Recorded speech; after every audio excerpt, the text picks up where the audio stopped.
Good evening, my friend. Wherever you are right now, I hope the world around you feels gentle. Maybe the night air drifts softly through your window, carrying the scent of wet earth and quiet skies. This is your time to rest, to let every noise of the day fade, one breath at a time. Tonight's story isn't here to frighten you. It's here to remind you that even in the places we fear the most, the old houses, the locked rooms, the memories we hide, there is still light waiting to be found. Sometimes the heart keeps its deepest truths in silence until the night grows kind enough to listen. So, make yourself comfortable. Let the glow of the screen be the only light you need. And if this space feels safe, if the quiet between my words helps you drift a little further into calm, you might consider subscribing. It's a small way to stay close, to return whenever the world feels too loud, and find a story that lets you rest again. Now, breathe in. The storm is over, and the story begins. The road home was quieter than Vincent remembered. It curved through the same fields and maple woods that had watched him grow up. But now everything seemed smaller, gentler, as though time had folded itself into the landscape. Late autumn light fell in long, golden stripes across the windshield, and every so often a leaf clung to the glass before slipping away. The air smelled faintly of rain and smoke, the scent of endings. The Hale house appeared just beyond the hill, the same white-painted cottage it had always been. The porch sagged a little now, and the shutters leaned as though tired of pretending. But from the distance, it still carried that strange sense of order his mother loved. Every bush trimmed, every stone in its place, like a memory she had refused to let age. Vincent parked beneath the old maple tree, cut the engine, and sat for a while, with his hands resting on the steering wheel. The ticking of the cooling metal reminded him of a heartbeat. Inside, the air was thick with lavender and furniture polish. The curtains were drawn halfway, muting the light into something soft and pearly.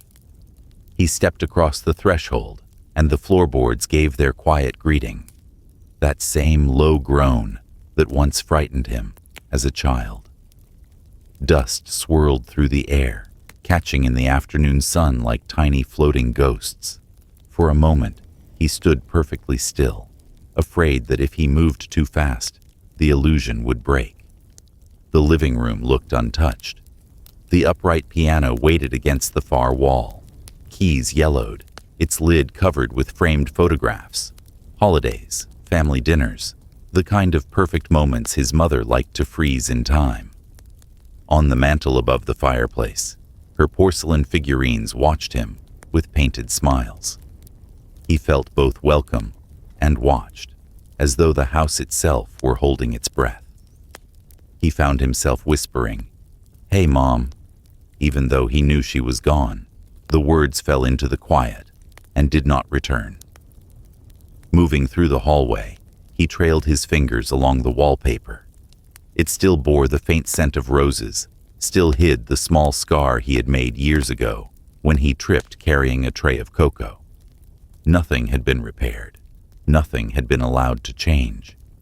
In the kitchen, the clock above the stove was still ticking. Slow, deliberate, eternal. Someone, maybe the hospice nurse, had wound it again after she died.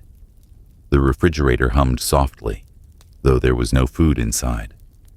His mother's handwriting covered a small notepad by the counter. Reminders for a life that no longer existed. Groceries, milk, lemons, lavender oil. He read the words twice, realizing she had written the same list over and over again. He walked to the window above the sink. The yard outside was still neat. A bird bath shimmered faintly under the sun. The old swing creaked in the wind, moving just enough to suggest someone had been there. A chill ran through him, not of fear, but recognition. Everything was too alive. Upstairs, his old room smelled faintly of cedar and dust. The same patchwork quilt covered the bed, the same bookshelf lined with the stories of his childhood. On the desk sat a single photograph of his parents holding him as a boy, all three smiling, as if life had never known loss. He studied the image for a long time. His mother's smile was wide, his father's smaller. But something about his eyes unsettled him. The expression was fixed, like a mask. Vincent set the frame face down.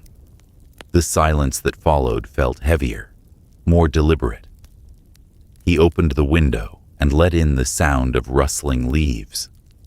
The breeze stirred the curtains, carrying a whisper of the world outside, a passing car, a dog barking in the distance, a voice calling a name he couldn't quite make out.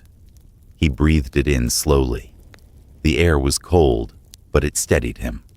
For a moment, he felt like a child again, safe beneath the roof that had raised him. Then the floorboard behind him sighed. Just one sound. Small, measured, too precise to be the wind.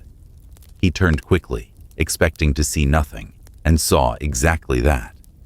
But the stillness afterward seemed to close around him, a quiet so dense it felt alive. He told himself it was only the wood settling, the house adjusting to his presence after so many years. Yet, as he left the room, the grandfather clock downstairs began to chime. It was 5 o'clock, his mother's favorite hour for tea. The sound echoed through the hallways, soft and familiar, but each note lingered a heartbeat too long, as though the clock were reluctant to let go. Vincent paused at the top of the stairs and listened. The chimes faded. In the distance, through the layers of silence, he thought he heard something else. A faint humming, low and rhythmic, coming from below the floor. It stopped the instant he noticed it, like a breath caught in the dark.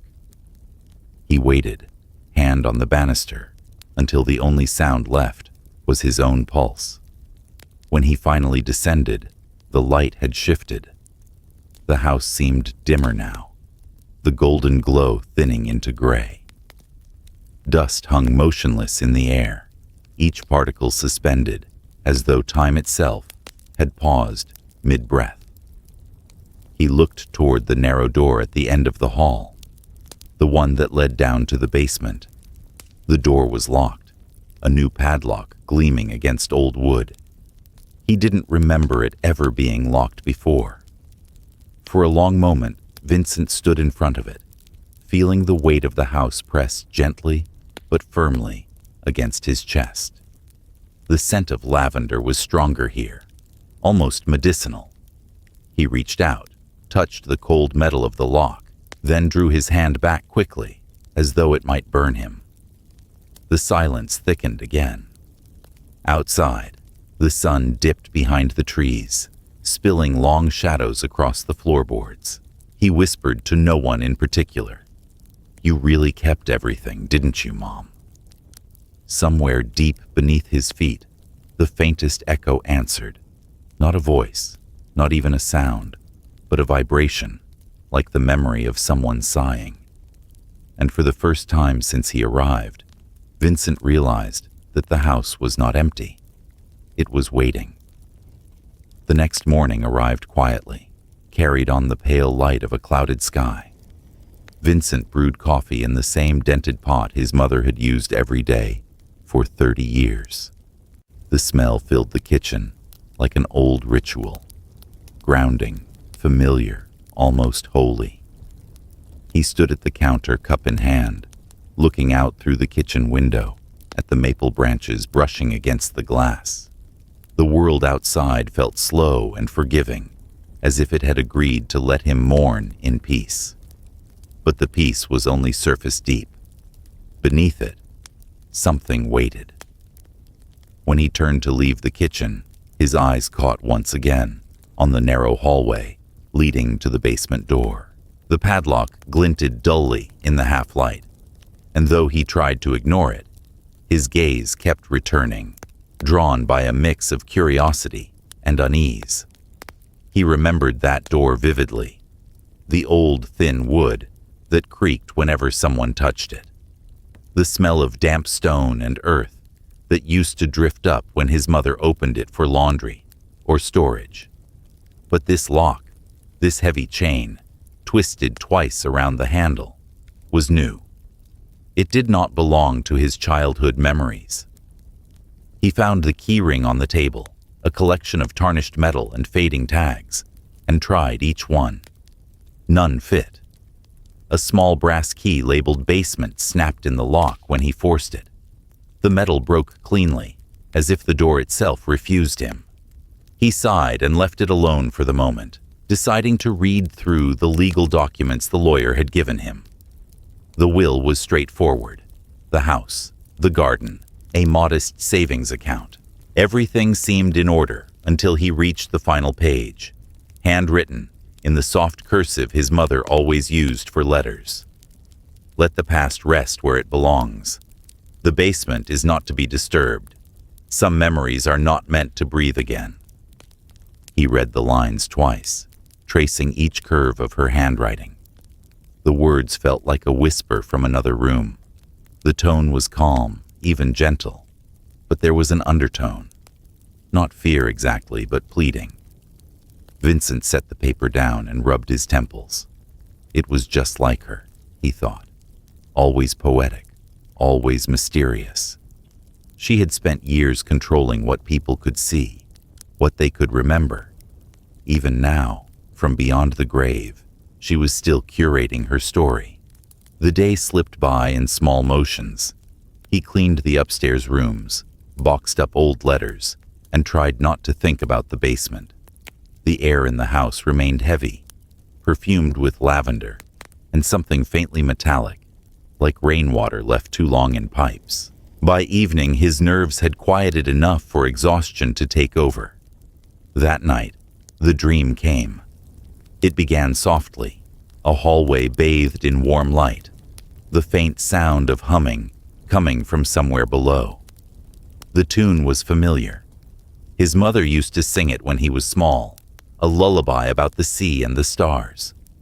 But in the dream, the melody dragged, slowed to half its tempo, the notes bending downward, like the groan of old wood. He followed the sound through the house, each step muted, as though the air had turned to water. The floor felt soft beneath his feet, pliant like wet earth. He passed the piano, its keys shifting by themselves, one note repeating in time with the humming below. When he reached the basement door, the chains were gone. Only faint scratches marked where they had been.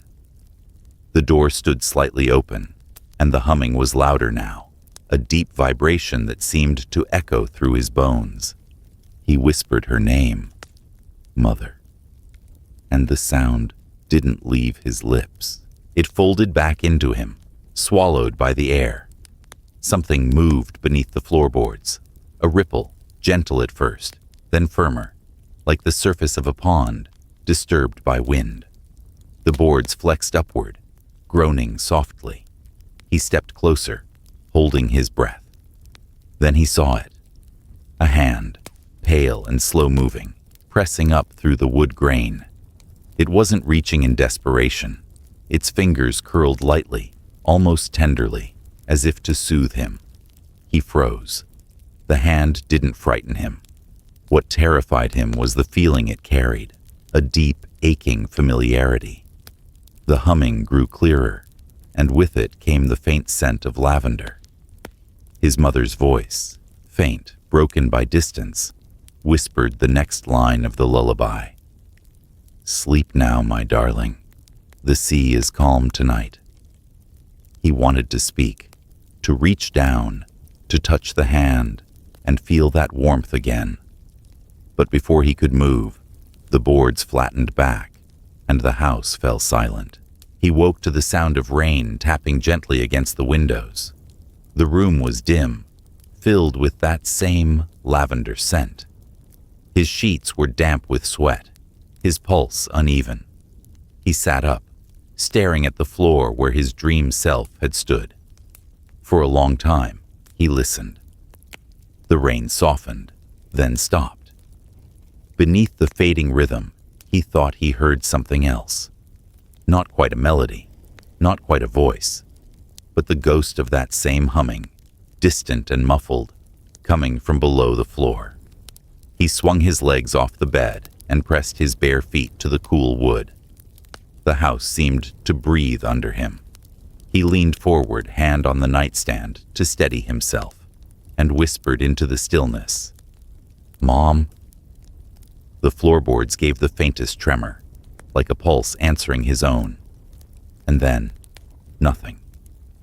Only the sound of the grandfather clock marking the hour, slow, deliberate, and somehow too loud for a sleeping house. Vincent lay back down, eyes open to the ceiling. His mother's words from the will echoed in his mind. "Let the past rest where it belongs." He closed his eyes, but the image would not leave him. A hand beneath the floorboards, not reaching out for escape, but reaching up to comfort him. Morning light filtered softly through the curtains, carrying a faint gold warmth that made the dust in the air shimmer like drifting pollen. Vincent had always loved this kind of light, quiet, patient, forgiving. He opened the windows to let in the scent of wet leaves and wood smoke, hoping to fill the house with something alive again. He decided to continue cleaning, working room by room, as if order could calm the unease from the night before. The house had been untouched for years, it seemed, yet it resisted decay. The surfaces were still polished, the linens folded, the photographs perfectly arranged. It was as though his mother had prepared the house for eternal company. Not guests, but memories. In the attic, he found rows of boxes stacked neatly along the wall, labeled in her careful handwriting. Christmas, birthdays, family photos, vacations. He smiled at first, warmed by the thought that she had saved everything. It felt like a small inheritance of love, until he opened the first box. Inside were hundreds of Polaroid photographs, each tucked in envelopes that smelled faintly of old perfume. The images were familiar. A family of 3 in front of a Christmas tree, laughing around a dinner table posing by the fireplace.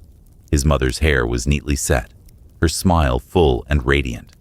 He, as a young boy, grinned wide and innocent, and behind them, always in the same place, sat his father. Still, calm, almost too composed. Vincent turned the picture in his hands, studying the man's eyes. They reflected light strangely, dull and glassy, without the faintest trace of motion or emotion. It reminded him of something lifeless, a wax figure maybe, or a mannequin's gaze caught in mid-blink.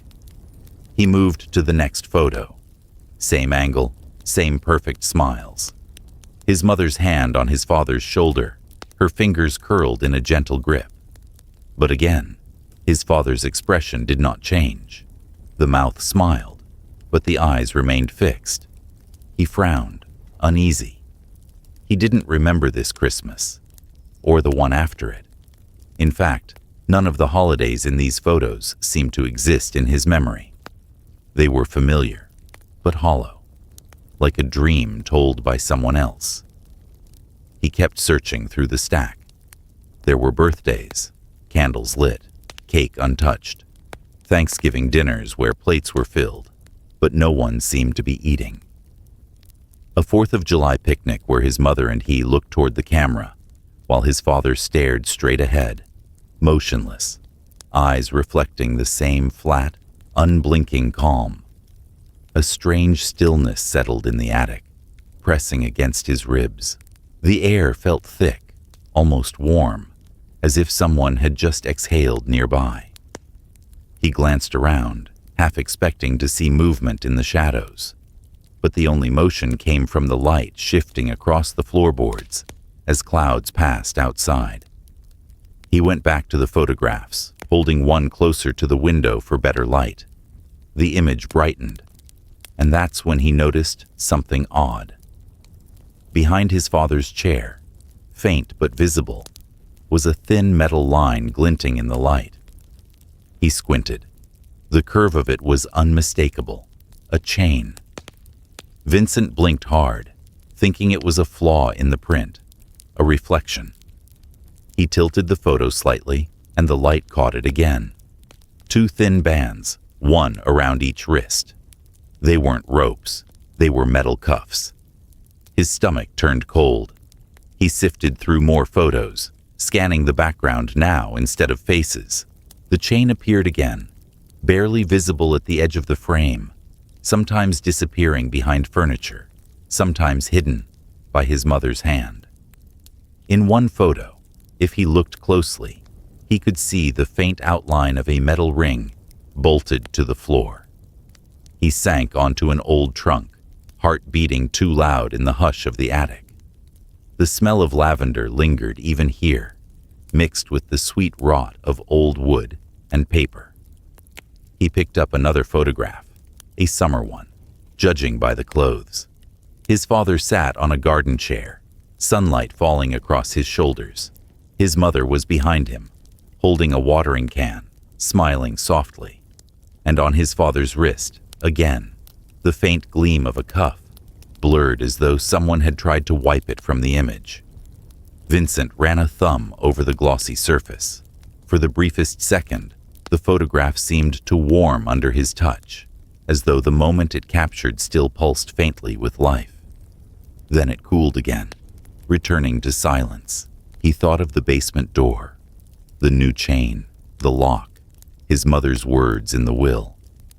Let the past rest where it belongs. The phrase now felt heavier, more deliberate. He took another Polaroid from a smaller box, marked family trips. The photo showed the three of them in front of a lake, sky bright, water shining. His mother's arm was raised mid-wave, her other hand gripping his father's shoulder. Vincent's younger self was standing beside her, grinning. But again, he remembered nothing of this day. No lake, no trip, no laughter. A memory flickered faintly in him, not a full scene, just a flash. The sound of water dripping somewhere dark, his mother's voice murmuring, "Hold still," in that calm tone she used when he was sick or frightened. The images in his hand began to blur. He set them down carefully and rubbed his eyes. The attic felt smaller now, the air closer. Beneath the faint hum of the ceiling fan, he thought he could hear something else. A soft rhythm, steady and low, almost like breathing. He glanced toward the attic door, heart tight. Then from below came the gentle chime of the grandfather clock, marking the hour. It startled him back into the present. The sound was normal, almost comforting, grounding him in the physical world. He exhaled slowly and gathered the Polaroids into a neat stack. He tried to convince himself it was just a trick of the light, a shadow, a smudge, a flaw in the old film. He wanted to believe that, more than anything. But as he placed the photos back into their box, one slipped free and fell face down on the floor. He bent to pick it up. On the back, in his mother's handwriting, was a note. He looked so peaceful now. Vincent stared at the words until they blurred. The sound in the house had changed again. Quieter, thicker, as if listening. He closed the box, placed it back on the shelf, and stood for a long time in the stillness, surrounded by the smiling faces of a family that might never have truly existed. Outside, the light shifted. Dust floated lazily in the air, tiny ghosts suspended in the sun. And for a fleeting moment, he could almost hear that lullaby again, the one from his dream, humming softly through the walls. The first night it happened, the sound was faint enough to pass as imagination, a vibration beneath the quiet, like wind trapped in the walls. Vincent woke near midnight, unsure what had stirred him. The room was soft with darkness, silver light spilling through the curtains, swaying gently with the night breeze. For a while he lay still, listening. The house breathed in its old rhythms, the tick of the clock, the faint settling of wood, the occasional sigh from the pipes. Then it came again, a low hum, rising and falling with a strange rhythm. It wasn't the house shifting. It was melodic, almost human. He sat up, rubbing his face. The air felt different tonight, damp with the scent of soil, like the ground after rain. He glanced toward the window. It was closed. Still, that smell lingered, rich, earthy, coming from somewhere deeper, somewhere below. He tried to ignore it. Old houses make sounds, he told himself. The foundation breathes, the floorboards talk. It's nothing. Yet the hum continued, a tune threading through silence. Slow, gentle, unmistakably deliberate. Vincent swung his legs off the bed and stood, the floor cool beneath his feet. He followed the sound down the hall, barefoot, careful not to disturb the hush. The house was darker than before, the shadows thicker, though the moonlight still reached across the hallway in pale ribbons. The tune wove itself through the air, thin and hauntingly familiar. He froze halfway down the stairs when he recognized it. It was a lullaby, his father's favorite, one he hadn't heard since childhood. The sea is calm tonight. The melody rose in 3 notes, fell in 2, then began again, slow as a tide. He whispered, half smiling despite himself, "That's not possible." The sound seemed to answer him, softening, as if aware of being noticed. It drifted from the vent near the floor, the same one that led to the basement. He crouched down and placed his hand near the grate. The metal was cool, vibrating gently beneath his palm. He leaned closer, his ear almost against it. Beneath the hum, there was another sound, faint, like someone breathing in rhythm with the music. For a moment, warmth spread through his chest. It wasn't fear he felt, but something stranger, an ache, tender and hollow. He hadn't thought about his father in years, not really. The man had vanished from his life so abruptly that his absence became normal, folded neatly into the stories his mother told. She had said he'd gone away, that he'd chosen another life, that they were better off without him. Vincent had believed her. Children always do. Now, listening to the hum, that certainty began to tremble. He pulled away from the vent and stood, the boards creaking under his weight. Instantly, the sound stopped. The silence that followed was so deep, it felt alive. He stared down the hallway, heart beating too fast, and whispered into the still air, "Mom?" The only reply came from the curtains, shifting slightly as the wind outside brushed against the glass. He exhaled, forcing a laugh. "I'm losing it," he muttered, shaking his head. Just the wind. But when he returned to bed, the humming started again, quieter now, like a voice trying not to wake him. The melody curled through the air, slower, sadder, until it faded into something that might have been the sound of the sea itself. He didn't sleep well after that. The following evening, he tried to distract himself with work.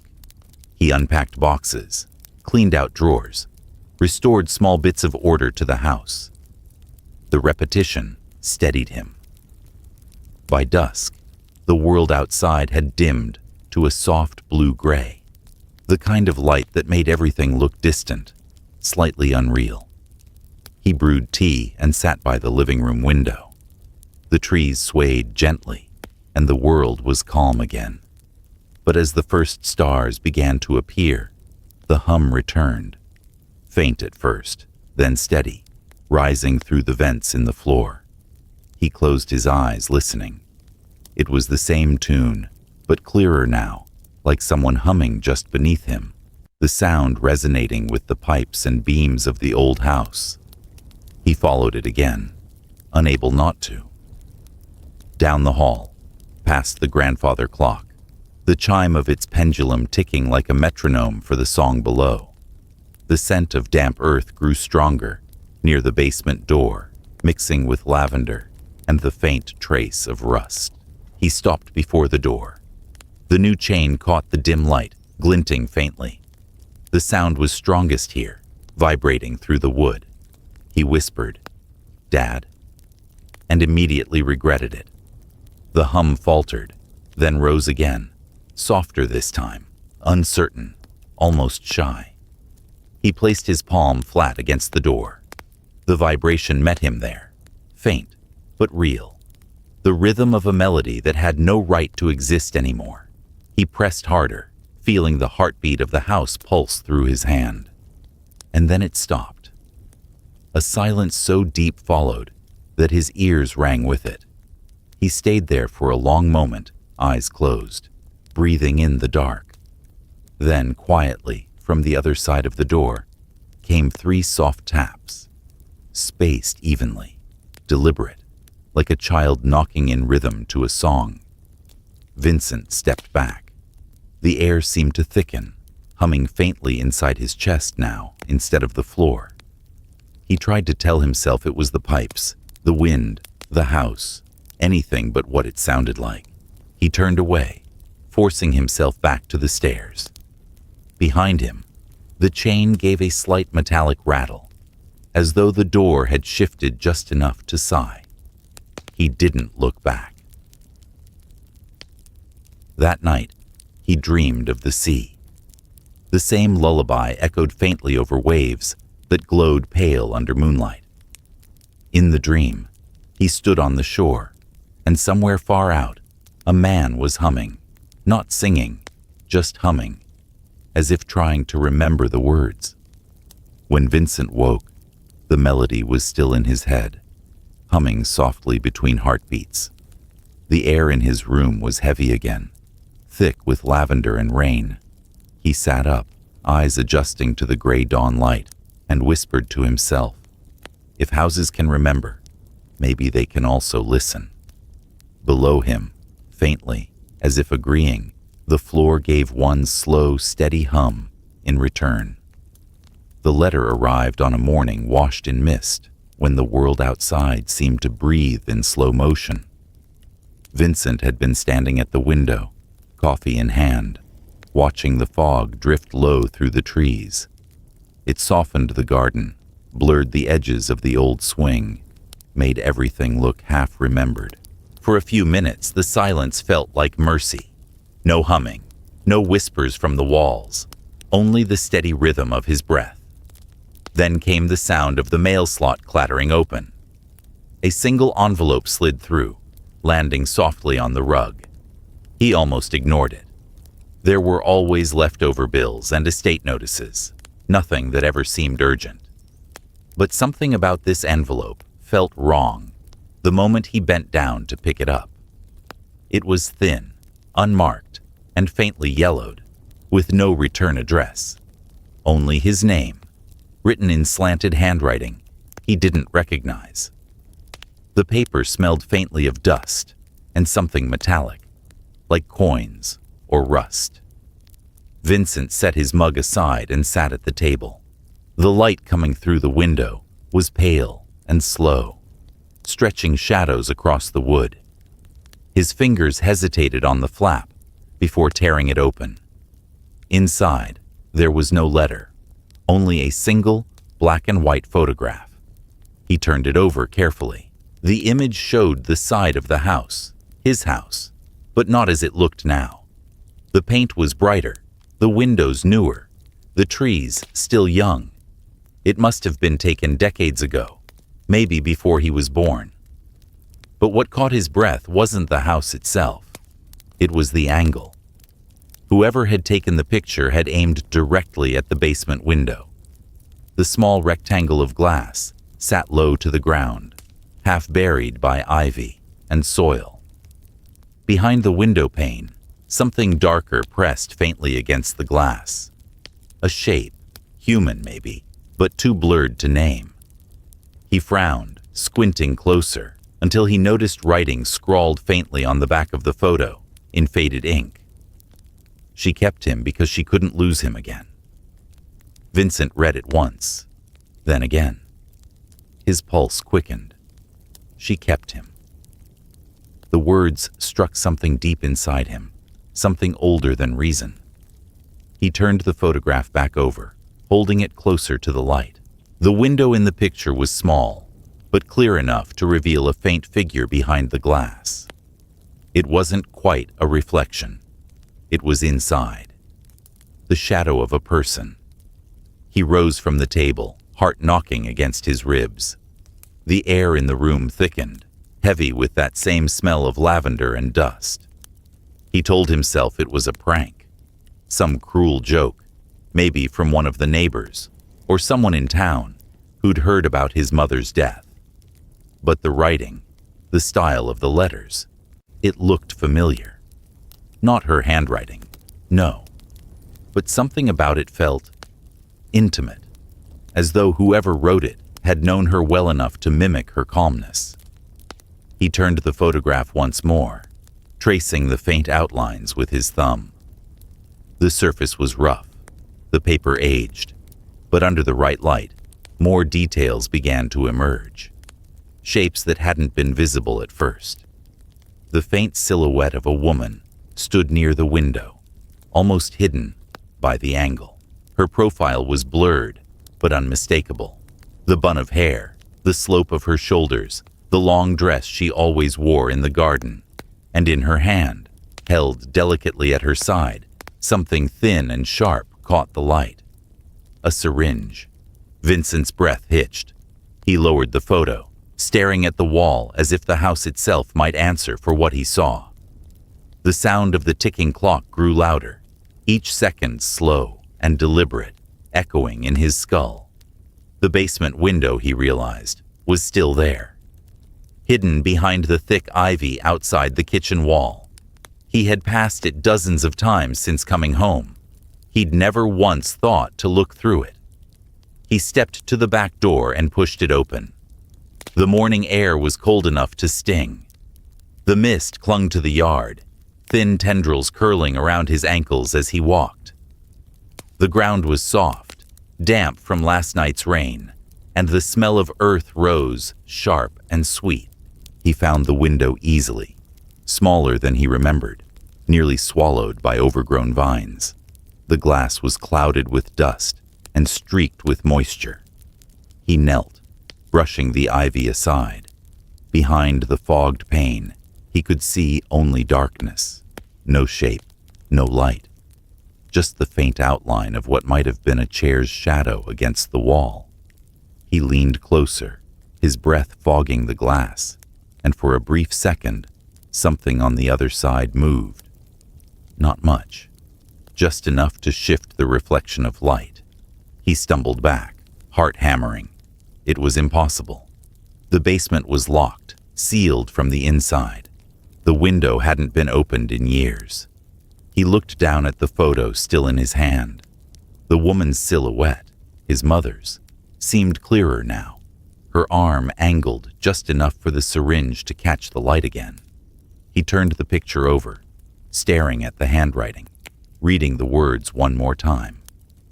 She kept him because she couldn't lose him again. Lose who? He thought.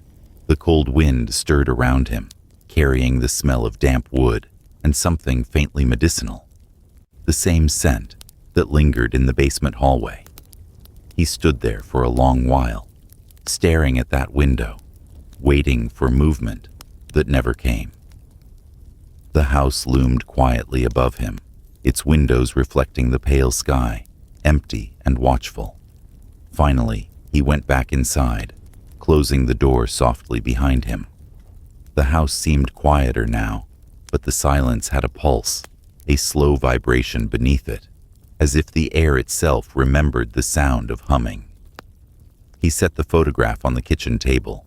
The edges of it trembled faintly in the draft, but the face of the window, and that shadow behind it never moved. Vincent sat down, head in his hands, his thoughts blurred, folding into each other like waves. Panic pressed at him, but underneath it, something else stirred, something colder, sharper. Curiosity. Because even as fear crawled through him, part of him wanted to know, needed to know, who had sent the photograph, what his mother had done, and why, after all these years, the house still felt like it was listening. The storm came in quietly at first, like a thought that did not want to interrupt. By early evening, the sky had dimmed to a heavy slate, and the wind moved through the trees with a restless patience, brushing leaves against the windows in long, slow strokes. Vincent stood in the living room watching the clouds gather, feeling the weight of the day settle in his shoulders. The house was warm, a single lamp casting a soft pool of light across the rug, the rest of the room breathing in gentle shadow. He tried to read. He tried to let the murmur of rain soothe him, to pretend this was just another night in an old house, nothing more. But the photograph on the kitchen table pulsed at the edge of his thoughts. The words on the back, "She kept him because she could not lose him again," circled like a low current in his chest. Every time the house shifted, every time the pipes sighed, his mind went back to the basement door and the chain that guarded it. Outside, the rain thickened. Slow drops became a steady curtain, then a drumming, then a roar. Wind pressed its hands against the walls. The branches scraped, the windows shivered, and the house, for a while, spoke only in the language of the storm. Then, the lights went out. The lamp flickered once and surrendered. The refrigerator hummed into silence. The clock in the hallway kept ticking, but the room fell into a deep, velvety dark, broken only by pale flashes from the lightning outside. Vincent stayed very still, letting his eyes adjust. The storm was loud, yet inside the house the darkness felt oddly gentle, like a blanket that had been waiting to be pulled over everything. He reached for his phone and used its glow to find the flashlight in the drawer by the front door. When he clicked the beam on, the white circle of light cut a clean path through the shadows. Dust motes drifted lazily through it, turning slowly, like small creatures suspended in deep water. He exhaled. Then he heard it, a sharp metallic clatter from the hallway. Not thunder, not rain, something close, something inside. He turned toward the sound, the beam of his flashlight gliding along the wall, across the family photos, down the length of the corridor. The storm growled outside, and in between its rumbles, he heard the soft, unmistakable sound of metal swinging against wood. He walked slowly down the hall, each step measured, careful. The smell changed as he moved closer. Lavender first, familiar and comforting. Then underneath it, something colder, like wet stone and old iron. The air felt cooler here, as if the house were exhaling from someplace deep. When the light reached the end of the hallway, he stopped. The basement door was standing slightly open. The chain that had been wrapped so tightly around the handle hung loose now, one end swaying gently, tapping in a slow rhythm against the wood. The padlock lay on the floor, its shank unlatched, as if it had never truly been locked at all. For a long moment, Vincent simply looked at it. The fear that came was not sharp, not panicked. It was a slow rising tide that met something else inside him, a weary, undeniable need to know. The house had been whispering since he arrived, murmuring through vents and photographs and dreams. Now it had opened its mouth. Lightning flashed, painting the doorframe in a brief white outline. In that instant, the gap between door and frame seemed to widen, like an invitation. Of course, he breathed, more to himself than anyone else. He stepped forward and pushed the door. It swung inward with a soft groan, revealing a flight of wooden stairs descending into darkness. A cool breath of air met him from below, carrying the smell of disinfectant, old paper, and damp earth. The kind of smell he associated with hospital corridors and basements that had seen too many winters. He aimed the flashlight downward. The beam fell over the steps, the railing, the low ceiling stained with age. For a moment he only stood there, listening. The storm above was muffled now, as though the walls had thickened. In its place came a quieter sound, a faint, slow humming. The tune was barely there, more suggestion than sound, but his bones recognized it before his mind did. The sea is calm tonight. Vincent tightened his grip on the light and began to descend. Each step creaked softly, but the sound did not echo. The darkness leaned close around him, but it was not hostile. It felt watchful, almost patient. At the bottom of the stairs, the floor shifted from wood to concrete, cool beneath his shoes. He swept the light across the room. The basement was not the cluttered storage space he had expected. It was organized, precise. The walls were lined with shelves, each holding neatly stacked boxes and binders. On one side stood a small metal table and a tray of medical instruments, syringes, vials, gauze, all carefully arranged, as if waiting for a procedure that had been paused, not ended. The metal gleamed dully in the flashlight beam. On the opposite wall hung photographs. Dozens of them, maybe hundreds, all pinned in rows. Birthdays, Christmases, quiet evenings by the fire. His mother smiling. His younger self. His father, always present, always still. The same scenes as the Polaroids upstairs. But here, they seemed rawer somehow, less curated, as though this was the archive and upstairs was the gallery. In the center of the room stood an old camera on a tripod, aimed at a worn armchair bolted to the floor. Leather restraints hung from the arms and legs of the chair, their buckles open, as if recently undone. The air hummed quietly around him. His heart beat in his ears. He moved the beam along the wall of photographs, stopping on one where his father sat in the armchair, eyes open but hollow, his mother standing behind him with that gentle, careful smile. A family portrait taken in a place no family photograph should be. Vincent felt something inside him tilt. The edges of his memories, already fragile, began to pull apart. He lowered the light, swallowing against the tightness in his throat. "Dad?" he whispered. The humming stopped. Silence settled, deep and complete. For a moment he thought he had imagined it all. The sounds, the letter, the movement behind the window. Just grief reorganizing itself into ghosts. Then, from the far corner of the basement, beyond the reach of the light, someone breathed in. It was a slow inhale, thin and ragged, but unmistakably human. The kind of breath pulled through a throat that had forgotten how to use words. Vincent froze, light held steady, his own lungs locked as if waiting for permission. The darkness in that corner was thicker, untouched by the beam. The sound came again, a shallow exhale, then another struggling inhale, as if whoever was there had been waiting too long to be found.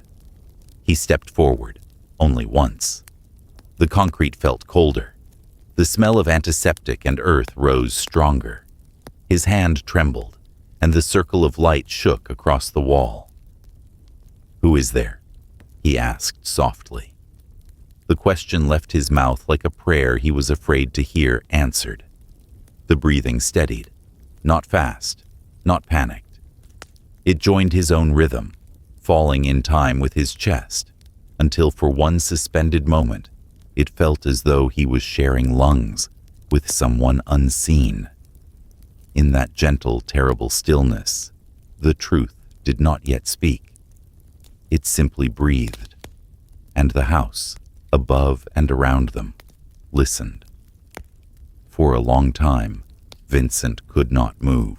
The beam of the flashlight hung motionless in his hand, painting a pale circle over the floor. The sound of breathing came again, quiet, thin, and human. From somewhere near the far corner of the basement, the air was heavy with the scent of damp linen and something faintly sweet, like fading medicine. He took a slow step forward. The light slid across the wall, brushing over shelves and the backs of chairs, until it found a narrow cot pushed up against the far side of the room. There, half hidden by the shadows, lay a figure. The man was old, impossibly so, frail to the point of translucence. His hair was thin and white, his face hollowed by years that had pressed too hard. A tangle of tubes and cloth surrounded him, relics of some crude care. His wrists rested limply on the blanket, each marked by faint circular scars, not fresh, but old, healed into the skin like faint tattoos. The flashlight trembled slightly in Vincent's hand, casting restless light across the man's chest. It rose and fell with slow, deliberate rhythm. Alive. Vincent's breath caught. The sight was not grotesque. It was gentle, unbearably gentle. The man looked peaceful, like someone who had long ago accepted the stillness of his world. He took another step closer. The floor creaked, and the man's eyes flickered open, pale gray, unfocused at first. Then, with surprising clarity, they found him. Vincent froze. The man's lips moved, the words barely a whisper. "You've grown." The sound of his name, his being, spoken aloud in that voice broke something open in him. He hadn't heard it in decades. Not since before the stories, the lies, the silence. "Dad?" The word came out hoarse, almost a question. A faint smile flickered across the man's lips. His hand twitched, as if wanting to reach out, but too weak to follow through. Vincent set the flashlight on a nearby table, the beam angling toward the ceiling. The light fell softly across the room now, turning the air a muted gold. He knelt beside the bed, afraid to touch him, afraid that contact might undo whatever fragile reality had just appeared. His father's eyes blinked slowly, adjusting to the light. Up close, Vincent could see the fine cracks of age in his skin, the faint bruising around his veins. His lips were dry, but when he spoke again, his voice was clear. "You came back." "I didn't know." Vincent's voice faltered. He swallowed hard. "She told me you were gone. Everyone said you left." The old man gave a slow shake of his head, emotion filled more with sorrow than disbelief. "No, I was never gone." The words hung in the air, fragile as glass. Vincent looked around the room, the photographs, the equipment, the old camera aimed at the chair. All of it made sudden, horrible sense. The humming he'd heard at night, the Polaroids of his father smiling, motionless, his mother's voice whispering through dreams. He had never left. He had been kept. A tremor passed through him, half shock, half shame. Why? Why didn't you try to? He couldn't finish the question. His father's eyes softened. She meant no harm. You must understand that first. Vincent stared at him, uncomprehending. She was afraid.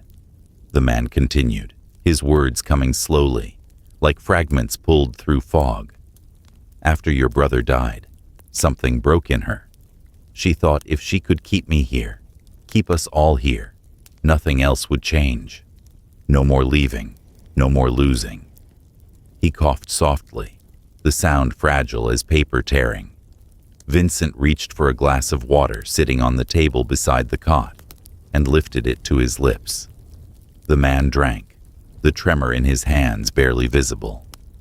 When he finished, he let his head fall back against the pillow, eyes half closed. Vincent looked down at his wrists again. The faint scars, the pale indentations from restraints long removed. He wanted to weep, but no tears came. "She hurt you," he whispered. "She tried to love me," his father said gently, "but she didn't know how." Outside, the storm still rolled in the distance. The sound reached them as a soft murmur through the ground. Thunder turned into a lullaby. Vincent leaned back against the wall, staring at the ceiling. "All this time, you were right here." His father turned his head, looking at him with something like forgiveness. "You were just a boy. You couldn't have known." She made sure of that. There was no anger in his voice, no bitterness, only an exhausted tenderness that made Vincent's chest ache. He tried to think of something to say, some apology that could bridge the decades between them. But all that came out was a question. "How did you survive?" His father smiled faintly. "I slept. I dreamed. Sometimes she would talk to me, read to me, show me your school pictures. She said it helped you both feel like a family." The words landed softly, almost kindly, but their meaning hollowed him out.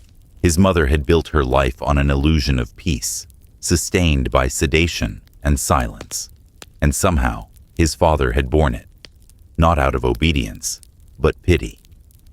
He reached out then, slowly, hesitantly, and laid his hand on the old man's arm. The skin was cool and paper-thin, but under it, life pulsed steady and patient. "I'm here now," Vincent said quietly. "You're not alone anymore." His father's eyes glimmered faintly in the dim light. "You always say that in my dreams." Vincent's throat tightened. For a while, they said nothing. The air was filled only with the faint buzz of the flashlight and the soft rhythm of the man's breathing. The storm had begun to fade, replaced by the gentle drip of rain against the windows above. When his father finally spoke again, his voice was barely audible. "She loved you more than anything. Even her lies were for you." Vincent nodded slowly, though he wasn't sure he believed it. Love should have freed them, not buried them alive. The old man's eyes began to close again. His hand shifted slightly, fingers brushing against Vincent's. "You've grown," he murmured once more, as if confirming something he had long suspected. Then his breathing evened out, falling into the slow rhythm of sleep.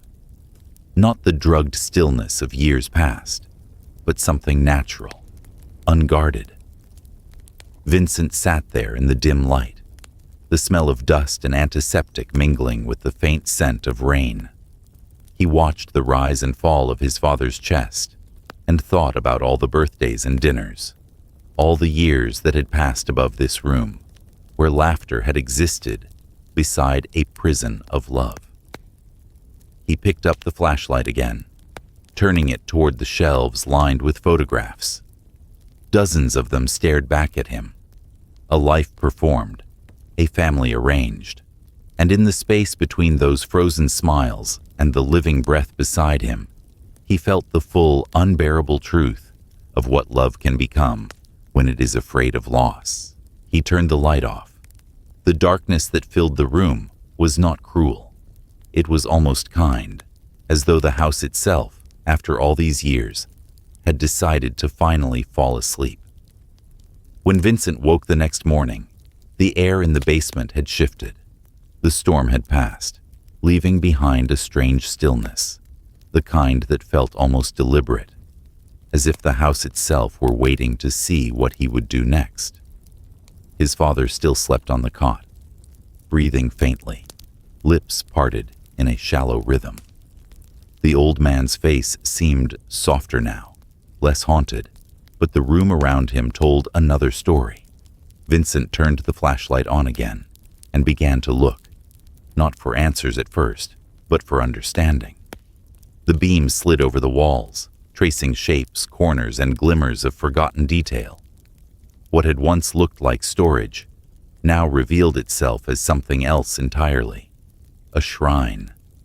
Every inch of wall space was covered with relics of family life, frames upon frames of photographs.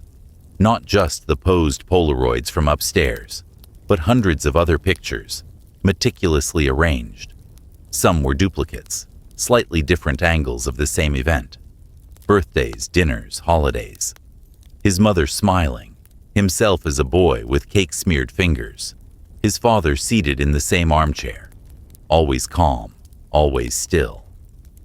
Below the photos, shelves held plaster casts of hands, 3 at first glance, then more. Vincent bent to look closer. Each cast was labeled in her careful handwriting. Vincent, age 5, father, 1984, mother, 1984. Then, oddly, family, together forever. The casts were linked, fingers pressed together as if caught mid-embrace. The detail was uncanny. The grooves of knuckles, the faint trace of veins, the illusion of warmth, turned to stone. He stepped back, feeling the edges of disbelief blur into sorrow. It was both tender and grotesque. Devotion molded into ritual.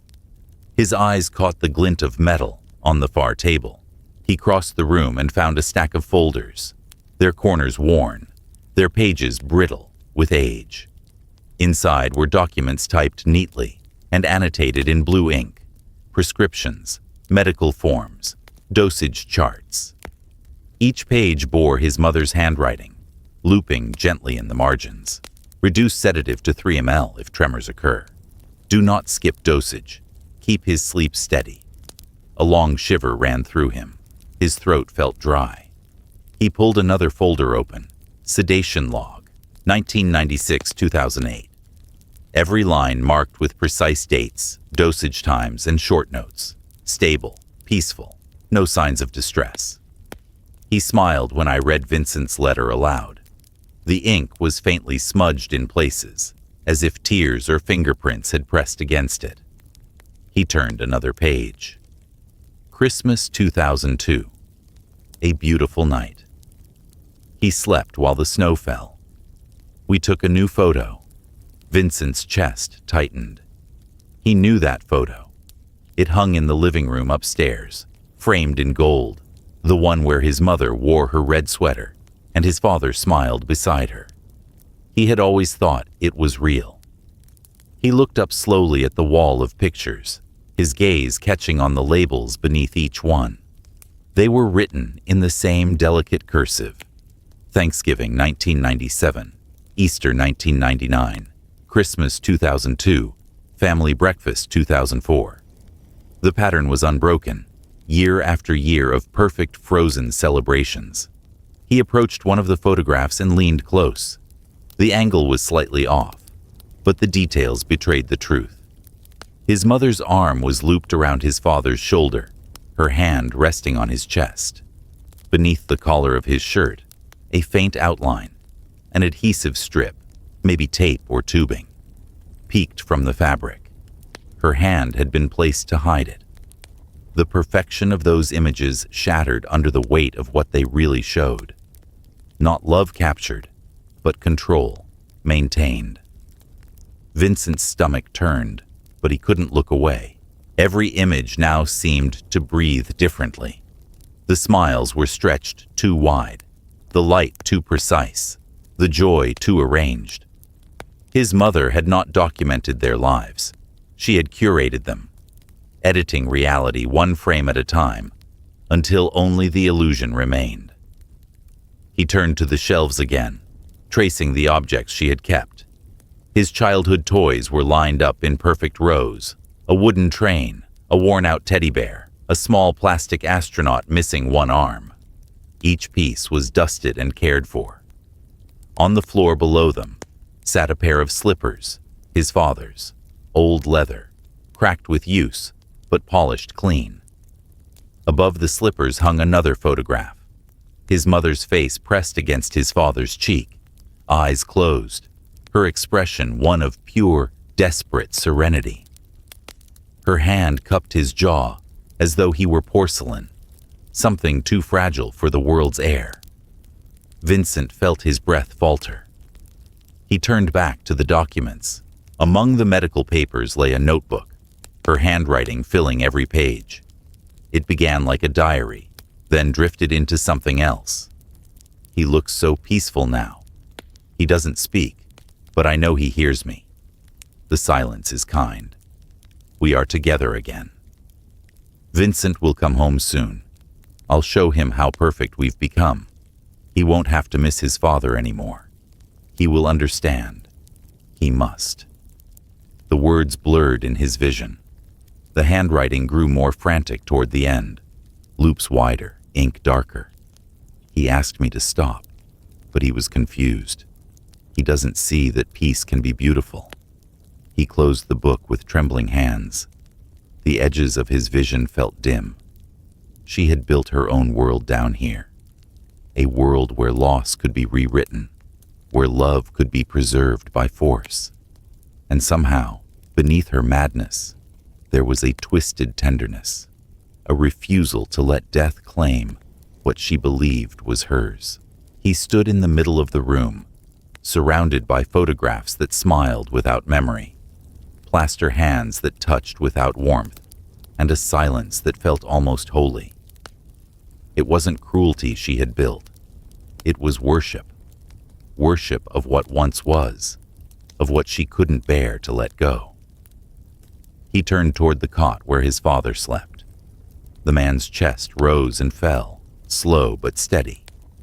Vincent knelt beside him, whispering through the ache in his throat. "She kept you alive." His father stirred faintly, his brow creasing as if hearing the words through a dream.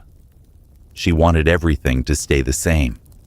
Vincent continued, the realization spilling out of him like a confession. "She thought love meant never letting go." The man's lips parted, though no sound came. Vincent looked around again, at the candles that had long since burned down to wax puddles, the family portraits curling at their edges, the gentle rot of time moving through a room that had been meant to resist it. The longer he looked, the clearer it became. This place was not a prison born of hatred. It was a museum built from fear. Fear of loneliness, fear of loss, fear of time itself. He turned off the flashlight and let the pale morning light from the small basement window spill across the floor. The objects around him lost their menace. They became what they always had been, pieces of love trapped in the wrong form, too heavy to carry, too sacred to destroy. Vincent whispered into the quiet, "Mom, what have you done?" The house above gave a faint creak in answer. Not anger, not warning, but something like a sigh. And in that moment, surrounded by artifacts of devotion and delusion, Vincent finally understood the most terrible thing of all. His father had never died. He had simply been asleep, preserved in her perfect still life of love, so that the family she lost could remain whole forever. The following day unfolded in a muted hush. The storm had cleared completely, leaving a pale wash of light that filtered gently through the small basement window. It was the kind of quiet morning that might have belonged to any ordinary life, a moment suspended between grief and calm. Yet here, beneath the house, time no longer felt like it belonged to the world above.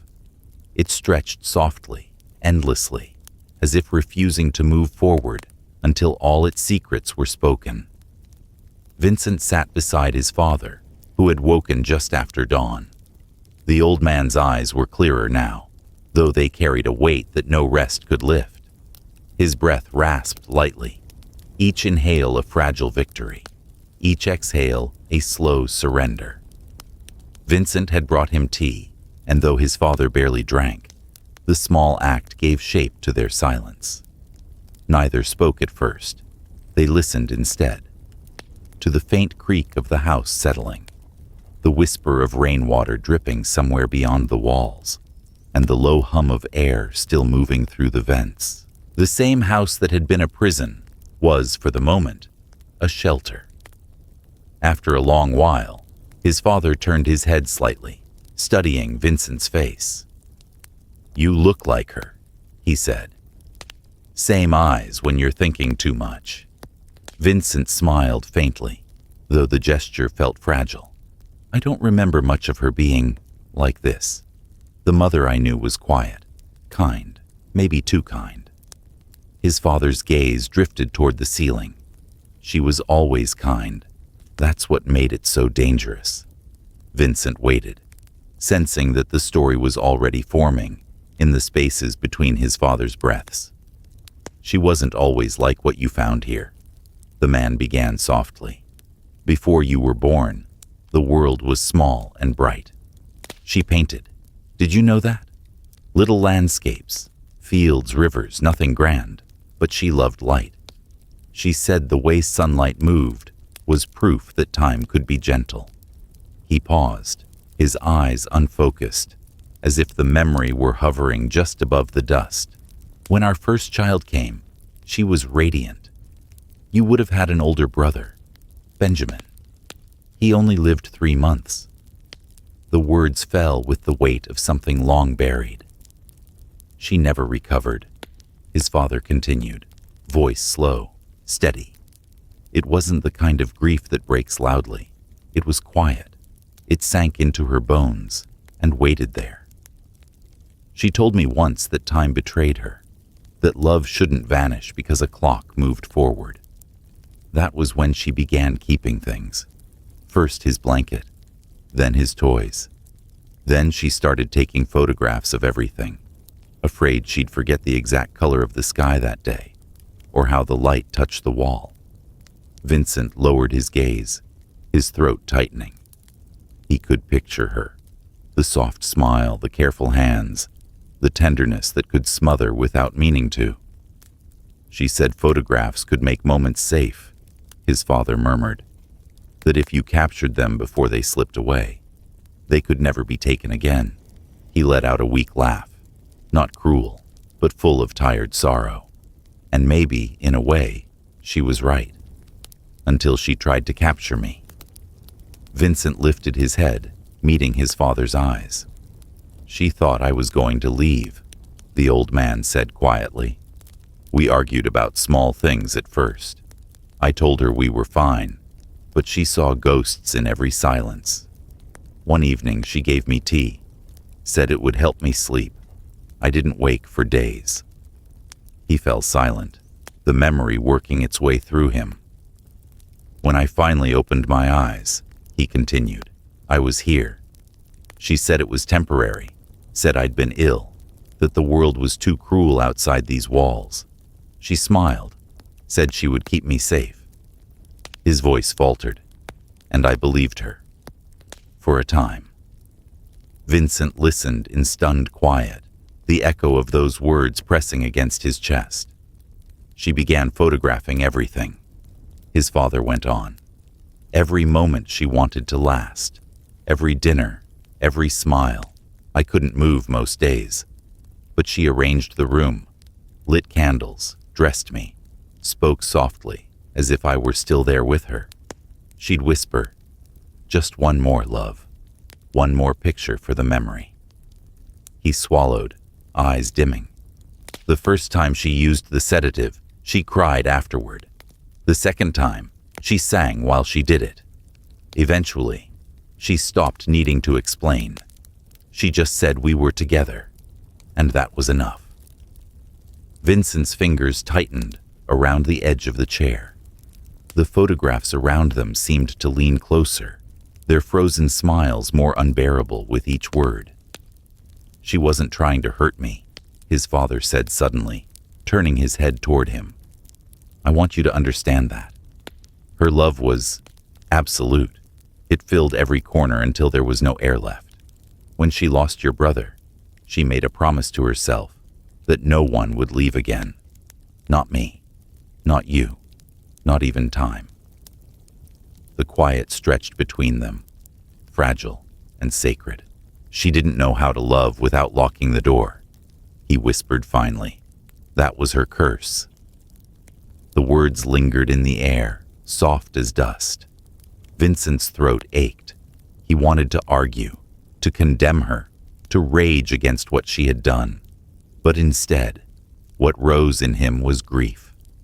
Because somewhere beneath the horror of it all, he could see her, kneeling by the cot, humming softly as she tucked the blanket around the man she loved, believing she was saving him from the pain of the world. He turned his head, looking at the shelves lined with her artifacts of devotion, the casts of hands, the letters, the photographs. He saw not madness, but desperation made tangible. His father watched him, eyes dim, but still kind. You mustn't hate her. She tried to build heaven in a basement. It just turned into a cage. Vincent reached for his father's hand. The old man's skin was cold, thin as parchment. Their fingers met and held for a long time, wordless. I don't hate her, Vincent said quietly. I think she was just afraid. His father nodded faintly. Fear and love. They grow from the same soil, but one feeds the roots and the other strangles them. The house above them gave a small creak, like a sigh carried through the beams. Vincent let out a long breath, the edges of it trembling. You don't have to stay down here anymore. None of us do. The old man's eyes softened with something like peace. Then maybe, he whispered, it's time to open the door. Outside, a beam of sunlight slipped through the basement window, landing across the wall of photographs. For the first time, the smiles in those frozen images seemed to flicker, not with horror, but with something gentler. The quiet release of a memory finally allowed to breathe. And beneath that fragile light, Vincent understood. Love, in its truest form, was not the act of keeping. It was the grace of letting go. The day after his father spoke, the air in the house felt different, emptied, yet somehow softer, like grief had changed the temperature of the walls. The morning sunlight crept across the wooden floor, pale and dust-laden, and Vincent followed it from room to room, as if it were a thread, leading him through what was left of his mother's world. He hadn't gone upstairs since discovering the truth below. Each step back into the daylight felt like walking through someone else's dream, quiet, fragile, unfinished. The basement door now stood unlocked, its chain folded neatly against the wall. He didn't close it again. It didn't feel right to. On the kitchen table, his father's teacup sat half full, untouched since last night. The steam had long faded, but he left it there. The house deserved to breathe a little, to hold its silence without being watched. He thought of his mother again, her careful routines, her endless order, the way she never allowed a single thing out of place. Her love for control had always seemed like gentleness in disguise. He spent the morning sorting through her drawers. Each one was lined with lavender sachets, folded napkins, and stacks of letters she had written, but never sent. Beneath one pile of recipes, he found a small, leather-bound notebook. The cover was worn smooth, its clasp tarnished to dull bronze. There was no title, no initials, just the faint indentation of her handwriting, pressed into the leather, as if her touch had left its memory there. He opened it carefully. The first page began simply, dated almost 25 years ago. I only wanted time to stop hurting. The words were written in her precise, rounded hand, every letter measured, every space deliberate. Beneath the sentence, the ink trailed off slightly, as if she had paused, and then continued with a trembling hand. He was going to leave. I knew it long before he said the words. I could feel it in how he moved, how he stopped looking at me in the mornings. People talk about love dying, but it doesn't. It just gets quieter. It hides behind the dishes, behind polite smiles and folded shirts. I could not let that silence take him from me. Vincent's chest tightened. He turned the page. The next entries read more like diary fragments than confessions. He says there's someone else. I don't believe it, but I can see he wants to be somewhere I am not. The nights stretch longer. I can hear my own heartbeat against the clock. I made tea for him. He looked tired. I told him to rest, that I would take care of everything. I only wanted him to stop running from the house, from me, from everything that hurt. Vincent closed his eyes for a moment, breathing through the ache that rose in his throat. Each line that followed blurred the line between reason and desperation. The journal became both confession and justification, love letter and ledger.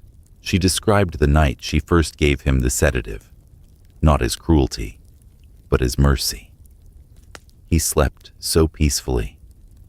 The lines on his face smoothed, and for the first time in months, I could hear the rhythm of his breathing without the sound of anger in it. He looked like the man I married. I knew then I had done the right thing. Her tone was calm, factual. She recorded the dosage, the timing, the details, but between the numbers, emotion spilled through. People don't understand what it means to love someone who is leaving. They call it madness, but it isn't. It's simply refusing to accept death when he is still breathing. The world takes everything, children, years, beauty. I would not let it take him. Vincent felt his pulse quicken as he turned another page. The ink darkened, the handwriting more frantic. He wakes sometimes. He cries. He says I'm hurting him. He doesn't see. I'm saving him from the noise of the world, from his own sorrow, from the woman who whispered lies to him in town. The doctors call it delusion. They say I should let go.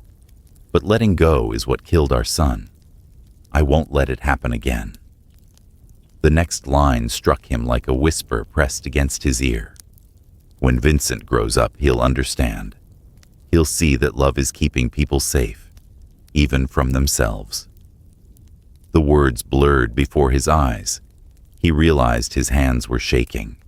He flipped through more pages, faster now, half wanting to know everything, half wanting to never read another word.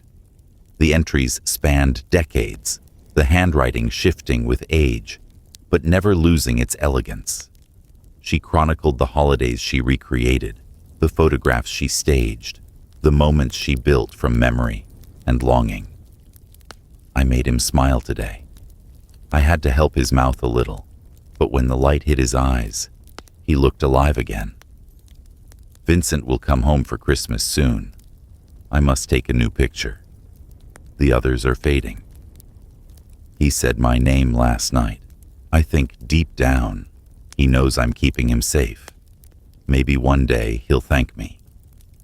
Vincent read until the final pages, where the handwriting began to fade entirely. The words uneven, sentences breaking apart mid-thought. I know what they'll say about me. That I was cruel, that I lost my mind, but I know what I was saving. The world is crueler than my love ever was. I only wanted time to stop hurting. That last line repeated itself over and over until the ink thinned to gray and finally stopped. Vincent sat back in his chair, the journal open on his lap, his eyes unfocused. Outside, the garden was visible through the kitchen window, overgrown now, but still orderly in its own way. The lavender bushes swayed lightly in the wind. He could almost see her there, kneeling between them, trimming each branch with her quiet patience. A single thought passed through him like a shadow. She had never intended to be a monster. She had simply wanted to build a world that couldn't leave her. He turned to the final blank page, its surface faintly yellowed by time. Without thinking, he reached for a pen lying nearby and wrote a single line in the space beneath her last words. It didn't stop hurting, Mom. It just stopped moving. He He closed the journal gently and placed it on the table beside the cup of cold tea. The clock on the wall ticked once, twice, steady as ever. Somewhere below, the house exhaled, the slow groan of wood relaxing, of memory shifting in its frame.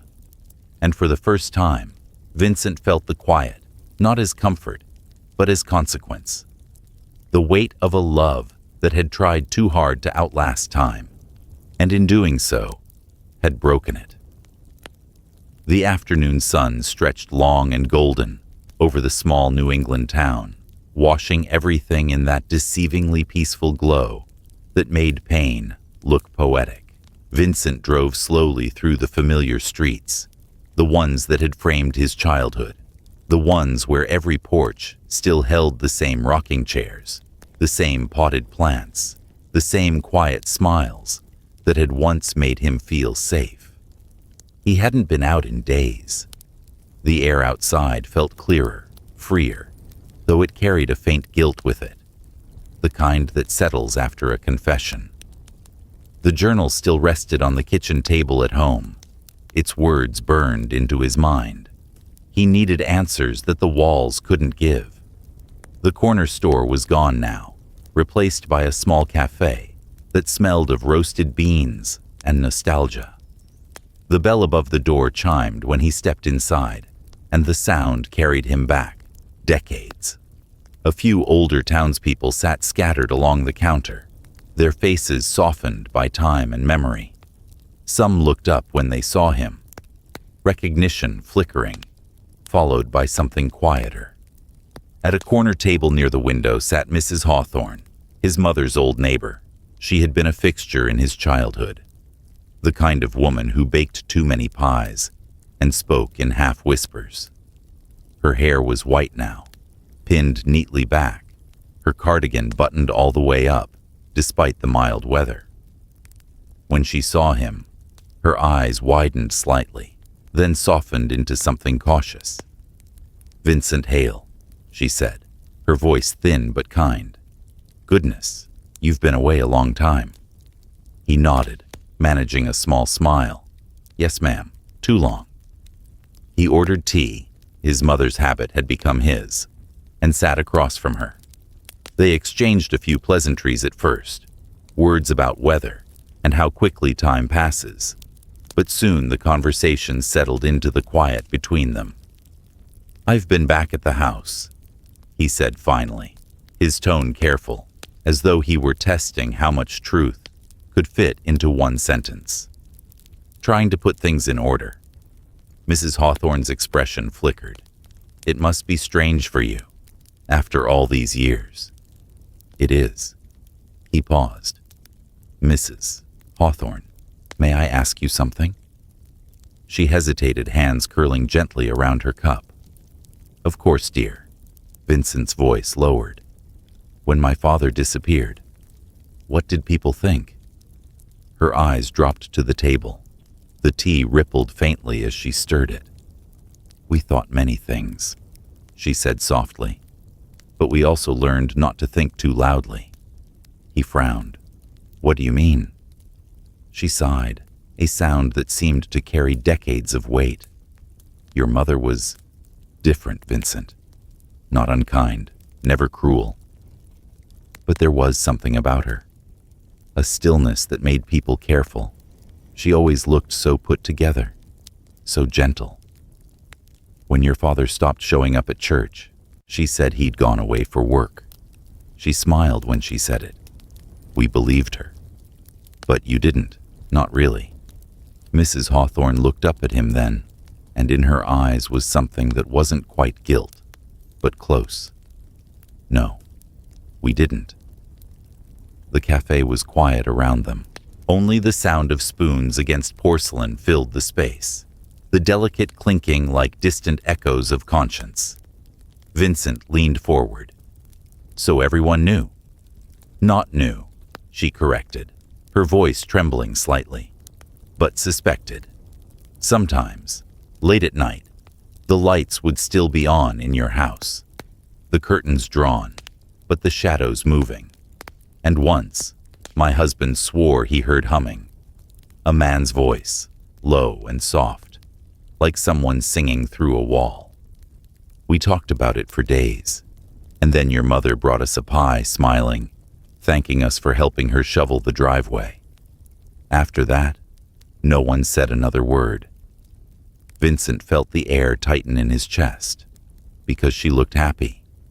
Yes, she said simply, because she looked happy. He stared out the window for a long moment. The world outside looked peaceful, the slow rhythm of ordinary life continuing, as though nothing dark had ever touched it. Children played on the sidewalk. A dog barked somewhere down the street. The afternoon breeze carried the scent of cut grass. It was all so calm, so painfully normal. She kept him down there for 26 years, he said quietly, the words more to himself than to her. Mrs. Hawthorne's eyes widened slightly, but she didn't look surprised, only sad. "I'm so sorry, Vincent. We should have asked more. We should have," he interrupted gently. "But you didn't." She nodded. "We wanted to believe her peace was real. This town doesn't like unpleasantness. We prefer quiet tragedies, the kind you can turn into stories later, when they don't hurt anymore." Her honesty wasn't cruel. It was tired. Vincent took a slow breath. The weight of her words settled into him like cold rain. The horror hadn't been hidden in darkness. It had lived in daylight, wrapped in polite smiles and neighborly silence. No one had looked too closely, because no one wanted to disturb the fragile illusion of happiness. He thought of his mother again, trimming her lavender bushes, waving at neighbors, thanking them for kindnesses they hadn't offered. The perfect widow, the gentle woman who never asked for help. And behind those walls, she had built her museum of love, year by year, unchallenged. When he finally spoke, his voice was low, steady. You all saw her smile and decided that was enough. Mrs. Hawthorne's eyes glistened. "Yes," she whispered. "And maybe that's the real sin, isn't it? Not the lie she told, but the one we accepted." The clock above the counter ticked softly, marking time that could no longer be undone. Vincent rose, leaving a few bills on the table. "Thank you for being honest," he said. She reached out, catching his wrist lightly before he turned away. "Your mother loved you, Vincent. Whatever else she did, I think she believed it was for love." He met her eyes and nodded. "I know," he said. "That's what makes it so hard to hate her." Outside, the afternoon had deepened into that slow golden hour when the town looked almost sacred. But as Vincent walked back to his car, every perfect porch and manicured hedge felt like an accomplice. Every curtain fluttered with the weight of unsaid things. He paused once at the end of the street and looked back toward his mother's house, distant and still against the trees. The sunlight touched its windows like a blessing that hadn't been earned. For the first time, he understood the quiet cruelty of peace, how it could hide the ugliest truths beneath its softest light. That night, Vincent dreamed of the funeral again. It began the way it always did, with rain, soft and unthreatening, falling in a steady whisper against the canopy of black umbrellas. The cemetery stretched before him like an open wound, damp earth glistening in the gray light. He stood among the mourners, though their faces were blurred, indistinct, as if the memory itself had grown shy with age. The priest's voice drifted somewhere far away, words about mercy, peace, and eternal rest, dissolving into the mist. But this time, something felt different. The world moved too slowly, the air too heavy, as if the dream had been aware of his presence before he arrived. He looked toward the coffin. It was smaller than he remembered. Pale wood, polished to a soft sheen, the kind his mother would have chosen herself. A single spray of lavender lay across the top, the flowers slightly wilted, their scent drifting faintly through the rain. He remembered that scent. It had followed him his entire life, threaded through the fabric of every curtain, every pillow, every lie she had told. As the priest's voice faded, silence took its place. The mourners began to move away, umbrellas vanishing one by one into the fog. Soon only Vincent remained, the sound of his own breathing loud in the empty space. The rain had stopped, yet the air still shimmered with moisture. He approached the coffin slowly. The ground gave slightly beneath his shoes, soft and wet. He stopped at the edge, his reflection warped in the sheen of the wood. He whispered into the stillness, "I know now, Mom. I know what you did." The wind answered first, a faint sigh that rustled the trees. Then, almost imperceptibly, the coffin lid trembled. Vincent froze. At first he thought it was the rain returning, drops striking the surface and sliding down. But then the lid moved again, a slow, deliberate motion, as if someone beneath it were testing the weight of the world pressing down. The hinges groaned softly. The lid lifted an inch, then 2. He stepped back, unable to breathe. The lavender flowers slid down, scattering petals onto the ground. Through the widening crack, he saw the pale curve of her face. Still, perfect and wrong. Her eyes were closed, but as the lid creaked open farther, they fluttered. "Mom?" His voice broke the silence like glass. Her eyes opened. They were not the hollow eyes of the dead. They were bright, too bright, glimmering with something that did not belong to any memory of life. Her lips parted. For a moment she simply looked at him, and he thought she might smile. But what came instead was a whisper so soft it barely reached him through the air. "Don't wake him." Vincent's breath caught in his throat. The voice was gentle, loving, the same tone she used to soothe him when he was small. He took a step forward. "Who, Mom?" Her eyes shifted, not toward him, but somewhere behind him, as if looking past the veil of the dream. Her lips moved again, slower this time, each word wrapped in the tenderness of devotion. "He's sleeping. Don't wake him." And then the coffin lid closed, slowly, as if guided by invisible hands. The lavender scent grew stronger, filling the air until it was almost suffocating. The world began to blur. The mist thickened, swallowing the grave, the trees, the sky. The last thing he heard before everything dissolved was the sound of her humming. The same lullaby she used to sing, the one his father had loved. When he opened his eyes, he was back in his own bed. The room was dim, the light from the moon tracing a silver path across the ceiling. For a moment, he couldn't move. His pulse pounded in his throat, the echo of her voice still soft in his ears. "Don't wake him." He sat up slowly, half expecting the dream to crumble into the usual quiet. But the air was not still. The faint scent of lavender hung there, not imagined, not a trick of memory, but real, alive, drifting through the open doorway. He swung his legs off the bed, bare feet pressing against the cold wood floor. The scent grew stronger as he stood. It carried with it the exact warmth of her presence, that strange combination of comfort and unease, as though love itself had stepped into the room. Vincent moved through the hallway, his hand trailing along the wall for balance. The house was silent except for the whisper of wind through the curtains. He stopped at the top of the stairs. From below, he could see the faintest glow seeping from the basement door, a dull golden pulse, like candlelight. His heart clenched. He whispered, "Mom?"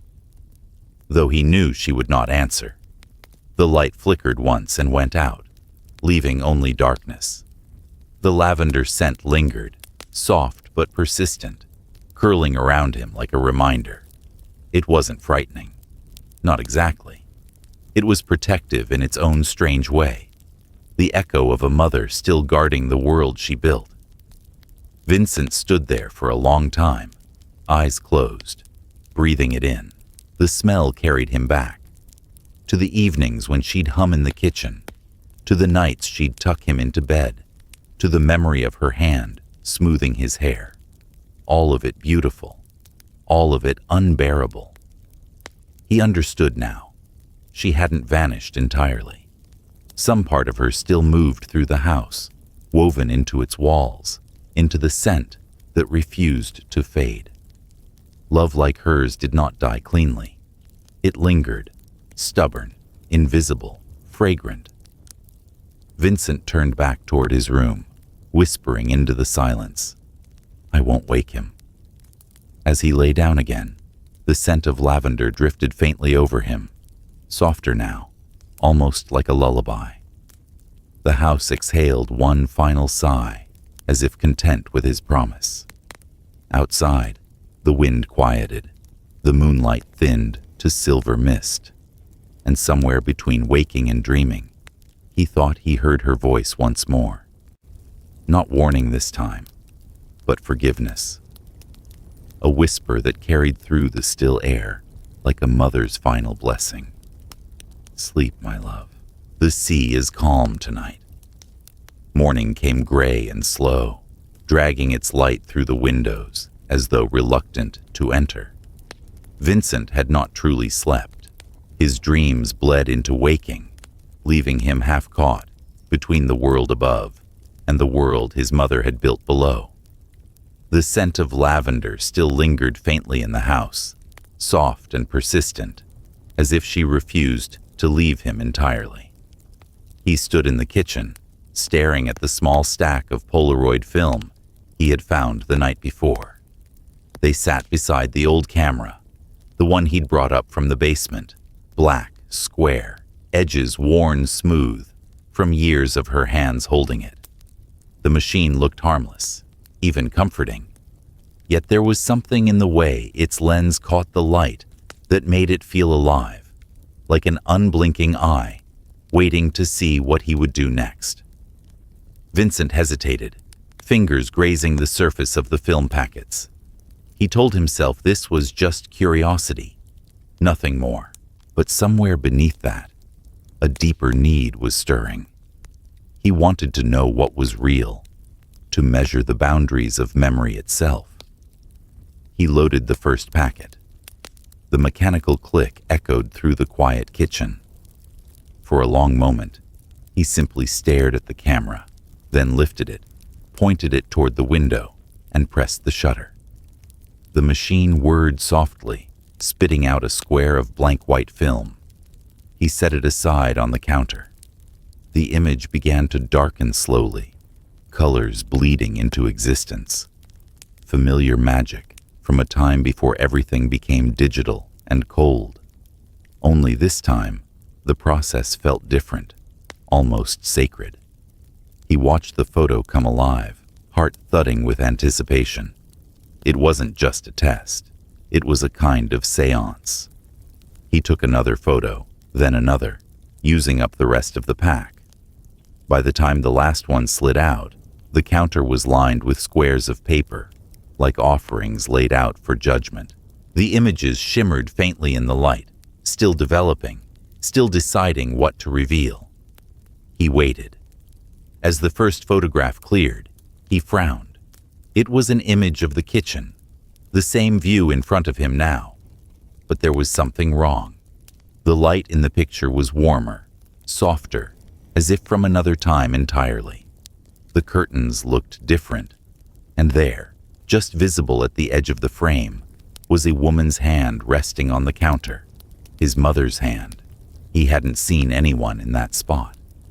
The second photo came into focus next.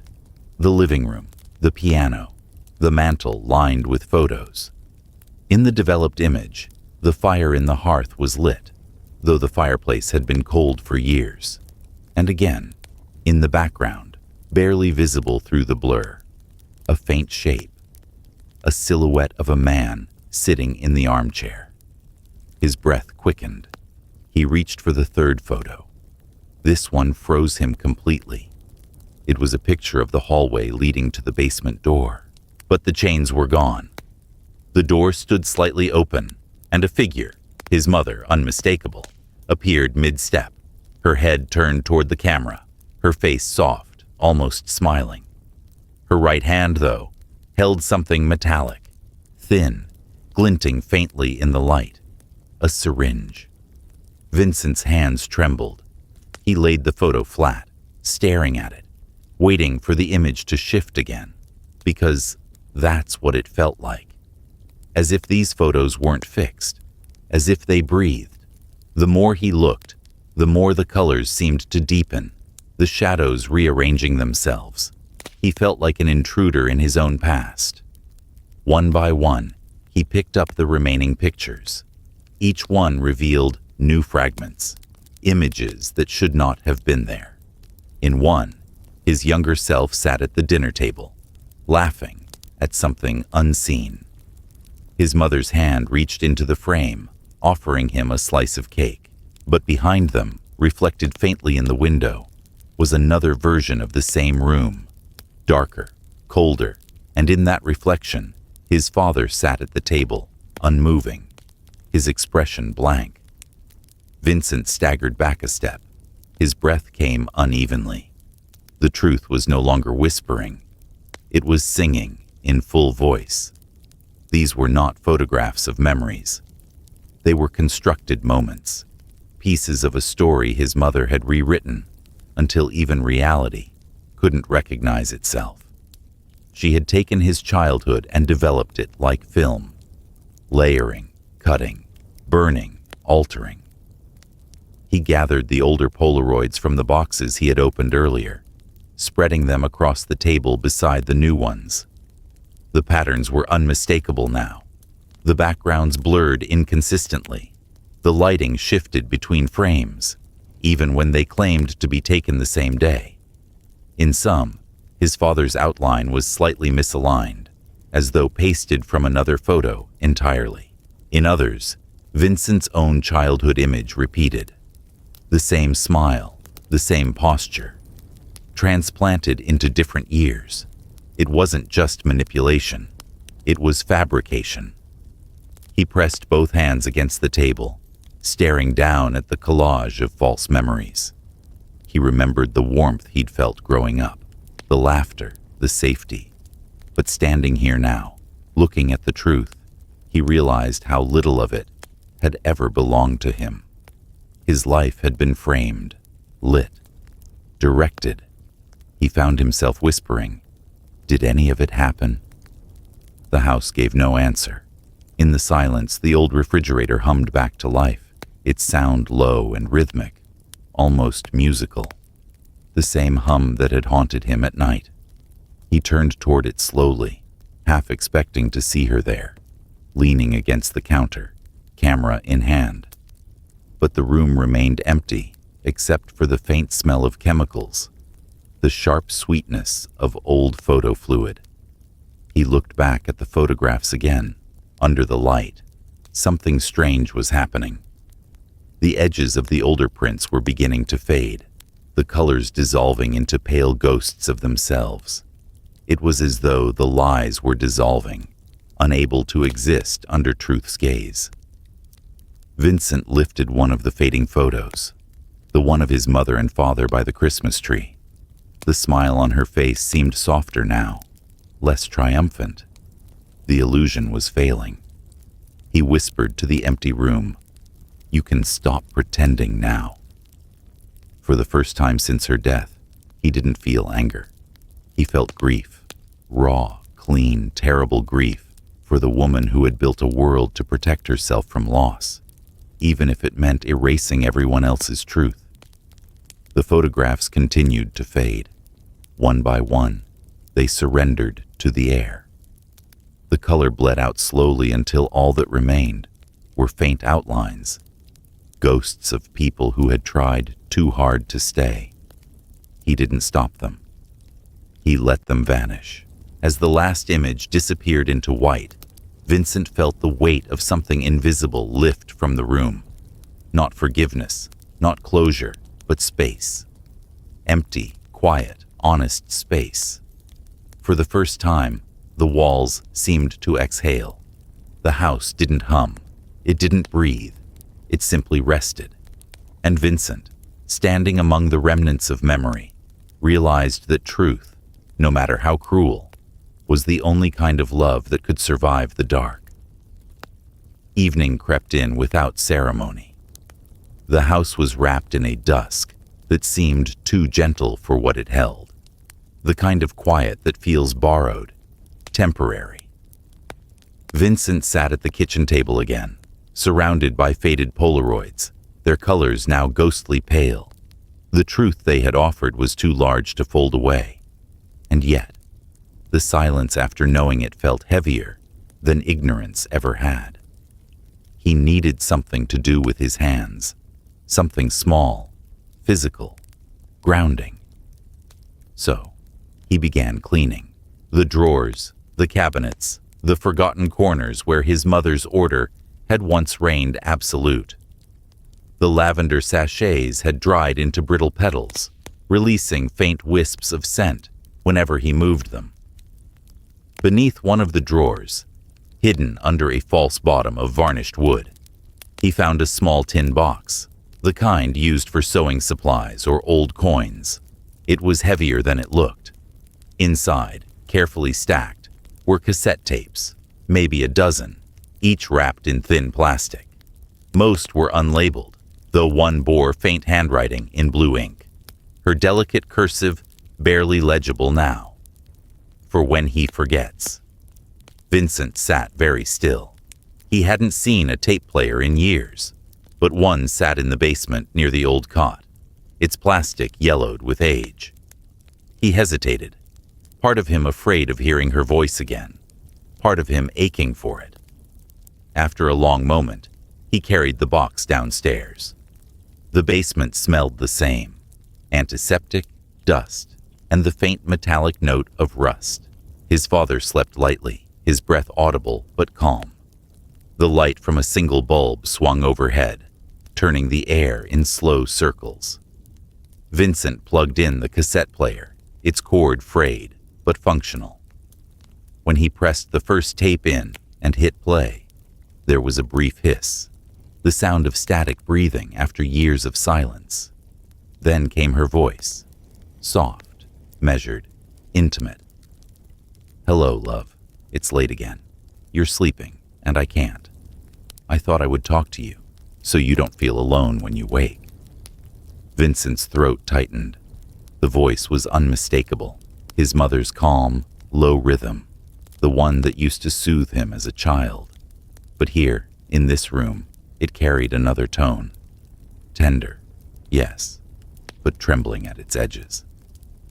"You sleep so peacefully when you can't remember me hurting you." The words fell like glass. Her breath caught audibly on the tape, a small sound that seemed to echo across time. She tried to continue, her tone wobbling. "I don't mean to. I have to. You said you wanted to leave, that I frightened you. But if I can make you forget, then you won't be afraid. You'll stay. We can stay." A silence followed, not the absence of sound, but the heavy kind, the one that swells between sobs. Then, a small broken noise. She cried. Vincent sat frozen, staring at the player as though it might shatter under the weight of her grief.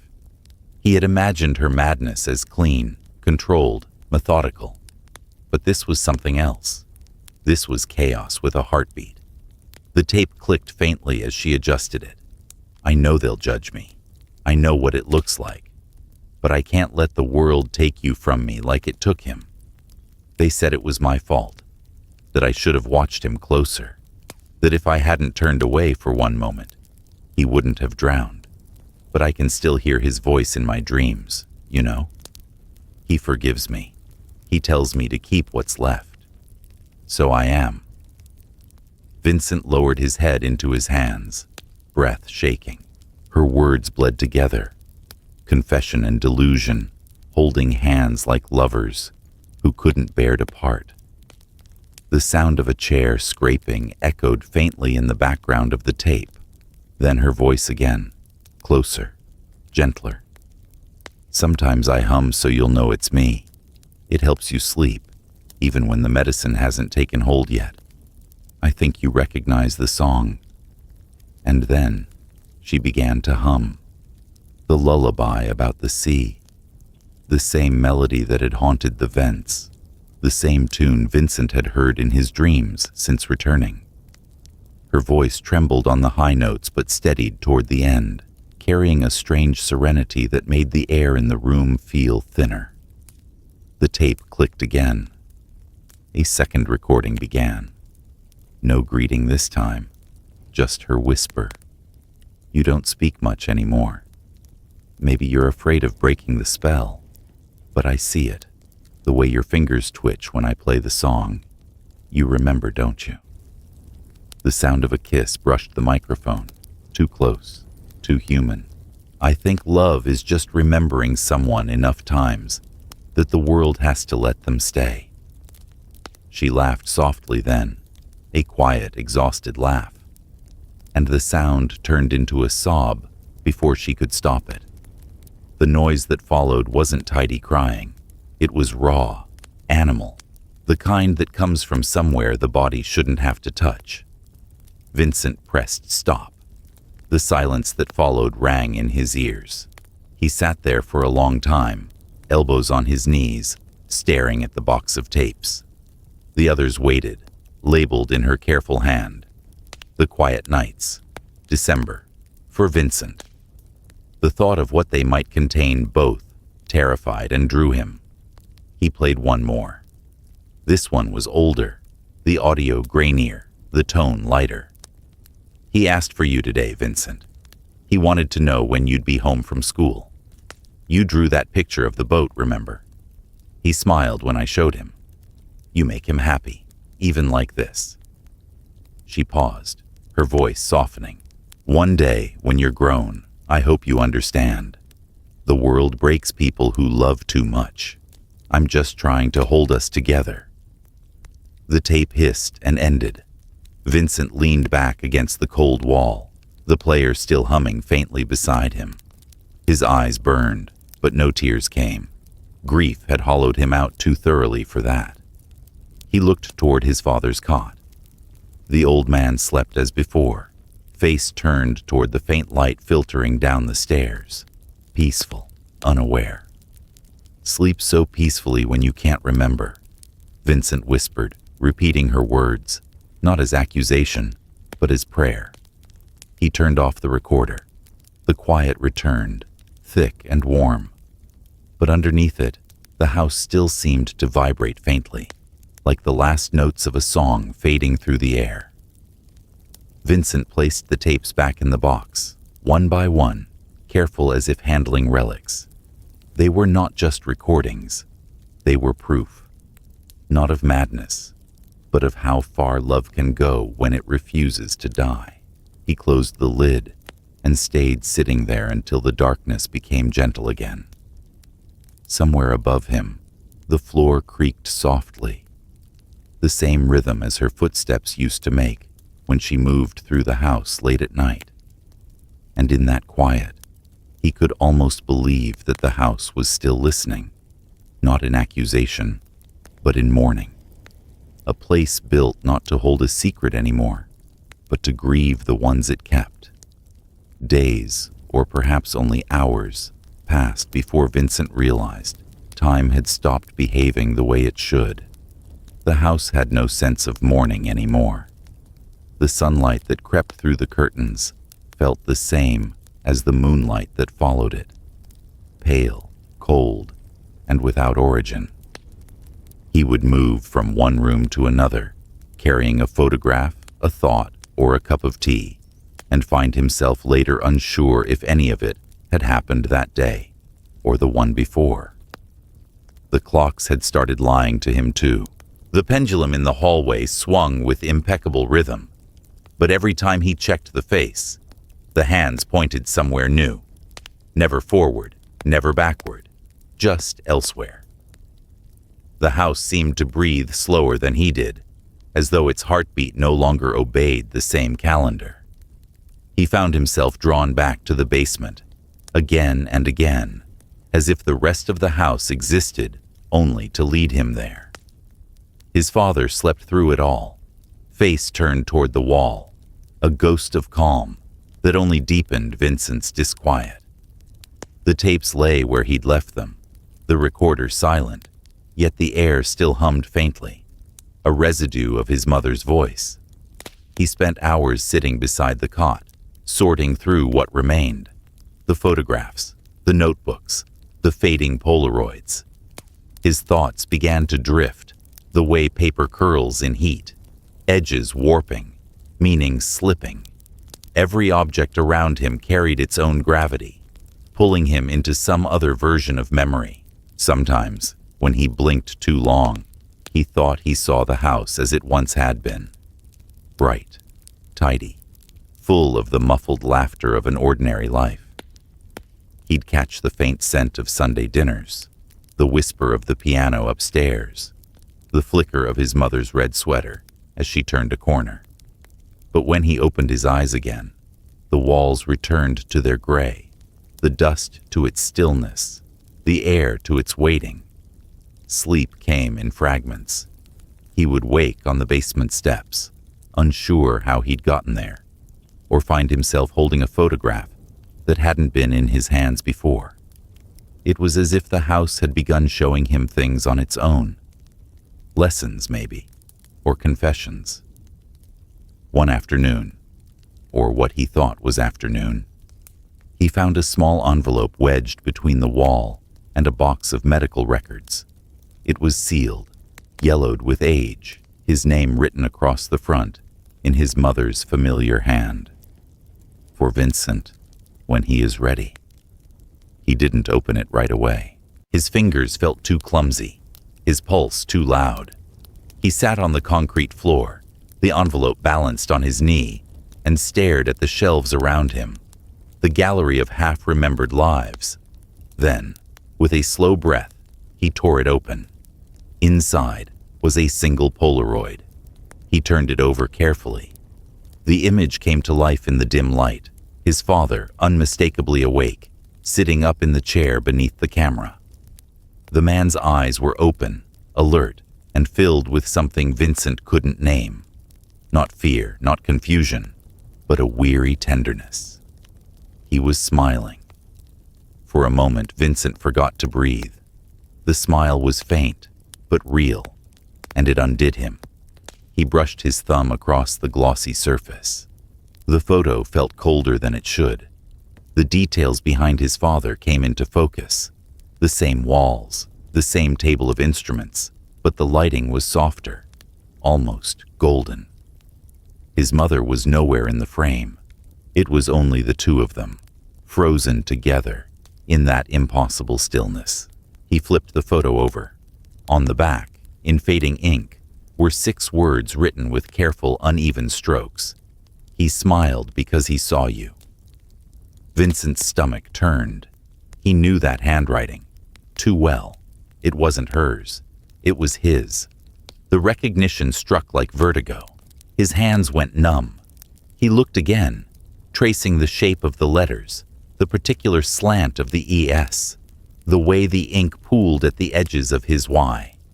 It was his handwriting, but older somehow, as if written by a version of him that had existed long before he returned. He whispered, "That's not possible." But the evidence in his hands refused to vanish.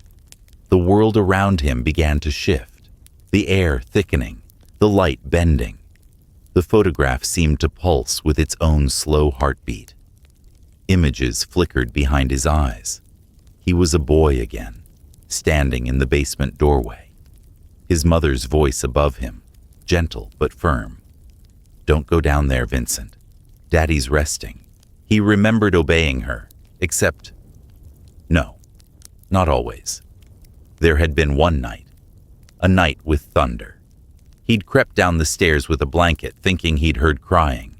He'd seen movement in the shadows. A man's face, pale, trembling, looking up at him. And the man had smiled. He had smiled because he saw him.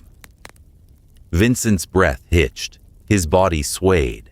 The world blurred at its edges. The photograph trembled in his grip, its colors shifting faintly. His father's eyes flickering between life and the stillness of sleep. The air pressed in around him, dense and humming. The hum deepened into the same lullaby his mother used to sing, but slower now, warped by time. It came not from the walls, not from the recorder, but from somewhere inside his own head. The melody folded in on itself, and each note carried a whisper. You've always been here. You've always known. Vincent's knees gave out. He sank to the floor, clutching the photograph to his chest. His heart pounded so hard it hurt. The light above him flickered, then dimmed, then flared again in one long golden pulse. He thought of his father's voice, the softness of it when he'd said, "You've grown." What if that hadn't been recognition of time past, but of something repeating? What if none of this had ever been linear at all? He looked down at the photograph again, desperate to anchor himself. The image had changed. His father's smile was still there, but now another figure stood just behind him, half in shadow, hand on his shoulder. Vincent leaned closer. The face was indistinct, blurred by motion, but he knew the shape of it. It was his own. The room tilted. He whispered, "No, that can't." The air went white around him. For a moment, there was no sound, no space, no body, only the sensation of falling through his own memory. The house, the photographs, his mother's voice, the endless hum, all collapsed inward, folding like light into a single blinding instant. Then everything went still. When the world returned, the photo lay on the floor beside him, half buried in dust. His fingers twitched toward it, but he couldn't move. The smell of lavender filled the air again, strong, heavy, final. He heard her voice one last time, as gentle as breath. He smiled because he saw you. And before the darkness claimed him, Vincent understood the truth that had always been waiting beneath everything. That memory was not something you could escape from, only return to. Then the world went silent, and the house, at last, forgot to hum. When Vincent awoke, daylight had already filled the room. It poured through the windows with quiet persistence, the kind of soft gold that doesn't demand attention, but simply stays, patient and forgiving.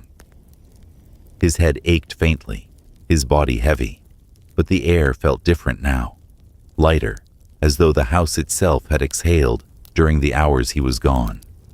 He sat up slowly. The photograph that had been in his hand the night before lay on the floor beside him, its image pale and still. His father's smile looked softer now, the faintest ghost of warmth left behind in the print. The words on the back, "He smiled because he saw you," no longer frightened him. They felt like a benediction, a truth that had stopped demanding to be solved. When he finally climbed the stairs out of the basement, the scent of lavender followed him only faintly, no longer heavy or haunting. It had become something gentler, like the trace of memory itself, still present, but no longer clinging. Upstairs, the light had shifted. The house that had once seemed frozen in a perpetual twilight was now quietly alive. Dust moved through the air in slow spirals, catching sunlight in tiny sparks. The floorboards beneath his feet no longer groaned. They sighed. He stood still for a while, listening, realizing that for the first time in weeks, there was no humming, no echo, no presence beneath the silence. Just stillness, true and clean. His father was awake when he entered the sitting room. The old man sat in the armchair by the window, wrapped in a blanket, a cup of tea trembling lightly in his hands. Outside, the garden had come back to life in the soft way only spring can promise. The trees were bare, but the ground breathed green at their roots. A pair of birds flitted across the yard, chirping with the careless grace of creatures that have never known grief. Vincent paused in the doorway, uncertain whether to speak. He needn't have. His father turned his head slowly, eyes clear in the morning light. "You're here," he said. "I'm here." The old man smiled faintly. "You've been sleeping." Vincent nodded. "It feels like years." "Sometimes it takes years to wake up," his father murmured, returning his gaze to the window. Vincent moved closer and sat on the low stool beside the chair. For a while, neither of them spoke. The birds continued their quiet dance beyond the glass, and the wind shifted through the trees like breath through lungs. Their silence was not the silence of absence. It was the silence of knowing. He studied his father's face in the light. The lines that grief had carved over decades seemed softer now, smoothed by the gentle persistence of time. His skin still carried the pallor of long sleep, but color had begun to return to it, faint as dawn. Every so often, his hands trembled, but not from weakness. It was as though his body were learning again what movement meant. "Do you remember much?" Vincent asked softly. His father was quiet for a long time. When he finally spoke, his voice was slow, deliberate. "Not in order," he said. "Memories come like rain on glass, blurred, scattered. But I remember the sound of her voice, the way she said my name. I remember you running through the garden chasing your shadow, and I remember being tired, so tired." Vincent lowered his gaze. "She didn't mean to hurt you." "No," the man said gently, "but she did." They sat with that truth between them, not as accusation, but as a shared wound that had finally begun to heal in the open air. After a while, his father chuckled softly. "Do you know what's strange? I don't hate her. I can't. Somewhere inside, I think she's still humming. Maybe she always will." Vincent smiled faintly. "I think she will too." The sound of birdsong drifted in through the half-open window, mingling with the smell of damp earth and distant lilacs. His father tilted his head slightly toward the sound, eyes closing. "She would have liked this," he said. "The quiet, the way the world keeps moving, even when we think it shouldn't." Vincent nodded. It's what she wanted, to stop time. But maybe it was never supposed to stop. Maybe love's only meant to slow it down long enough to remember. His father opened his eyes, gazing at him with a softness that made Vincent's chest ache. "You sound like her," he said. They shared a small laugh, the kind that doesn't erase pain, but folds it gently into something bearable. The old man reached out, his fingers brushing Vincent's wrist. It was a simple touch, yet it carried decades of silence, apology, and endurance. "I thought I lost you," Vincent whispered. "You didn't," his father said. "We just took different paths through the same house." Outside, the birds took flight again, their shadows crossing the walls like passing thoughts. Vincent looked around the room, the piano, the photographs on the mantel, the fading wallpaper patterned with vines. The house no longer looked haunted. It looked lived in. Even the air seemed lighter, touched with something human again. His father leaned back, breathing slowly, his eyes following the movement of light on the window pane. "You know," he said after a while, "when you were a boy, I used to watch you draw.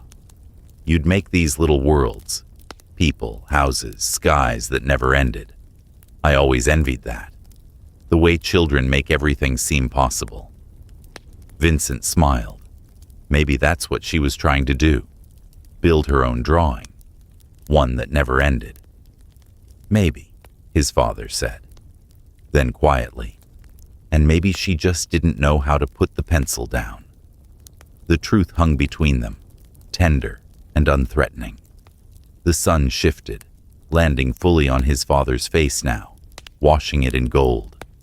He looked smaller in the light, fragile but peaceful, like a photograph that finally belonged to the moment it was taken.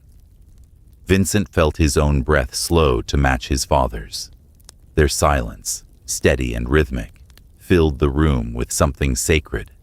It was not the silence of loss, nor even of forgiveness, but of understanding.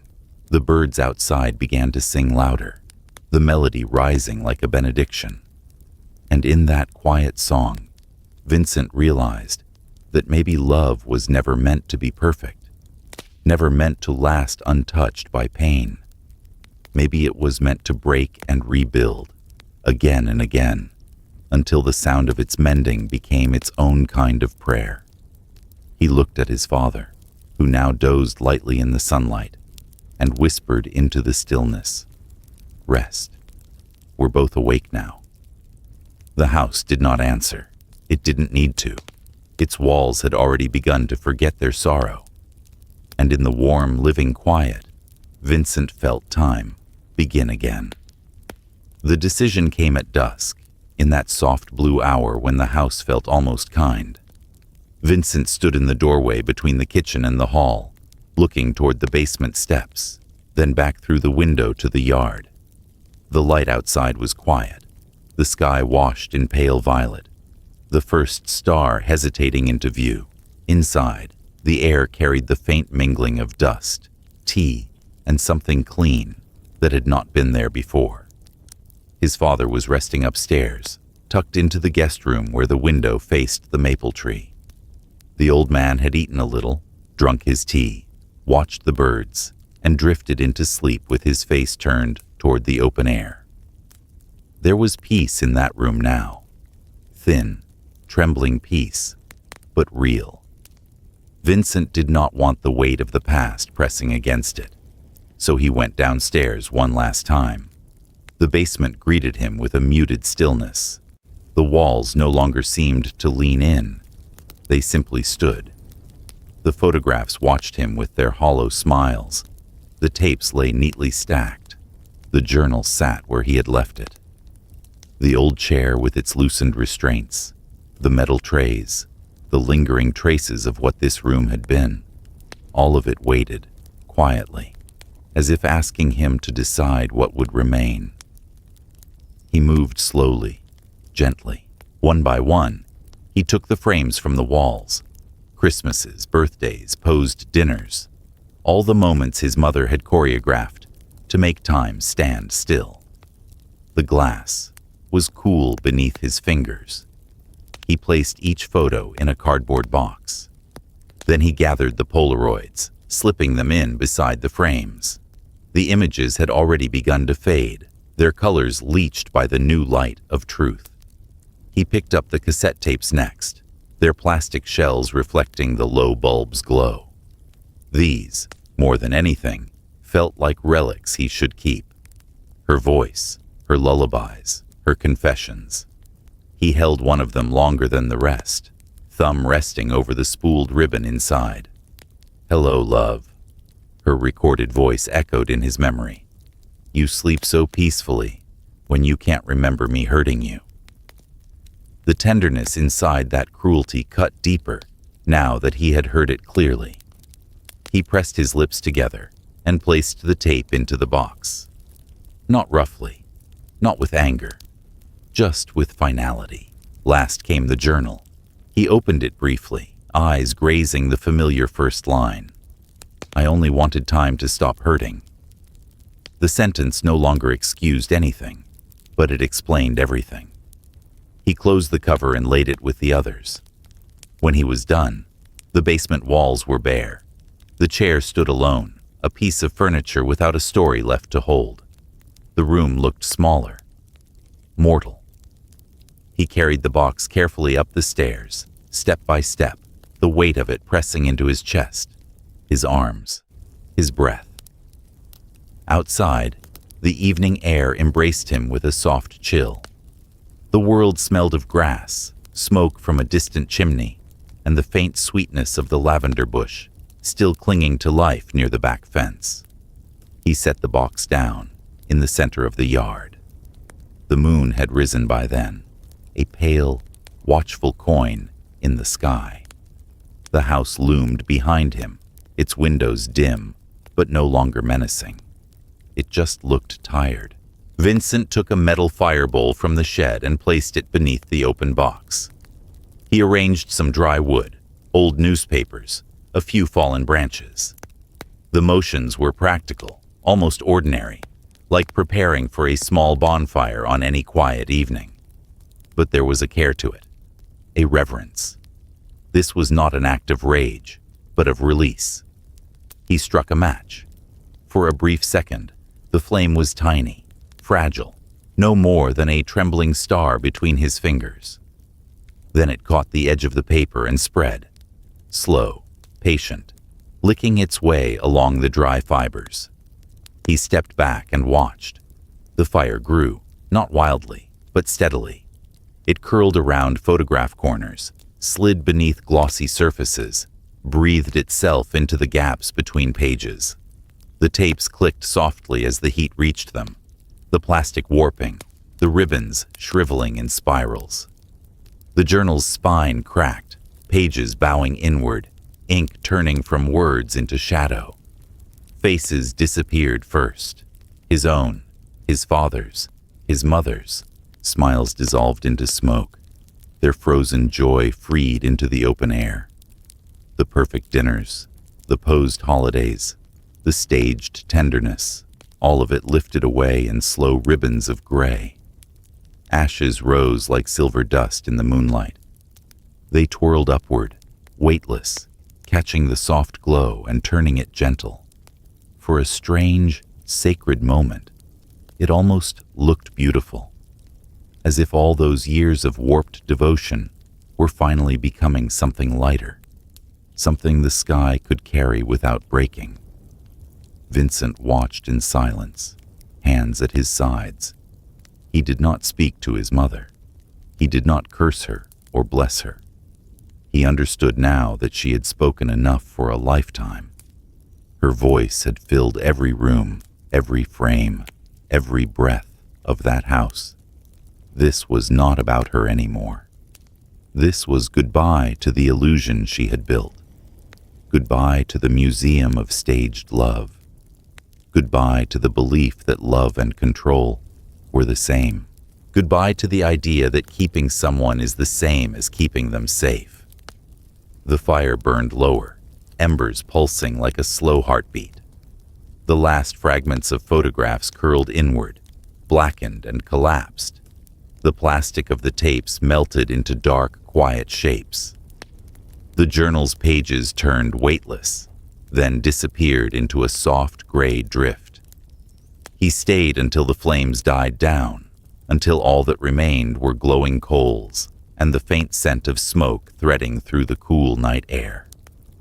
Fireflies flickered in the bushes, small living lights replacing the false images he had fed to the fire.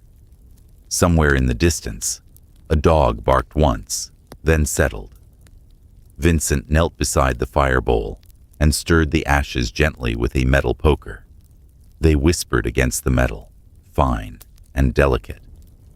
No images remained, no words, no voices. He let out a long breath he had been holding for most of his life. Rest, he said softly, not to his mother, not exactly, but to the version of her that had ruled this place, the one who thought she had to freeze love to keep it from leaving. It's over. The ashes shifted, a faint gust of wind lifting a small plume into the air. It danced upward, then scattered, disappearing into the darkness between the trees. Behind him, the house stood very still. It did not hum. It did not protest. Without its artifacts, without its curated ghosts, it was only wood and brick and memory. A place where someone might someday live without inheriting a lie. Vincent rose and looked once more at the glowing embers. There was no triumph in him, only a quiet, aching relief. This was not an erasure of what had happened. The truth remained, in his father's eyes, in his own bones. Burning the objects did not change the past. It only broke the spell.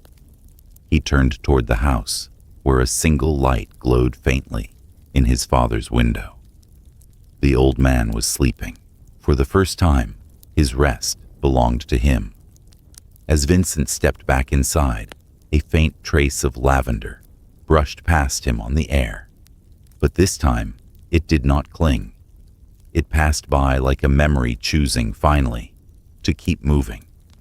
The days that followed were slow and bright, the kind of days that seemed to arrive already forgiving. The spring light turned the air to gold. The wind brushed through the maples, carrying the smell of new grass and damp soil.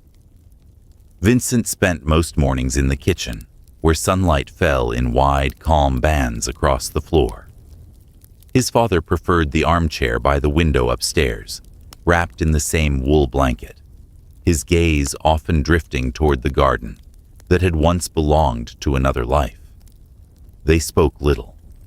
Words had done enough damage. What remained between them was something quieter, a rhythm of shared existence, like two clocks that had finally begun to tick in sync again. Vincent would bring tea, adjust the curtains, sometimes read aloud from the old books his mother had loved, and his father, though weaker now, always smiled when he listened. There was gentleness in his decline, as though he were already halfway to somewhere that no longer hurt. One afternoon, Vincent found him awake, eyes open and alert. The light through the window laid pale halos around his face, softening every line. "You were dreaming again," Vincent said, sitting beside him. His father smiled faintly. "Not dreaming," he murmured. "Remembering." "Good memories?" The old man's eyes glimmered with something like amusement. "At my age, there's no such thing as good or bad memories. They're all just pieces of living. You don't get to keep only the ones you like." Vincent nodded slowly. "I think I understand that now." His father studied him for a moment, as if seeing something in him that hadn't been there before. "You've changed. There's light in you again." "I don't feel lighter," Vincent said softly. "Just quieter." "That's the same thing." The man's voice wavered, then steadied. "Your mother used to say quiet meant peace. She just forgot that peace doesn't mean stillness." Vincent's throat tightened. She tried to stop time. His father smiled again, tired, fond, sad. "Yes, she wanted to save everything before it could break. But love doesn't work like that." He paused, his gaze shifting back toward the garden. "Love doesn't hold, Vincent. It lets go." The words landed in the room like a prayer, soft but heavy with truth. Vincent wanted to speak, to answer, but his chest filled with warmth and ache all at once. There was nothing left to argue with. The house had fallen silent around them.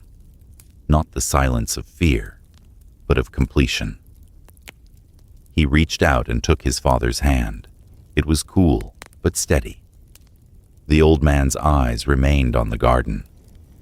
The maples swayed gently outside, their branches etched against the slow blue sky. "Do you ever wish things had been different?" Vincent asked. His father considered.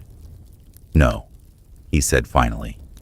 "Different lives don't fix what's broken in us. They just give us new ways to hide it. I think all of this was the only way she knew how to love, and maybe the only way I knew how to forgive her." They sat in silence again. The world outside continued as if nothing remarkable were happening. A sparrow fluttered past the window. The faint hum of a lawnmower drifted from somewhere down the street. Time moved gently, finally allowed to. After a long pause, his father spoke again. his voice barely above a whisper. "Promise me something. Anything. Don't let the house stay full of ghosts. Open the windows. Let the world back in. And when you think of us, think kindly." Vincent's chest trembled. "I will." The old man smiled, that same quiet smile from the photograph, the one that had haunted and comforted in equal measure. "Good," he whispered. "That's enough." His hand loosened slightly in Vincent's grasp. The room grew stiller, the light softer, warmer. Vincent could hear his father's breathing slow. Not a struggle, just a gentle tapering, like a candle flickering down to its last inch of wax. He stayed by his side as the breaths grew shallower, until there was one final exhale that didn't return. It wasn't dramatic. It wasn't cruel. It was peace. The kind that arrives not with sound, but with release. For a moment, everything was utterly still.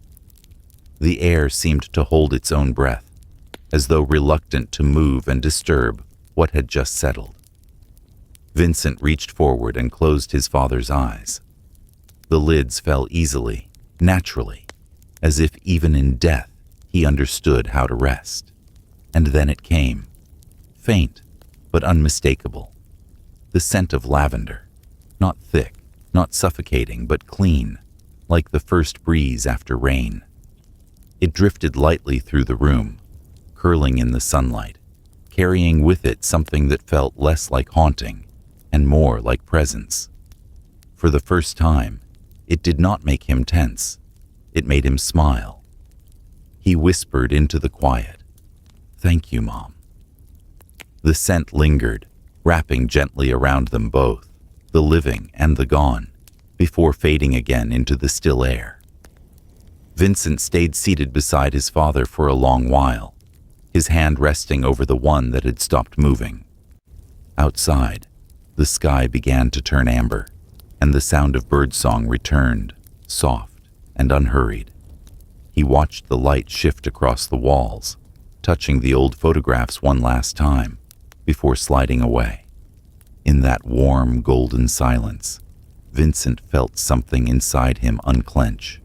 Not joy, not sorrow, but a kind of mercy. The past had finally run its course. The house was no longer a museum or a prison. It was simply a place where two lives had ended and one had begun again. He stood, drew the curtains halfway open, and let the evening light fill the room. It fell across his father's face, across the quilt, across the quiet space that still smelled faintly of lavender and peace. For the first time in years, the house did not hum. It breathed, and in that breath, Vincent knew that love, the kind that truly frees, had finally learned how to let go. Spring settled over the town like a gentle confession. The air was warmer now, washed clean by weeks of quiet rain, and the trees outside the house had begun to breathe again, leaves unfurling in small, brave shades of green. Vincent spent his mornings opening windows, airing out the rooms, letting sunlight wander into corners that had not felt its warmth in years. The house had changed. It no longer looked haunted, only old, an aging vessel that had weathered its storms and learned how to be still again. He moved slowly, deliberately, almost reverently. The walls didn't speak anymore. The air no longer trembled with memory. Even the lavender scent, once heavy and possessive, had softened into a faint sweetness, no more intrusive than a dream that knows when to leave. When he finally descended the basement stairs again, it felt like stepping into a new place, wearing the skin of an old one. The air down there was cool, but not cold. The smell of earth and wood, instead of dust and antiseptic. The single light bulb had been replaced by a small window he'd cut into the upper wall, just beneath the ceiling beams. Through it, daylight streamed in, soft and unhurried. The light painted a perfect rectangle across the floor, dust motes dancing lazily inside it, alive in ways they had never been before. The room was empty now. The chair was gone. The shelves were bare. The walls, scrubbed clean, held no more photographs or taped fragments of love. The marks where the nails had been remained faintly visible, tiny scars of what used to hold memory in place. He didn't cover them with paint. He wanted the room to remember, but gently, the way healed skin remembers a wound without reopening it. He stood there for a long time, just listening. The house above him was quiet, his father's room empty now, except for the bed and the folded blanket he couldn't yet bring himself to move. The world felt suspended, not frozen, but waiting, like a breath between heartbeats. He sat down on the bare floor, legs crossed, the concrete cool beneath him. The light from the new window touched his shoulder, warm and steady. For the first time, he let himself think of everything at once. The years of silence, the lullabies, the false smiles, the buried mercy in all that madness. The love that had tried to trap time, the fear that had mistaken control for devotion. He thought of his mother, her trembling hands, her fragile laughter, the way she'd looked at the world as though it were always about to leave her. He missed her. Against all reason, he missed her. Grief has no logic. It doesn't ask for permission to coexist with forgiveness. It just sits quietly beside it, breathing in the same rhythm until both become one. He whispered into the sunlight, "I forgive you." The words didn't echo. They didn't need to. The room absorbed them like water, seeping into dry earth. He leaned back against the wall, closing his eyes. The quiet wasn't hollow. It was full. He could hear faint sounds from the world outside, a bird somewhere near the window, the soft murmur of wind through leaves, the rhythm of life continuing, unafraid to move forward. And then, just at the edge of hearing, something else, a sound too delicate to be real, yet unmistakable. A hum. At first, he thought it was memory, the ghost of the old house whispering one last time. But it didn't feel like haunting. It was light, almost playful. The melody was familiar. The lullaby his mother used to hum, the one his father had once joined. Only now, the notes were clear, steady, balanced. He opened his eyes. The room was empty, but the air shimmered faintly in the sunbeam, as if vibrating with the hum's faint resonance. The sound came from nowhere and everywhere. Not in the walls, not beneath the floor, but within the light itself. For a heartbeat, he heard two voices. They blended perfectly, neither overpowering the other, both carrying the same tune in different octaves. The harmony of two souls that had finally learned what love meant when it stopped trying to last forever. Vincent smiled through the ache that rose in his chest. He didn't speak, didn't move, afraid that even a breath might break it. The humming lingered just long enough to reach the last line of the song. "The sea is calm tonight," before fading into the quiet. The light remained. He looked up toward the small window. Through it, he could see a sliver of blue sky, clean and vast. Dust motes drifted lazily through the beam, like tiny, weightless memories, unburdened by the past. Maybe this was what letting go really meant. Not forgetting, not denying, but allowing the echoes to fade at their own pace, until only light remained. He sat there until the sun moved westward, and the rectangle of light climbed the far wall, before dissolving into shadow. The basement grew dim again, but not dark. The darkness felt gentle, almost kind, a reminder that night was only another shape of peace. Before leaving, He turned once more to look at the empty room. It no longer looked like a cage. It looked like a place where something sacred had ended and something new had quietly begun. He whispered, barely audible, "It's all right now." And though no voice answered, the silence that followed was warm, the kind of silence that feels like being held. He climbed the stairs slowly, one hand trailing along the railing. Behind him, the light in the basement softened, then dimmed completely. The house didn't hum anymore. It listened. When he reached the top, the scent of lavender brushed past him, faint, fleeting, almost playful, not haunting, homecoming. The lake lay just beyond the tree line, where the maples opened into a wide clearing of reeds and water lilies. Vincent had not been there since childhood, though he had dreamed of it often. The still mirror of its surface, the way it caught the sky and held it tenderly, like a secret it refused to spill. It had been his father's favorite place, long before the house became a tomb.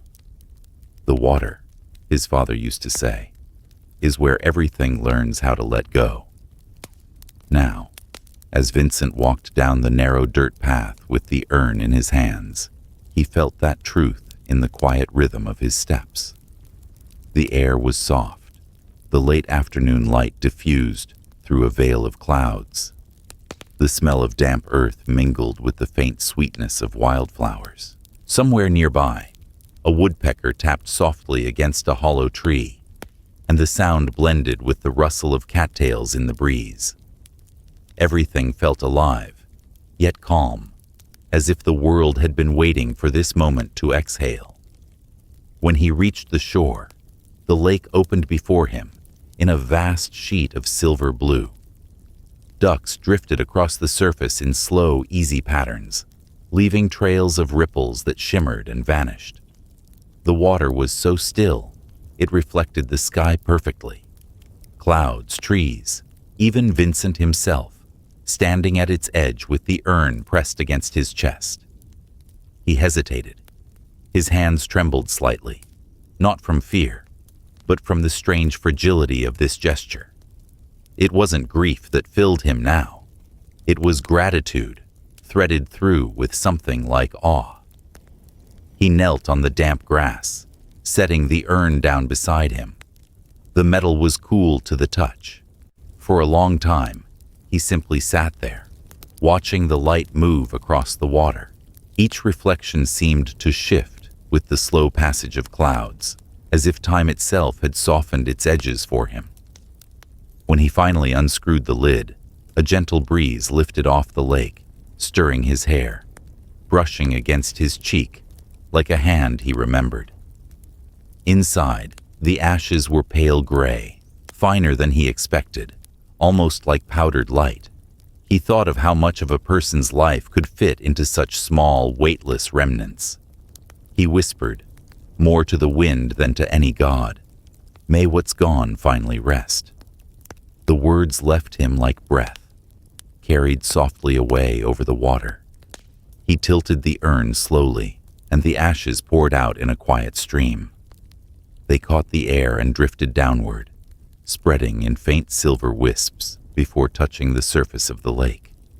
Each particle shimmered as it met the water, sinking and scattering like stardust dissolving into dusk.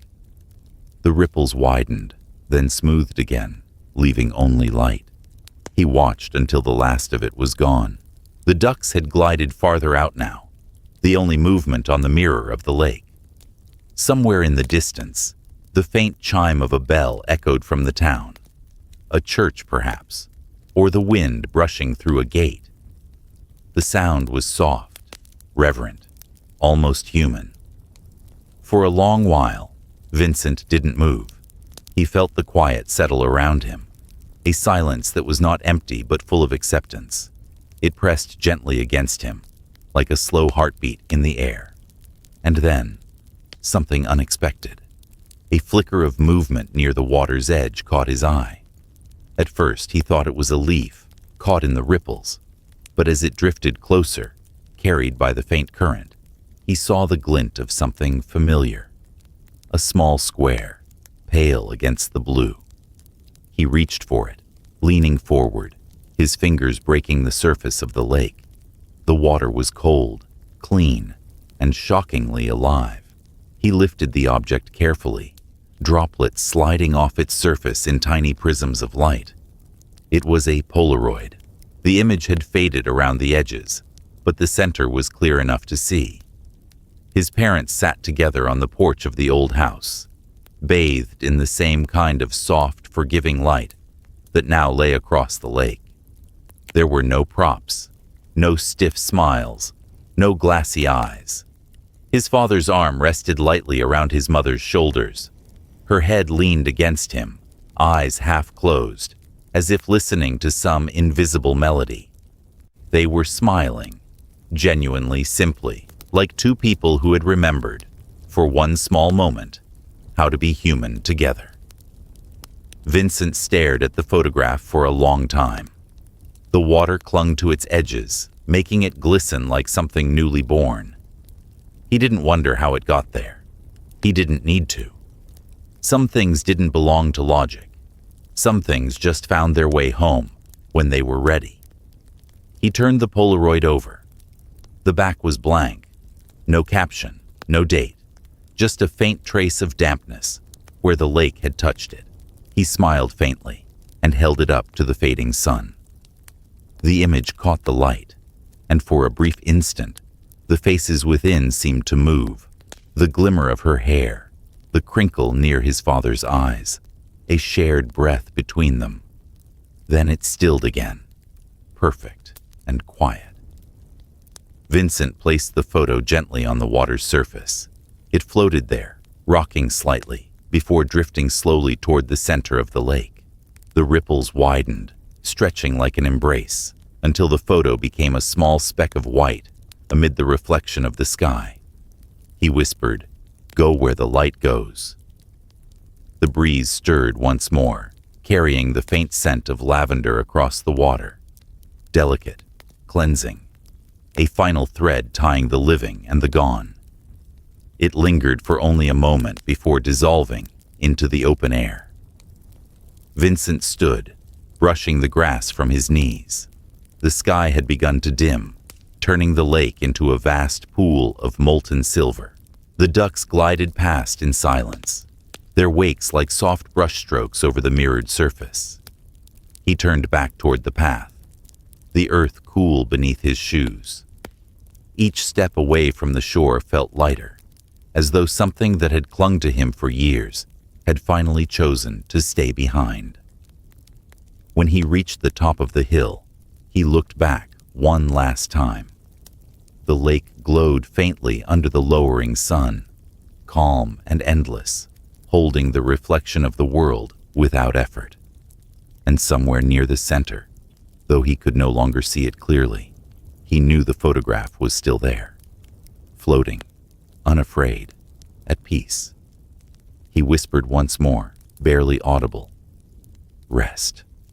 And as the last light of the day slid across the water, the lake seemed to shimmer in reply. A soft, silent promise that everything lost had already been found. Evening arrived with a kind of quiet grace, the kind that doesn't demand attention, but simply slips into being, like breath after a long-held sigh. The sky over Mercy Lake, yes, that was its old name, one his father had once told him, had turned to soft silver and pale blue, the color of forgiveness. The house sat still, its walls washed with twilight. No echoes, no hum, only the sound of crickets waking gently in the garden below. Vincent sat by the window, the same one his father had loved, a cup of tea cooling in his hand. The glass carried the faint warmth of the day's sun, and through it, he could see the yard glowing with the slow pulse of fireflies. They blinked in small bursts, scattered points of light drifting through the air like thoughts that had finally learned how to rest. The wind moved softly through the grass, carrying with it the smell of earth, the hint of lilac, and the faintest trace of lavender. barely there, more memory than scent. He didn't flinch this time. The smell no longer carried sorrow. It carried peace. He leaned back in the chair, letting the quiet settle. For the first time, it wasn't heavy. It didn't press against him like the silence of a house keeping secrets. It breathed with him, warm and slow. The kind of silence you could live inside. His eyes wandered across the garden, the small patch of soil he had turned over earlier that week. The bird bath his father had once built, now catching the soft glimmer of firefly light. He had planted wildflowers along the fence. Soon, when they bloomed, the colors would spill together the way the past and present did now. Indistinct, inseparable, and somehow beautiful. Upstairs, the rooms waited quietly. His father's bed was empty but not lonely. The space felt sacred in its stillness, like a candle that had burned out naturally, leaving warmth long after the flame. Sometimes Vincent would pause in that doorway, not to mourn, but to listen, to the stillness, to the peace that lingered where once there had been fear. He thought of his mother then, of her humming in the kitchen, the way her hands moved with precision, the flicker of worry always hiding behind her tenderness. He thought of his father's voice, calm and worn, telling him stories about ships and stars, about the sea and its endless patience. And for the first time, when their faces appeared in his mind, he didn't feel the sharp ache of loss. He felt gratitude. He realized then that peace didn't erase what had been. It didn't scrub away pain or rewrite the past. It just made space around it, enough that the hurt could breathe without consuming everything. He sipped his tea. The liquid was lukewarm, but the taste was grounding, familiar. Outside, the first stars appeared in the dimming sky, faint as breath on glass. A single firefly landed on the window ledge, its tiny body glowing in pulses. It stayed there for a few seconds, long enough for Vincent to see its wings shimmer, before lifting away again into the dusk.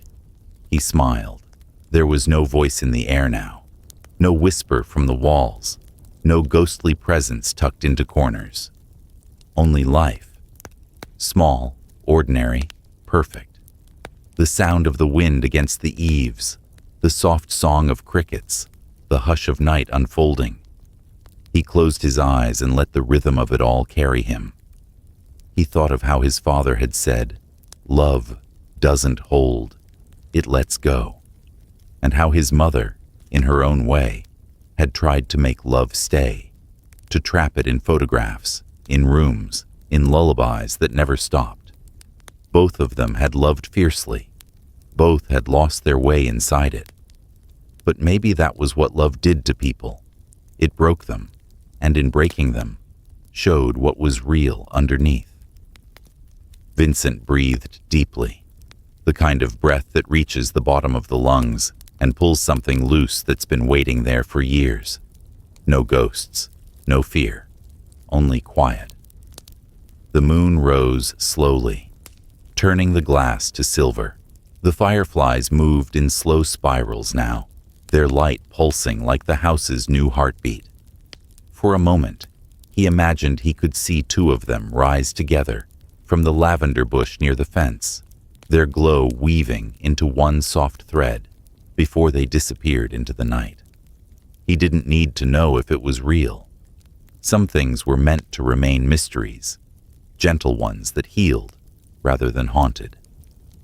He whispered, more to the night than to anyone specific, "Thank you for staying long enough to let me go." The wind stirred the curtains slightly, brushing against his arm like a touch from something that had once been human, now transformed into light. Vincent smiled, and for the first time, the smile didn't feel borrowed. It felt his own. He set the empty cup aside and leaned his head back, eyes tracing the faint reflection of the stars in the windowpane. The house was utterly still, not dead, not asleep, simply resting. The kind of rest that comes after truth has been spoken, after forgiveness has been accepted, after love has been allowed to breathe free of chains. The narrator's voice, soft, omniscient, steady, whispered across the still air. Peace doesn't mean forgetting. It means remembering without pain. And with that, the story exhaled. The house, the night, and the man who had finally learned that some endings are not endings at all, but the quiet beginning of rest. The fireflies blinked once more outside the window, their lights fading gently into the vast, forgiving dark. The next story is Humphrey and the Haunted Portrait. The lake had the kind of stillness that could quiet even the loudest mind. Each morning, golden leaves drifted across its surface like scattered memories, the air trembling with the scent of pine and old rain. The small wooden cabin that sat near its edge looked as though it had been painted into the world rather than built. Weathered shutters, a crooked chimney, and a porch that creaked gently whenever the wind passed. Inside, Humphrey lived the way people do when they have outlived both noise and hurry. The retired painter was in his 70s now, his hair the pale gray of early dawn, his hands thin and careful, as if they remembered the weight of creation but feared to hold it again. His days were quiet, not sad, filled with the slow ritual rhythm of an old man who had made peace with solitude. Each morning, he brewed tea in the same dented kettle his wife once used. The steam curled through the kitchen like a ghost, unsure whether to leave. He would stand there, cup in hand, watching sunlight scatter across the lake through the fogged window pane, and for a moment, he could almost hear her laughter again. Light, musical, echoing down the hall. He never turned toward it.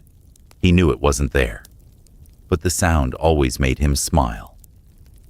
Humphrey's cabin was filled with paintings that seemed to breathe their own air. Some leaned against walls, others stacked in corners, collecting dust and half-light. None of them were finished. A portrait missing eyes, a landscape missing a sky, a vase without its flowers. They looked like fragments of dreams that had refused to wake. He had not painted for years. After his wife's passing, his brushes had grown stiff, the paints had dried, and the muse that once lived in his hands had turned to stone. He would sometimes sit by the easel, brush in hand, as if to begin. But the first stroke always felt too loud for the silence of the house. He feared, perhaps, that painting again would bring her too close, or worse, remind him how far she'd gone. Still, art had a way of waiting. Outside, the lake shimmered with light that changed by the minute. Silver in the morning, copper at noon, glass blue at dusk. He often sat on the porch, wrapped in a wool blanket, watching the sun dissolve into the horizon. In those hours between day and night, the world felt forgiving, even kind. Inside, the house spoke in small sounds, the kettle's sigh, the click of the clock, the settling wood. He had lived long enough to understand that peace was not the absence of memories, but their soft acceptance. Yet there were moments, brief, fleeting, when he sensed something moving beneath that peace, something almost alive. It happened when he walked past the mirror in the hallway, a simple oval mirror, framed in oak, placed there decades ago by his wife. He used to see their reflections together, her soft smile, his quiet pride.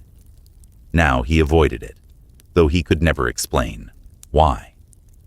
That evening, after the sun fell behind the trees, he passed by it again. The hallway light flickered faintly, and in the glass, he caught his reflection. But there was a delay. Subtle, like an echo that had to travel too far before returning. His reflection lingered a half-second longer than it should have, its shadow slightly darker, its outline trembling. He stopped. The mirror looked ordinary again, his face pale, kind, lined by time. He told himself it was the poor lighting, perhaps the way the lamplight bent against the glass. Still, as he turned away, he felt the hairs on his arm rise gently, as though the air behind him had changed. The night deepened. Rain began to fall, a patient tapping against the roof. He lit a candle, its glow small but warm, and sat by the window. From there, he could see his reflection again, not in the glass this time, but in the blackness outside. His face floated faintly against the dark, blurred by raindrops, framed by the light of the flame.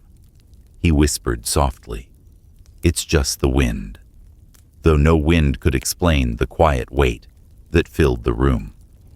The paintings along the wall seemed to lean toward him slightly, their colors dim in the candlelight. The air smelled faintly of linseed oil, old, forgotten, but familiar. Humphrey took another sip of his tea. The warmth steadied him. He closed his eyes for a moment, letting the sound of the rain and the faint ticking of the clock lull him into calm. When he opened them again, the candle flame had shrunk lower, its last flicker brushing the rim of shadow across the table. Behind him, the mirror caught that flicker too.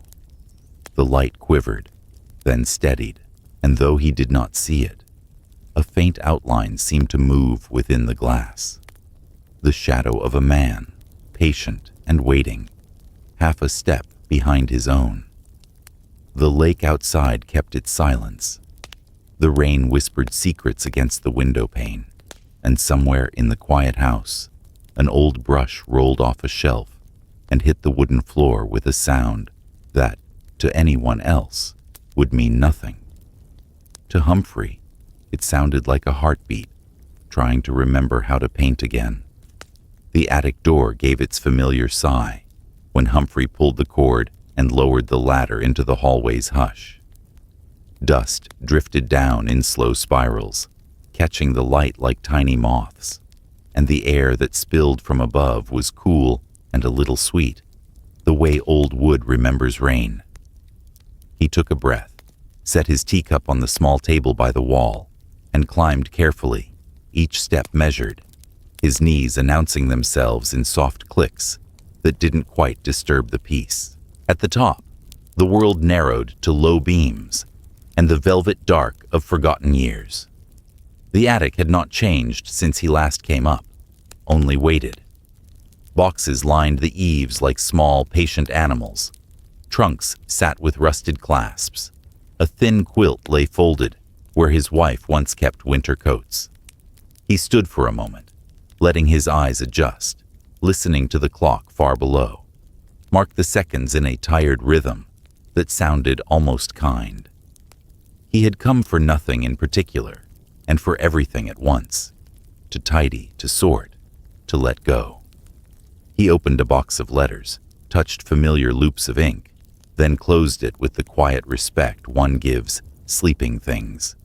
He found a jar of buttons and smiled at how they shone like small moons. A spool of blue thread, a pair of gloves, a toy boat with a chipped mast. The attic was a museum without visitors, and he was its last gentle curator. Only when he turned to move a long, narrow crate did he notice the canvas leaned behind it, wrapped in yellowed paper, tall as his shoulder. He felt a slight change in the air, as if the room had exhaled.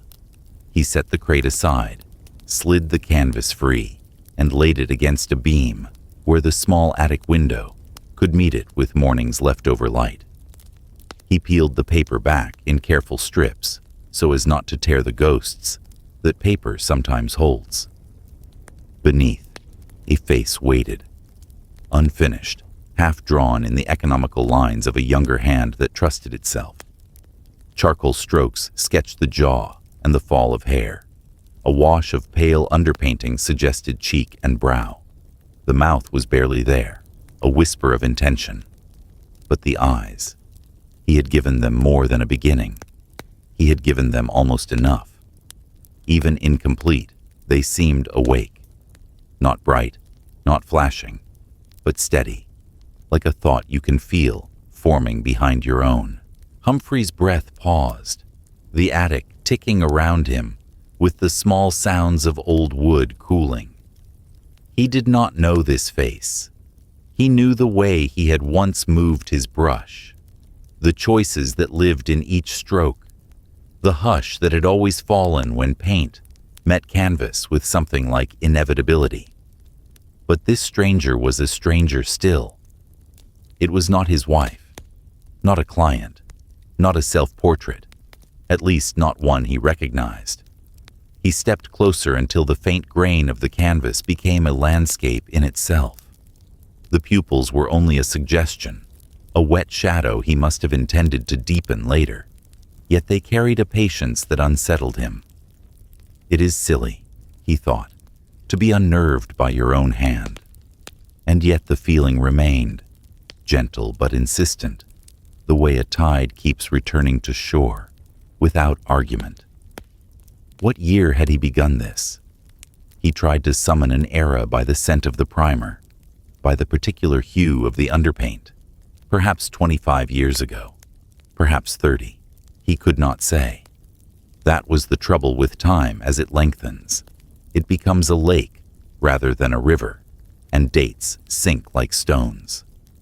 He touched the edge of the frame, not the paint, as if greeting an old acquaintance you are not sure will remember you. Well, he said into the attic's patient dark, his voice too soft to travel far. There you are. On a tidy impulse, he carried the canvas toward the hatch and lowered it, careful not to scuff the corners. In the hallway, he leaned it against the wall beneath the oval mirror he avoided, and felt the odd companionship of being watched by two versions of a face, one made of lines and one nested in a glass he did not wish to meet.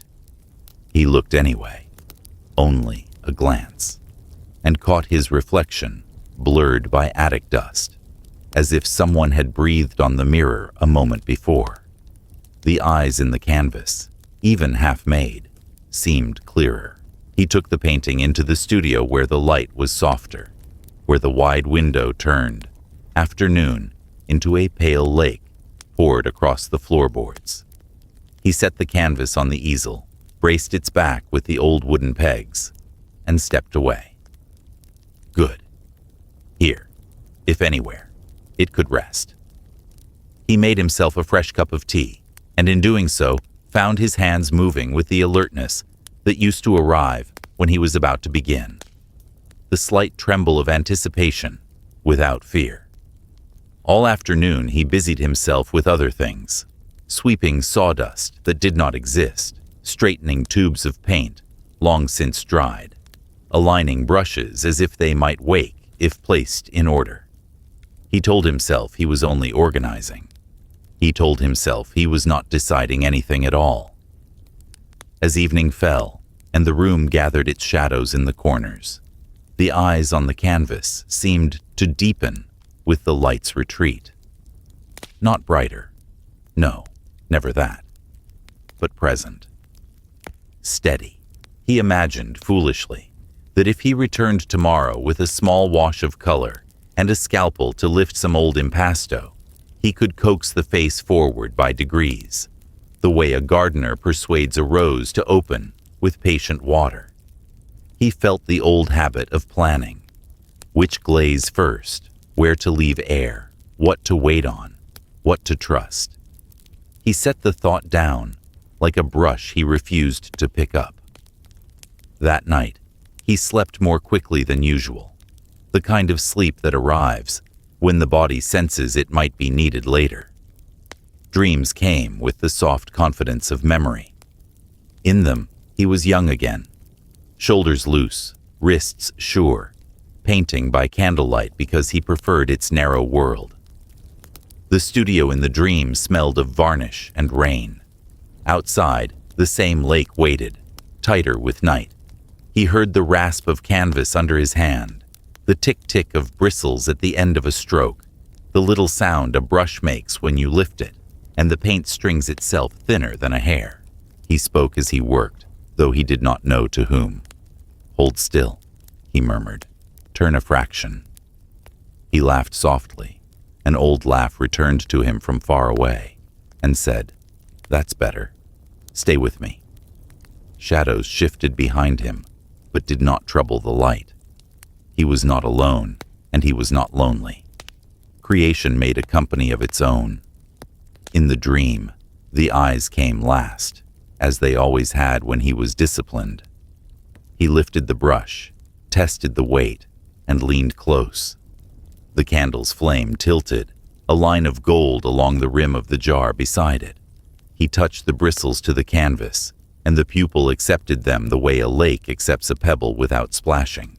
The gaze formed not forward, but inward, as if the painting were looking into the room and through it, toward a point he could not see. He felt something answer in his chest, like the first quiet inhale after weeping. He set the brush down. The candle trembled once and held. From the dark just beyond the edge of his sight, someone breathed. A presence, not menacing and not kind, simply there, with the steady patience of a chair or a door or a long, unbroken note. He did not turn. He knew in the logic of dreams that if he turned, the light would go with him, and he would lose what he had gathered. He kept his eyes on the portrait. When the voice arrived, it was not a whisper.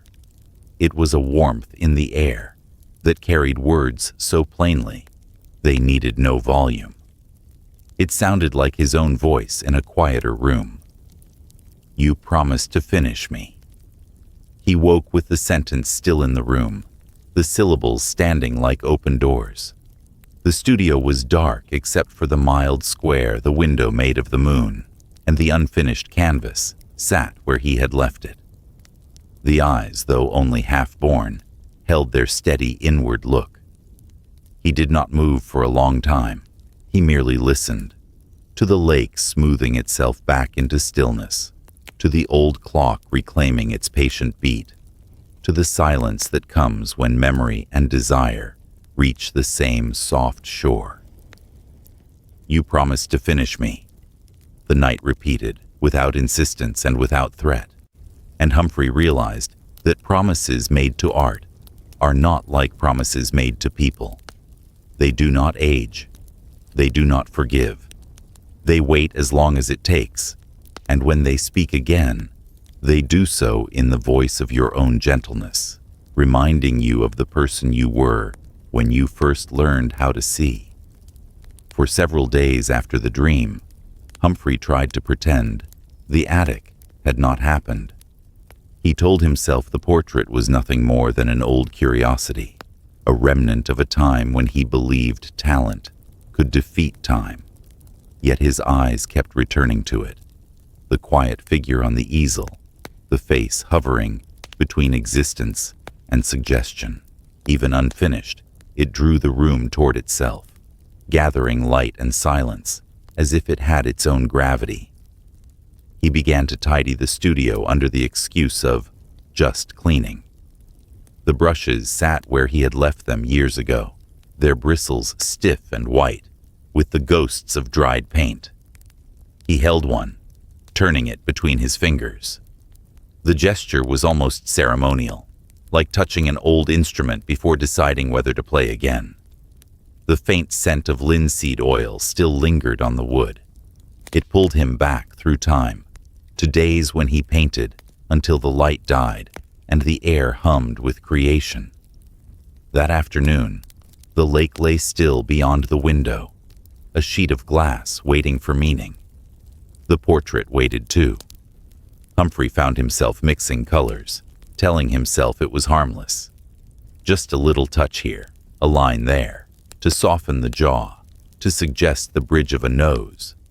He chose his old palette, the one his wife had given him for their 20th anniversary.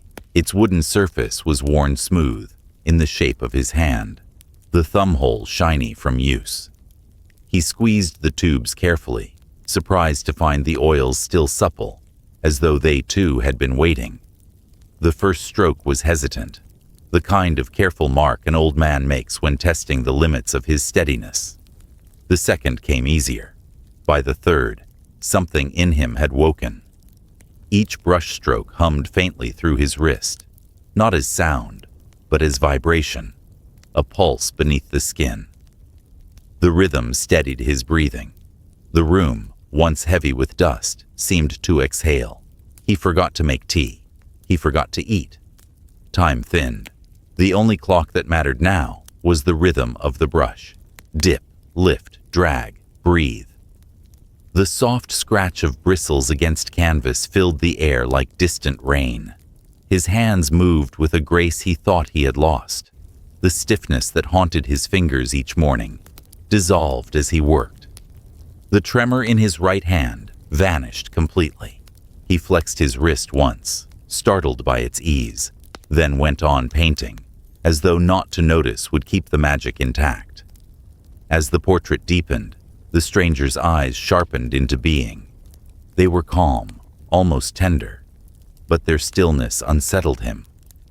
He leaned close, brush trembling over the iris, and for an instant, he thought the eyes shifted, the pupils contracting slightly, in response to the window's light. The illusion, if illusion it was, startled him enough that he pulled back, laughing softly. "It's only paint," he said aloud. His voice sounded too loud in the small room, as though someone else might answer. But no one did. Only the faint tapping of rain against the window. Hours passed unnoticed. Outside, daylight drained away until the lake mirrored the sky's deepening gray. The portrait glowed faintly in the lamplight, its colors richer, its expression unreadable. Humphrey sat on the stool, breathing quietly, a thin film of sweat on his forehead. He felt alive, not in the wild, burning way of youth, but in the calm certainty of purpose returned.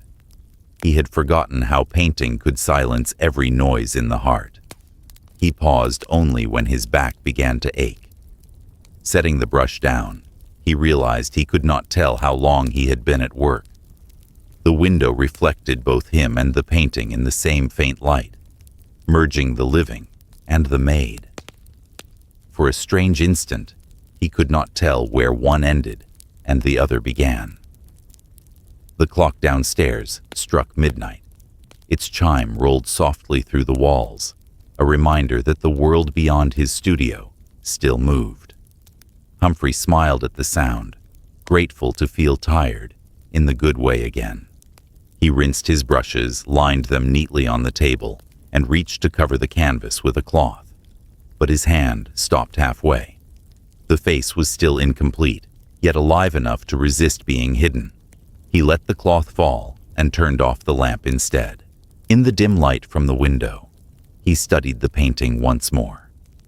The stranger's expression had changed, not in any measurable way, but in feeling.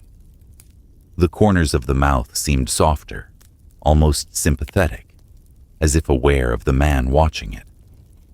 Humphrey felt a faint warmth behind his ribs, something between pride and unease. He whispered, "You're coming along," and the words felt like an acknowledgement between two beings rather than one man and his work. Sleep found him reluctantly that night. The hum of the brush stayed in his muscles, echoing like a heartbeat. Even with his eyes closed, he could still see the strokes layering themselves, each one breathing, each one forming something that almost thought. He dreamed of nothing in particular, only light and color. The golden reflection of the lake against the ceiling, the smell of wet wood, the faint rhythmic whisper of paint sliding across canvas. When dawn crept over the horizon, soft and gray-blue, he woke still seated in the chair beside the easel. His back ached, his tea had gone cold, and the room was washed in the kind of pale light that turns everything tender. He blinked at the window, at the dim reflection of himself and the painting behind him, and that was when he noticed it. His reflection was smiling, not faintly, not in the soft, dreamlike way of someone half awake, but clearly. His lips curved upward, his eyes warm with calm amusement. He lifted a hand to his own face, felt only stillness there. The reflection smiled wider, as if acknowledging him. Behind it, the portrait's shadowed form seemed to shift slightly, its eyes glinting in the new light. For a long, breathless moment, Humphrey did not move. He sat perfectly still, caught between fear and wonder, the silence of the studio pressing around him like a held breath. Then the wind stirred the curtains, the lake shimmered, and the reflection returned to normal. Only an old man, tired and still. Humphrey exhaled slowly, his pulse fluttering but not panicked. Whatever had happened, or not happened, felt neither cruel nor kind, merely inevitable, like the next brushstroke waiting for him to begin again. He turned back to the painting, his fingers tracing the air just above the canvas. The eyes, unblinking, waited. Somewhere deep inside the silence, something hummed once more.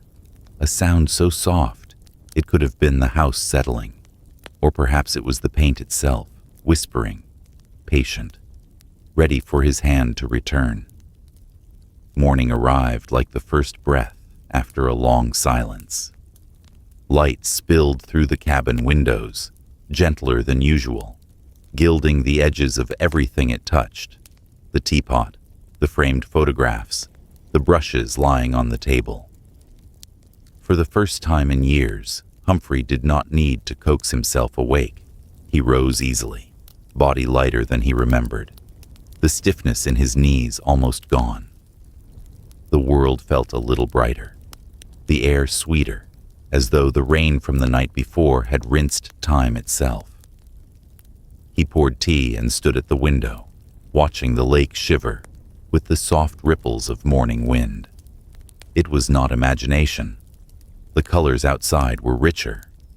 The water shimmered with a subtle green-blue hue he had never noticed before, and the trees glowed as if someone had brushed them with fresh paint.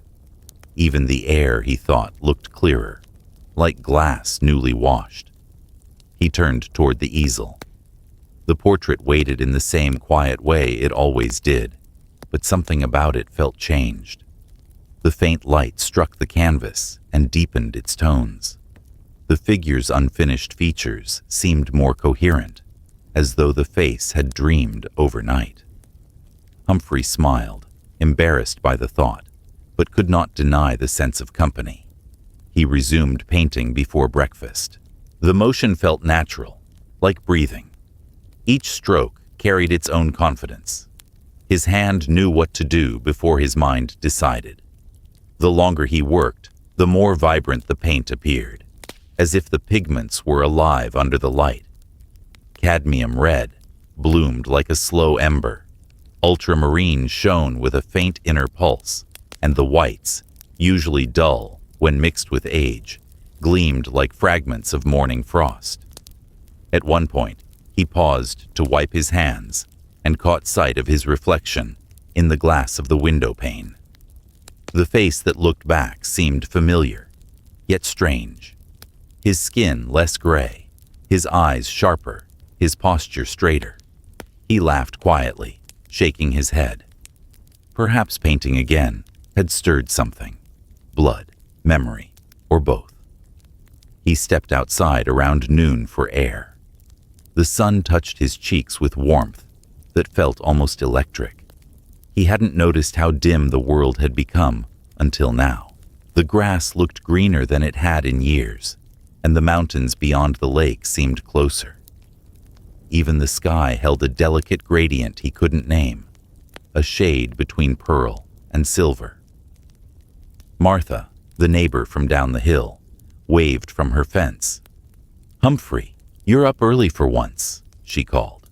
Her voice carried in the clear air, kind and teasing. He smiled back. "I've been busy," he said, brushing his paint-stained hands against his trousers. She looked him over, squinting slightly. "You look good," she said after a pause. "You've got color in your face again. Been taking your vitamins?" He laughed. "Just painting," he replied. "Well, keep at it then. You look 20 years younger." He thanked her, amused, and walked back up the steps to his porch. Yet the smile lingered longer than it should have.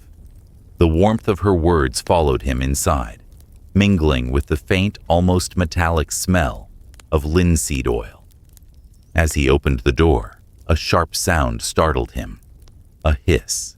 The stray cat that had made his porch its nightly shelter was there, back arched, fur standing like a ripple of black waves. It stared at him, eyes wide and golden. "Easy now," Humphrey murmured, crouching slightly. "It's only me." But the cat hissed again, louder this time, tail thrashing. Then, with a sudden dart of motion, it leapt from the porch rail and vanished into the trees. The sound of its claws scraping wood echoed for a moment before fading into silence. He stood there, confused. The cat had always liked him. For years, it had appeared every evening to curl in the corner by the steps, accepting scraps of fish or milk without fear. Now, the space it left behind seemed strangely empty, like a note missing from a familiar song. Back inside, the room smelled faintly different. The scent of paint was stronger, heady, rich, not unpleasant, but thick enough to notice. He opened a window to let the air move, but it did little to change the feeling that something unseen had shifted slightly in the house's rhythm. Still, when he returned to the easel, all unease faded. The moment his brush met the canvas, the world contracted into perfect focus. There was no time, no fear, only the quiet dialogue between color and silence. The hum in the air returned, the soft vibration he had first noticed days ago. It seemed to come from nowhere and everywhere, a faint heartbeat that synchronized with his own. As evening settled, the sky outside turned violet. The lake mirrored it so completely that the line between water and sky vanished. Humphrey sat back, stretching his arms. The portrait now had depth, shadows blooming under the cheekbones, light cradling the brow. The figure still lacked a name, yet felt more real than any person he had met in years. He turned off the lamp, leaving only the fading glow of twilight. The painting caught the last fragments of that light and held them, colors deepening like embers under ash. For a long moment, he simply watched. His heart felt calm, but awake, like a steady flame. Before going to bed, he paused once more at the window. The lake's reflection trembled faintly in the dark. Something in that stillness mirrored the peace inside him, though he could not say why. Behind him, in the studio, the faint hum continued, a sound so soft it could have been mistaken for wind. Yet no breeze stirred the curtains. He turned back once, half expecting to see the cat returned to the porch, but the night remained empty. Then he smiled, because the world no longer looked gray. It was full of color again, and in that color, for the first time in years, Humphrey felt alive. As he blew out the last candle, the portrait glimmered faintly in the darkness. The blues and ochres held their glow for several seconds after the flame died, as though the paint remembered light even when none remained.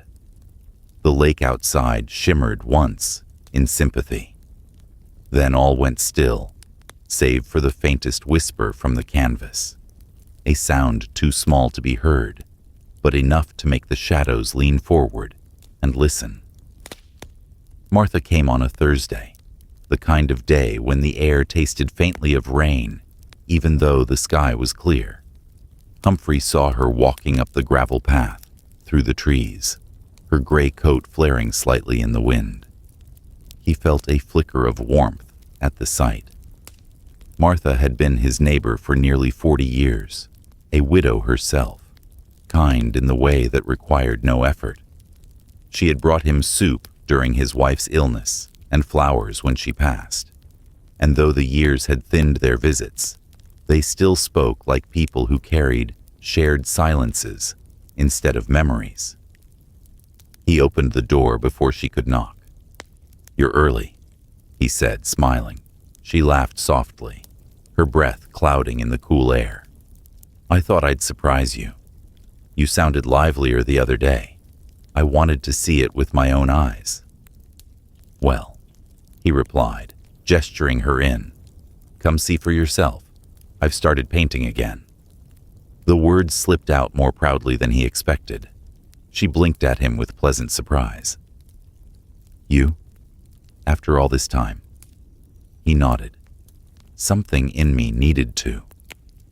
She followed him inside, stamping her boots lightly on the rug. The fire was already going strong, flames coiling around the logs like ribbons of gold. Yet when she stepped into the studio, she shivered. Humphrey noticed, frowning. "Cold?" "A little," she admitted, rubbing her arms. "I thought the fire would be warmer in here." "It usually is," he said. "Maybe it's the light. The air's different by the lake this week." She said nothing more about it, but he caught her glancing toward the corners of the room, as if the chill had a source she couldn't name. The portrait stood on the easel, uncovered. He hadn't planned to show it to anyone yet, but it felt wrong to hide it. The face on the canvas glowed with an odd softness under the lamplight, half-shadowed, yet alive in a way that made the surrounding world seem dull by comparison. Martha stepped closer, her boots whispering against the wood. "Good heavens," she murmured. "Humphrey, who is that?" He joined her side, following her gaze. "I honestly don't know," he said with a quiet laugh. "It's an old sketch I found in the attic. I never finished it back then. Thought I might now." But she didn't laugh. Her expression had gone pale, her features drawn tight in something like recognition or fear. "It's strange," she said softly. "There's something about him." "About who?" "The eyes."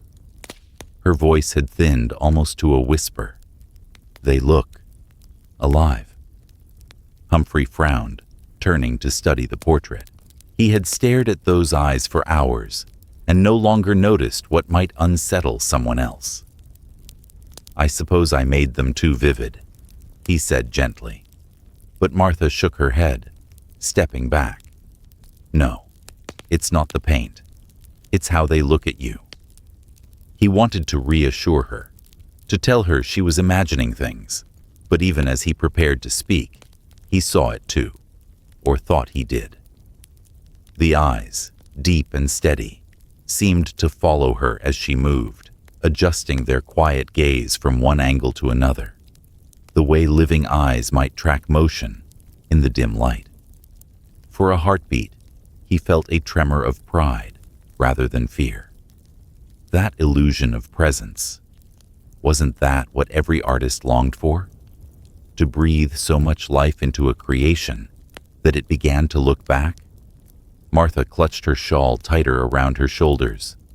"It's beautiful, Humphrey," she said, though her tone trembled, "but I don't think I like it."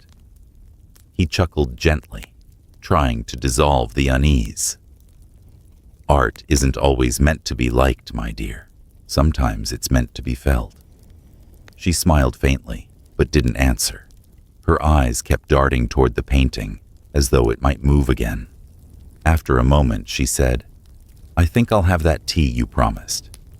He led her to the sitting room, leaving the studio door open behind them. The smell of paint lingered faintly, earthy and metallic beneath the scent of the fire. They spoke of small things, her garden, the neighbors, a pair of swans that had returned to the lake. Humphrey noticed she kept her hands near the cup, Fingers curled close to the heat, though the fire burned brightly enough to warm the whole room. "Maybe you caught a chill outside," he suggested. "Maybe," she said, smiling thinly. "It feels like the air itself is colder near that painting."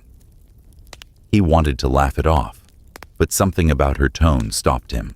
Instead, he reached over and placed another log on the fire. The flames rose higher, filling the room with gold. The warmth reached his skin, but Martha didn't seem to feel it. She stayed another hour before leaving, assuring him she was fine. On the porch, the wind had picked up, carrying with it the smell of rain over the lake. She kissed his cheek lightly and said, "Take care, Humphrey. Don't stay up too late with your ghost." He smiled, thinking she meant it as a joke, though her eyes were still uneasy. "Good night, Martha," he said. "Good night," she replied, her voice drifting back as she walked down the path.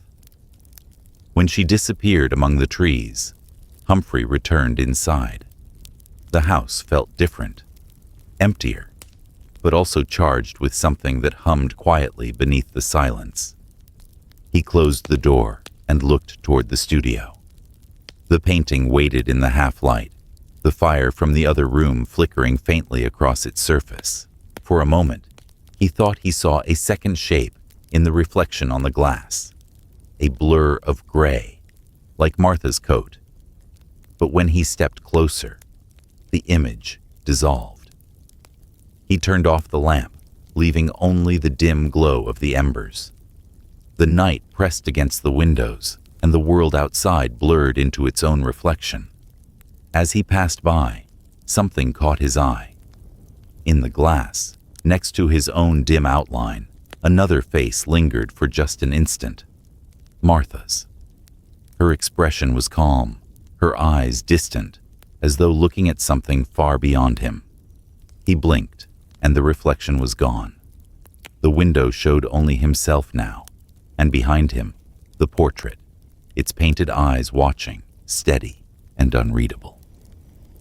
He stood there a long time, listening to the ticking clock, the slow burn of the fire, and the faint whisper of the lake beyond the trees. Somewhere in the house, the air cooled by a single degree, and the window's surface misted softly, as though something had breathed there a moment before. The morning after Martha's visit arrived, gray and heavy with fog. The lake was invisible behind a curtain of mist, and the air inside the cottage felt colder than it should have, as though the night had left its breath behind. Humphrey woke early, haunted not by fear exactly, but by an unease that had settled deep in his bones.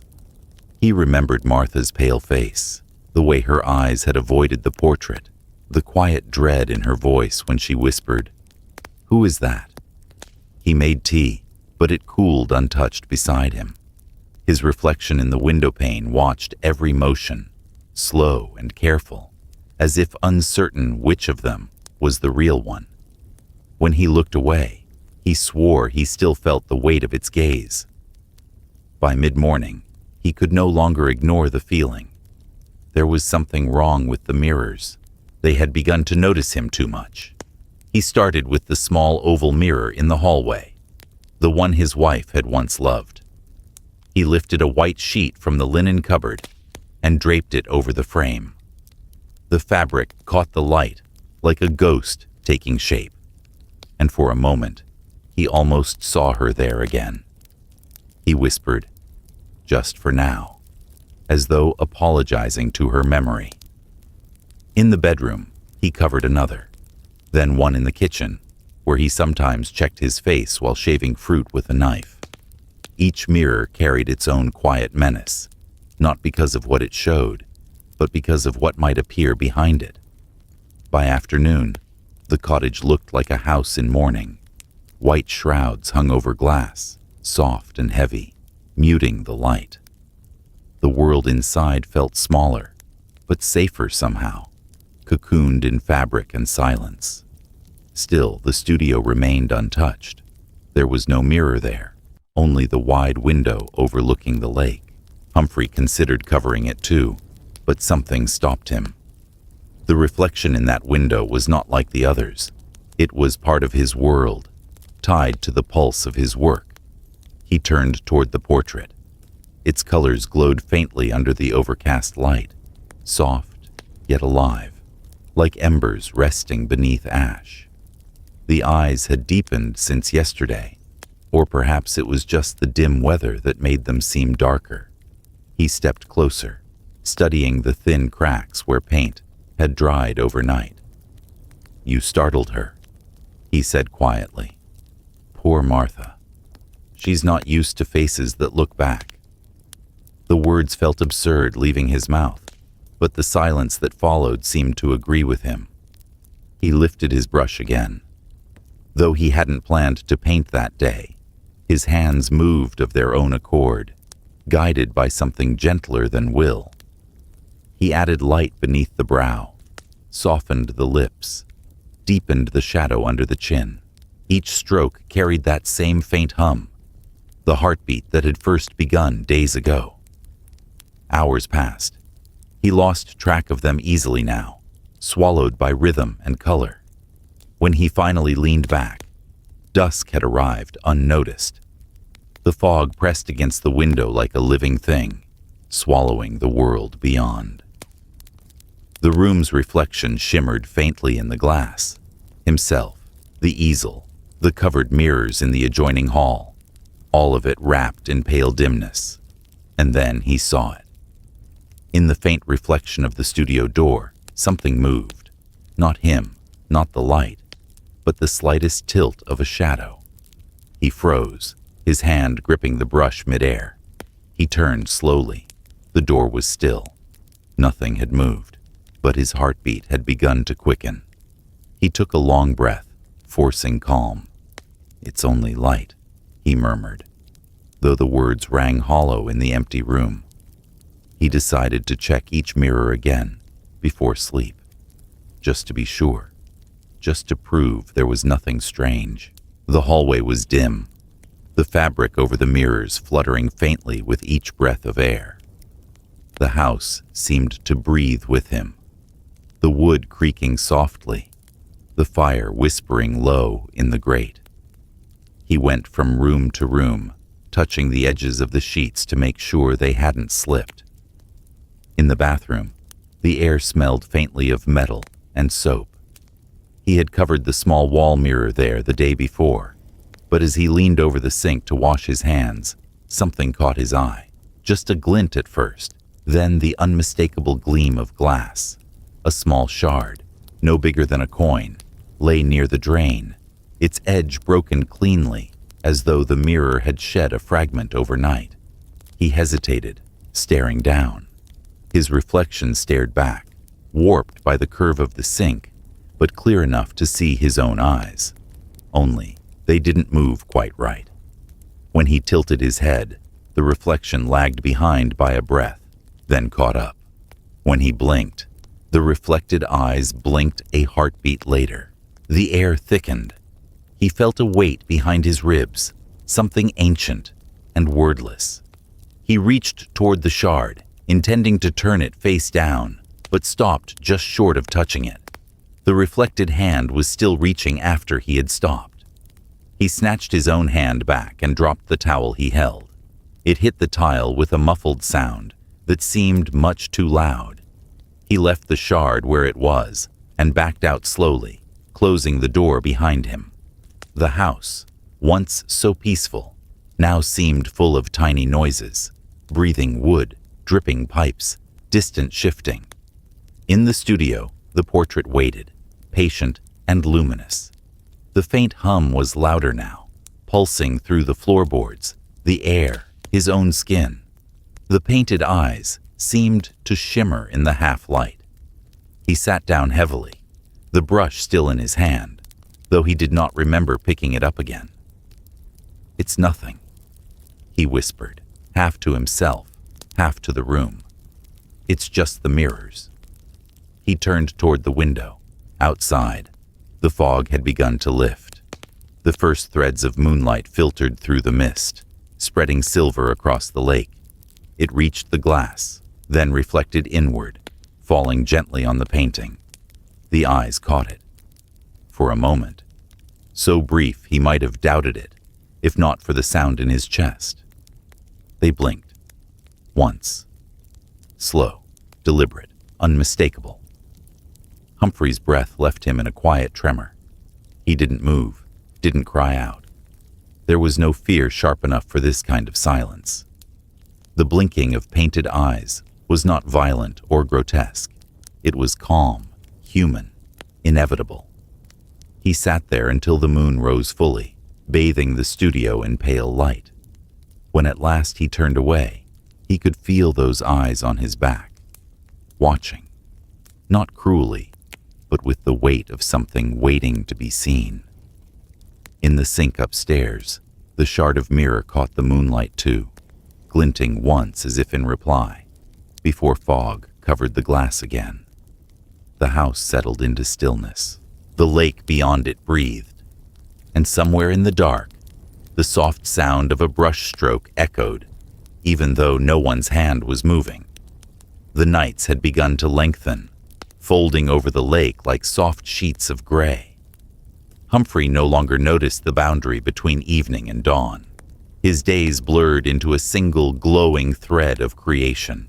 He ate little, slept less, yet he felt alive, alive in the way fire must feel as it consumes wood and calls that burning purpose.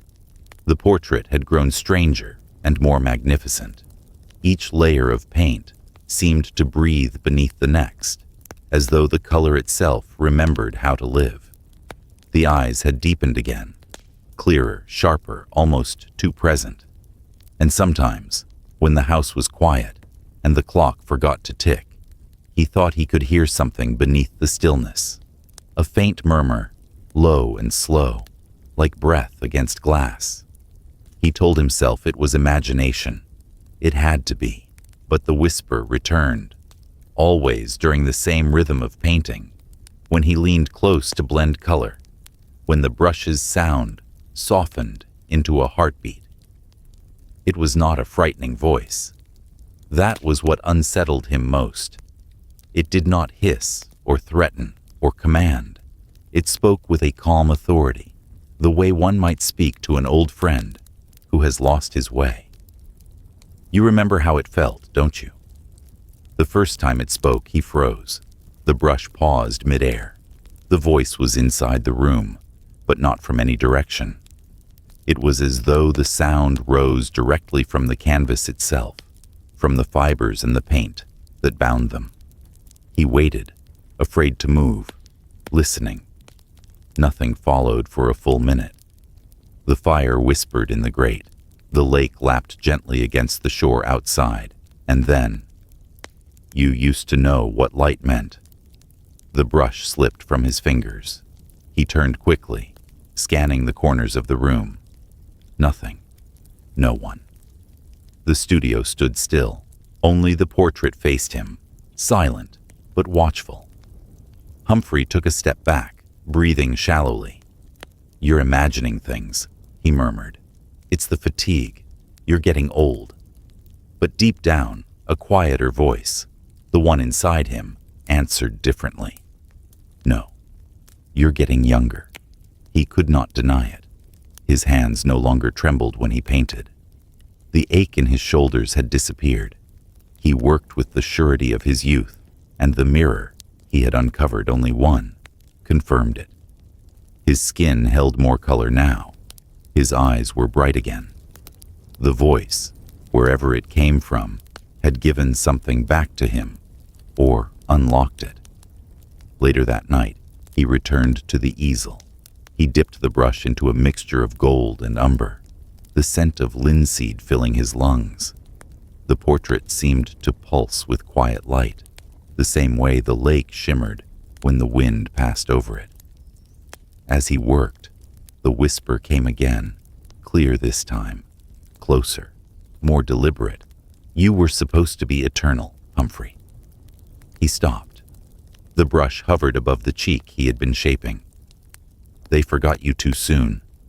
The voice continued, soft, persuasive. You had the gift. You could have been remembered forever, but you gave it away, to grief, to silence, to fear. The words slid through the room like warm smoke. They didn't sound foreign. They sounded like him, his own voice, younger, sharper, filled with the confidence he'd buried decades ago. His mouth went dry. Who are you? The pause that followed was long enough to sound like thought. Then, the part of you that remembers, the part that never stopped painting.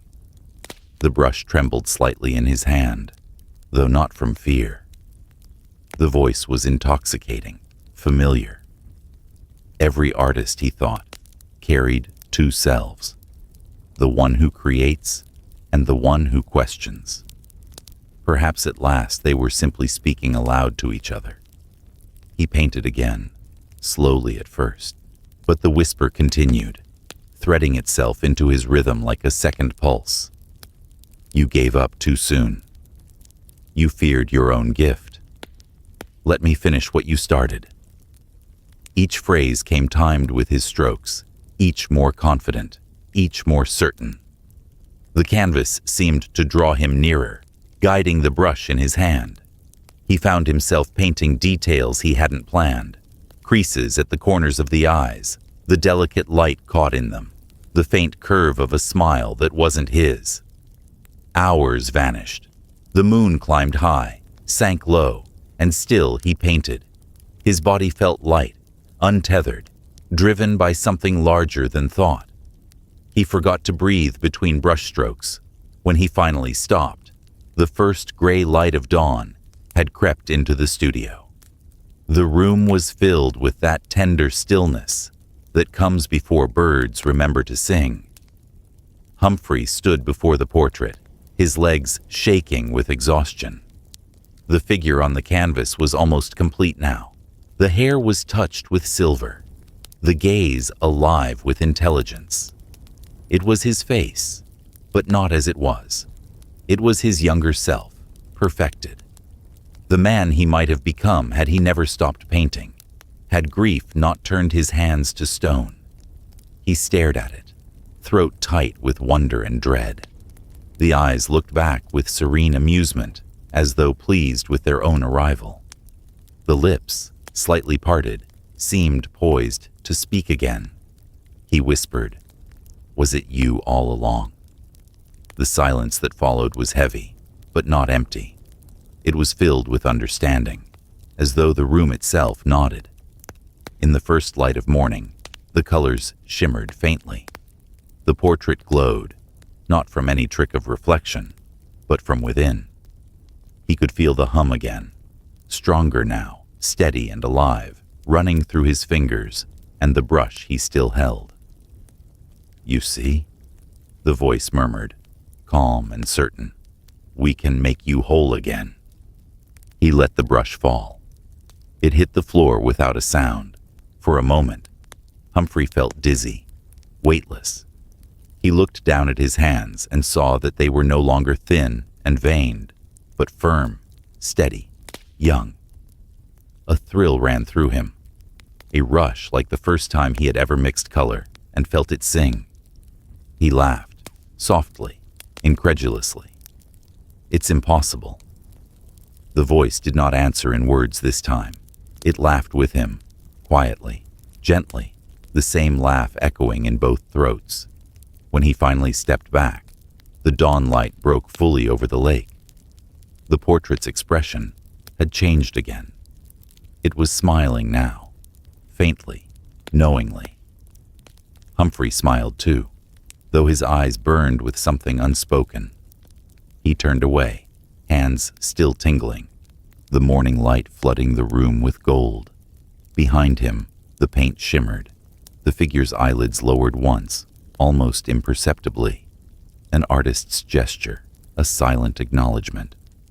And when he turned back again, the portrait's eyes were open once more, watching him, patient and alive. He did not paint that day. But when he closed his eyes, he could still feel the brush moving in his hand. as if another hand had never stopped. The next evening came quietly, slipping into the house like an old companion who knew where to stand and when to stay silent. Humphrey lit a single lamp in the studio and sat across from the portrait, watching it the way one watches a flame, entranced, wary, unable to look away. The colors shifted faintly in the lamplight. The skin tones breathed warmth. The eyes gleamed faintly blue. The smile lingered between thought and invitation. He wasn't sure how long he sat there before the voice returned. It did not surprise him anymore. It came as naturally as the whisper of wind through leaves, or the creak of the house, settling into its own weight. "You remember her, don't you?" it said softly. Humphrey's breath caught. "My wife?" The air in the room thickened with the smell of old varnish and smoke. The fire in the hearth flickered, throwing soft shapes across the walls. The portrait's expression seemed to tilt, almost pitying. "She was your first masterpiece." He closed his eyes, and memory bloomed behind them like light on a shuttered window. He saw her again, the day he asked her to pose for him. The studio had been filled with summer, warm air, citrus on the table, the faint music of bees beyond the open door.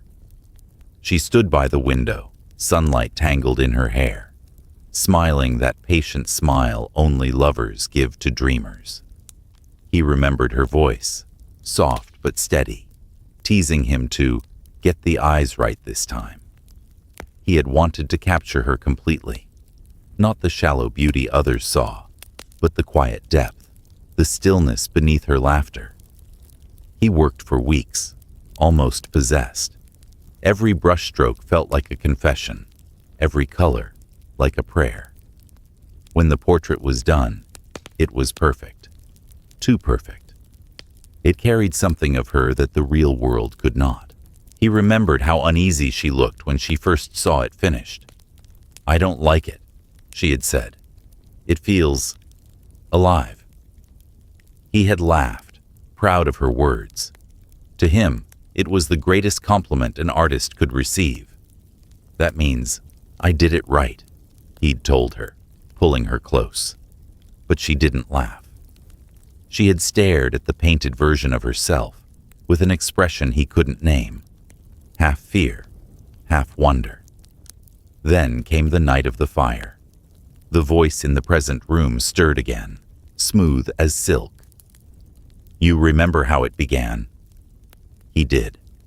He had been working late, the lamp burning low. She had already gone to bed, or so he thought. The wind outside howled down the chimney, and the air had tasted of rain. He remembered hearing the door creak, the sound of bare feet on the wooden floor behind him. "Come to bed," she had said. Her voice was soft, tired. "In a moment," he'd replied, not turning around. "I just want to finish this layer of varnish." When he finally looked up, the portrait was glowing faintly in the lamplight, the varnish still wet. He had smiled, satisfied. But then, a spark, a slip of his hand, a candle falling sideways. The cloth caught. Within seconds, the entire easel was aflame. He remembered shouting her name, the rush of heat, the blinding light. And then, nothing but the crackle of burning wood. He had woken outside, on the grass, smoke coiling from the roof, his wife's name still in his throat. The fire brigade arrived too late. They said she must have gone back inside. They found her near the doorway, her body cradled by shadow and ash. That was the night he stopped painting. He sat in the present silence, trembling at the memory, but the voice broke gently through. "That's not what happened, Humphrey." He looked up sharply. "What do you mean?" "You didn't lose her to fire. She chose it." He blinked, his mouth dry. "No. She saw herself in the painting." The voice murmured. "She understood it was more than color. She wanted to stay there, with you forever." The fire wasn't an accident. It was the passage. That's madness. Is it? The voice was calm, patient. It did not need to shout. Its certainty was enough to make the world tilt slightly, like a room shifting in the dark. He tried to steady his breathing. I saw the flames. I saw her body. You saw what grief wanted you to see, it said. But you've always known something else lingered. When you look at the lake at night, don't you feel her there? When you hear the brush whisper, don't you think she might be listening? He rose from the chair, shaking his head, pacing. You're trying to poison her memory. No, the voice said. I'm keeping it alive. The words slid through him like a slow chill. He turned to the portrait, his anger dimmed by exhaustion. The painted eyes met his, calm and understanding, the way his wife's had when she forgave him small mistakes. Why are you telling me this? He whispered. Because she never left, and neither did you. The fire hissed suddenly, a spark flaring bright before dying. He shivered. The air smelled of linseed and smoke again, the same mingled scent that had haunted him after the fire. He looked at the portrait and saw, just for an instant, the faint trace of his wife's smile flicker across the stranger's lips. No, he whispered. It's not her. She's been here all along, the voice said gently, waiting for you to remember the truth. He stumbled back from the easel, the stool behind him clattering to the floor. His pulse thundered in his ears. The room seemed to stretch and contract around him. Stop it, he said, though his voice came out small, like a plea. But the voice was no longer separate. It was in him now, in his breath, his heartbeat, his thoughts. You created life once, it said softly. You can do it again. Don't be afraid of what you are.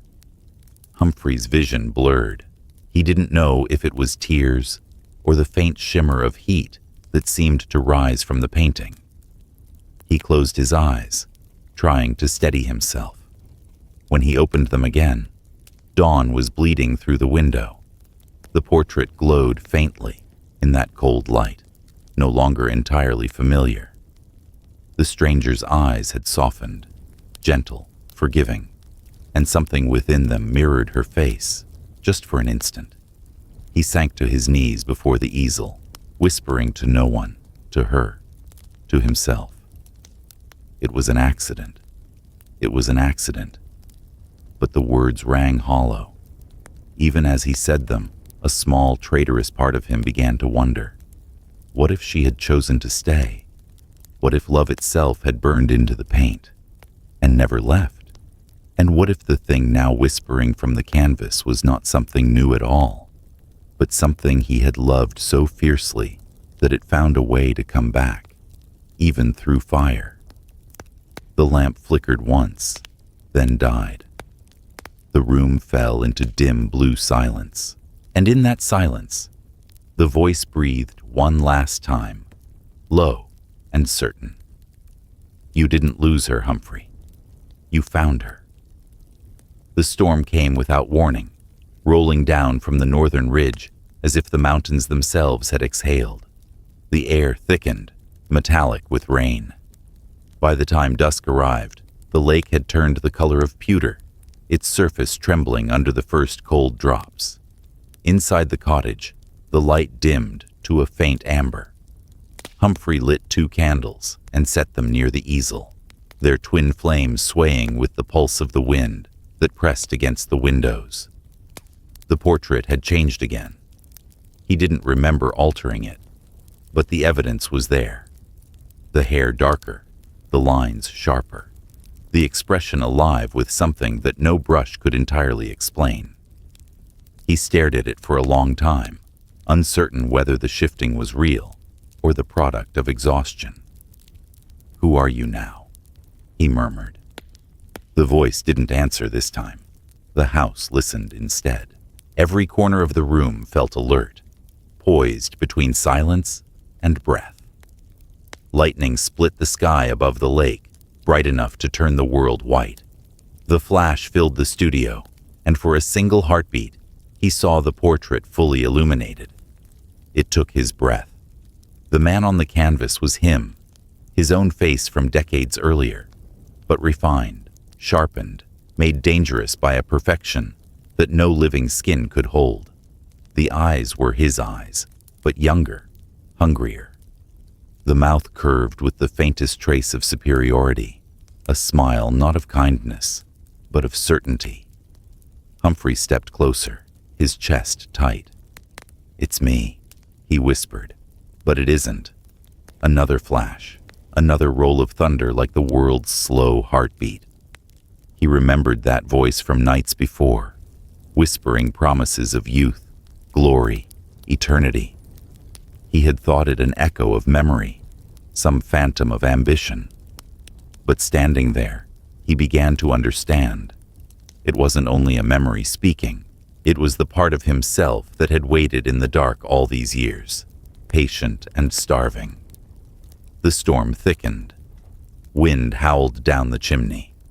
The candles wavered violently, their light bending, doubling the shadows across the walls. The portrait flickered in and out of visibility, each flash of lightning reintroducing it in a new pose, a new mood.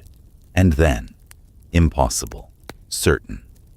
The shoulders in the painting shifted, just slightly, but enough.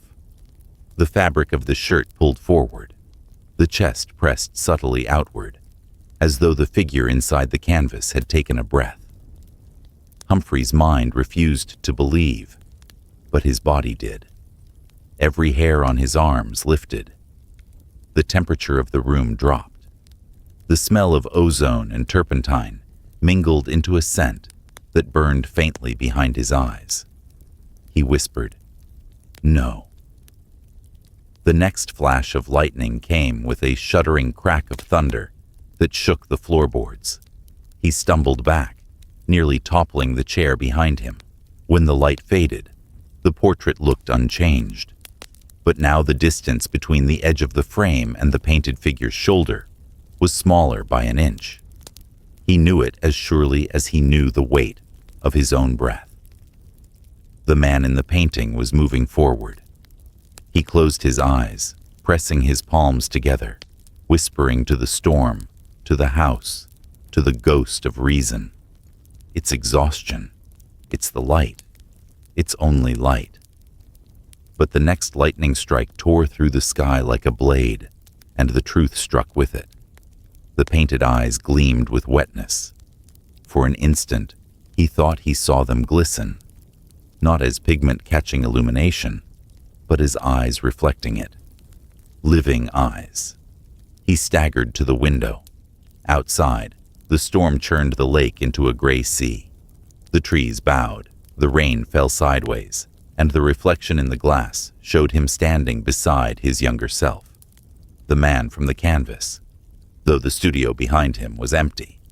He turned, heart pounding. The portrait was where it had been, still framed in shadow and candlelight, but the illusion clung to him. He could still feel the other presence in the room, the same height, the same shape, breathing at the same rhythm. A memory, uninvited, surfaced. A young version of himself standing over his wife's shoulder, telling her not to be afraid of the likeness he had captured, promising her it was only art, only paint.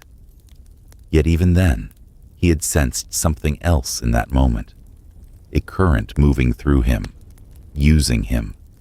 He had mistaken it for inspiration. The rain lashed harder, rattling the window.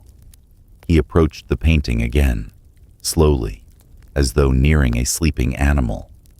The brush marks along the shoulders were impossibly fine now, each hair on the canvas distinct, every pore on the skin rendered with microscopic care. No human hand, not even his, could have achieved it. He reached out. His fingertips hovered just above the surface. The air there was warm. "Who are you?" he whispered again, voice trembling.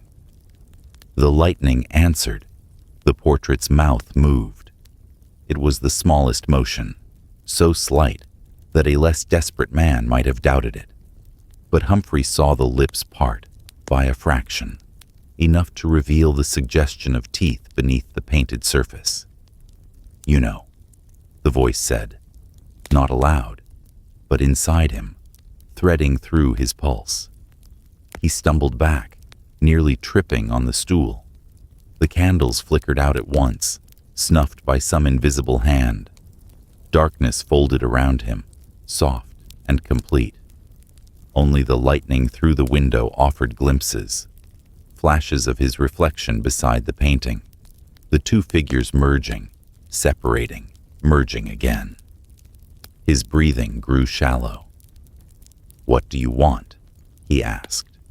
"To live," it answered gently. "To finish what you started." The next flash of light filled the studio for what felt like a full heartbeat. Humphrey froze. The painted man's hands, once resting passively in the lower corner of the canvas, were now pressed against the inside edge of the frame, fingers splayed outward as though testing the surface between their worlds. When the light faded, he could still see the ghost of that image in his mind, the hands pressing forward, the shoulders pushing, the weight of the figure preparing to step through. He backed away until his knees hit the wall. The voice followed, soothing, intimate. "You asked for her. You wanted her back, but you'll have me instead." He shook his head violently. "You're not her." The voice laughed softly, a sound so familiar it nearly broke him. "No, I'm you, the part that doesn't fade." Another thunderclap. The room blazed white once more, and this time he saw the truth fully.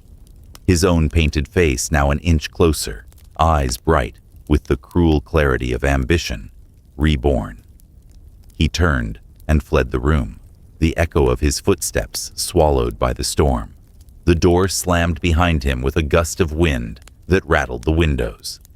In the studio, the candlelight caught one last time along the edge of the canvas. The portrait stood half in shadow, half in the glow of lightning, the figure pressing outward as if the barrier between paint and air had thinned to silk. Outside, thunder rolled over the lake, and Humphrey's reflection appeared briefly in every pane of glass, each one smiling slightly out of sync, as if the storm itself had learned his face. The storm passed, but it left its echo behind. The air in the house felt heavier, thick with something invisible, an aftertaste of thunder, a residue of light that had not entirely gone. Outside, the lake gleamed like pewter under the pale morning sun.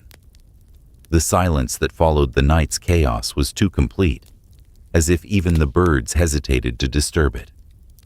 Humphrey had not slept.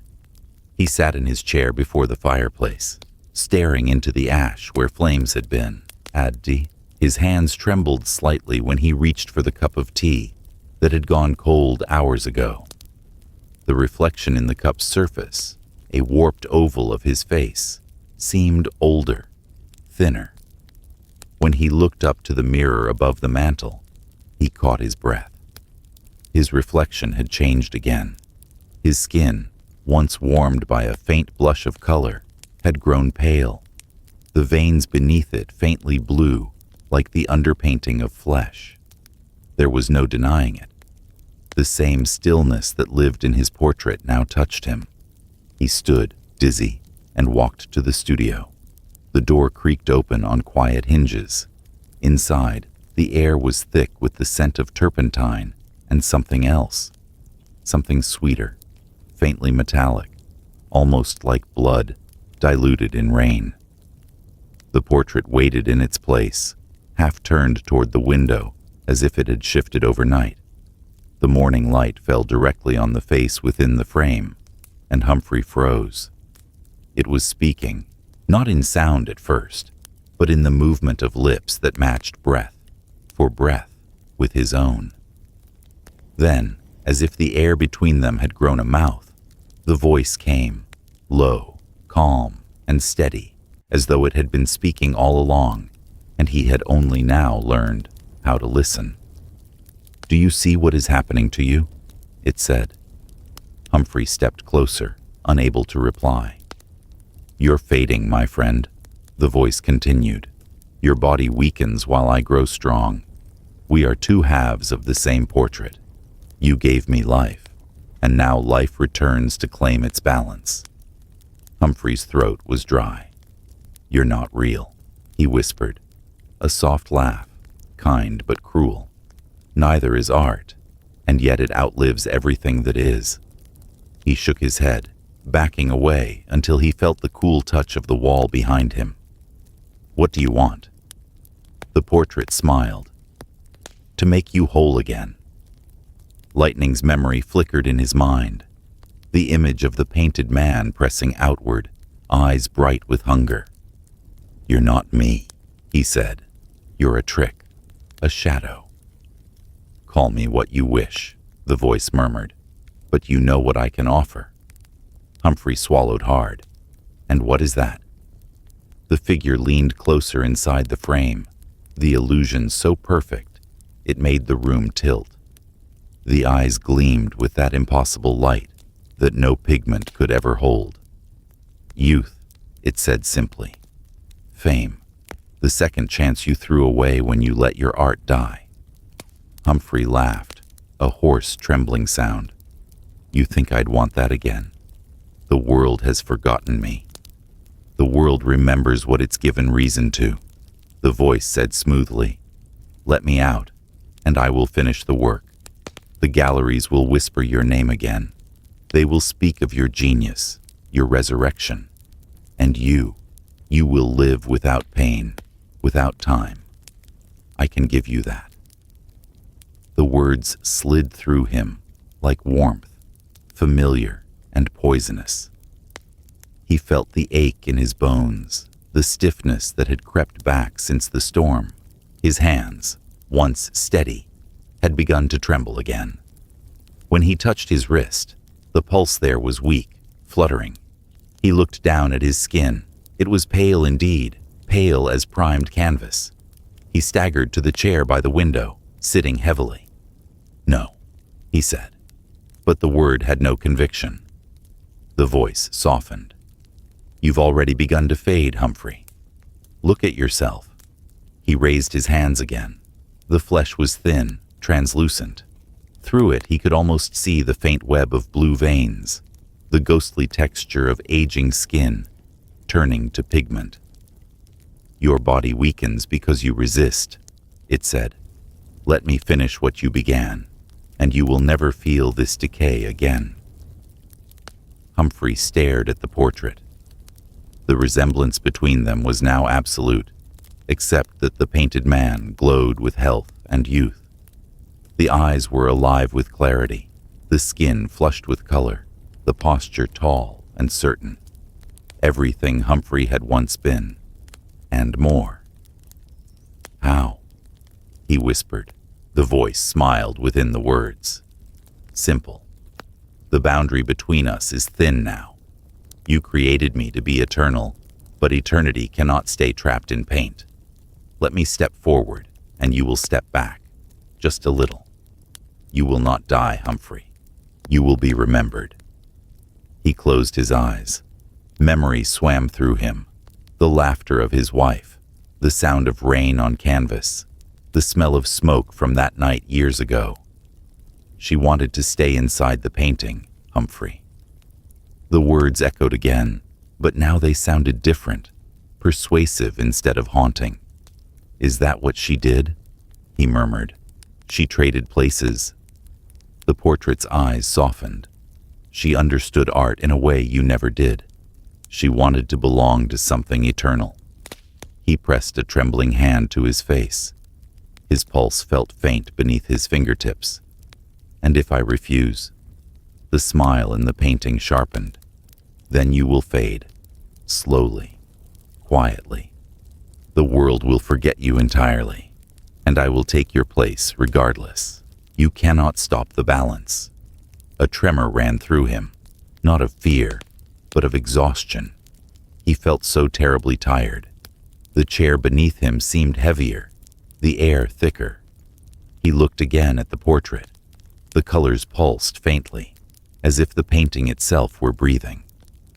"Let me out," the voice said gently, almost tender now. "Let me finish what you started. You have nothing left to lose, but the pain of being forgotten." He wanted to argue, to resist, but the warmth of those words reached deep into the hollow places within him. He thought of youth, the light in his studio when his wife was alive, the praise of critics, the thrill of creation. He thought of the ache in his joints, the way his reflection no longer waited for him in the mirror. "Just open the frame," the voice whispered. "One touch is all it takes." Humphrey rose, unsteady. He took one step forward, then another. The floor creaked beneath his weight. The portrait's gaze followed every movement, patient, kind. When he reached out, his hand hovered just above the surface.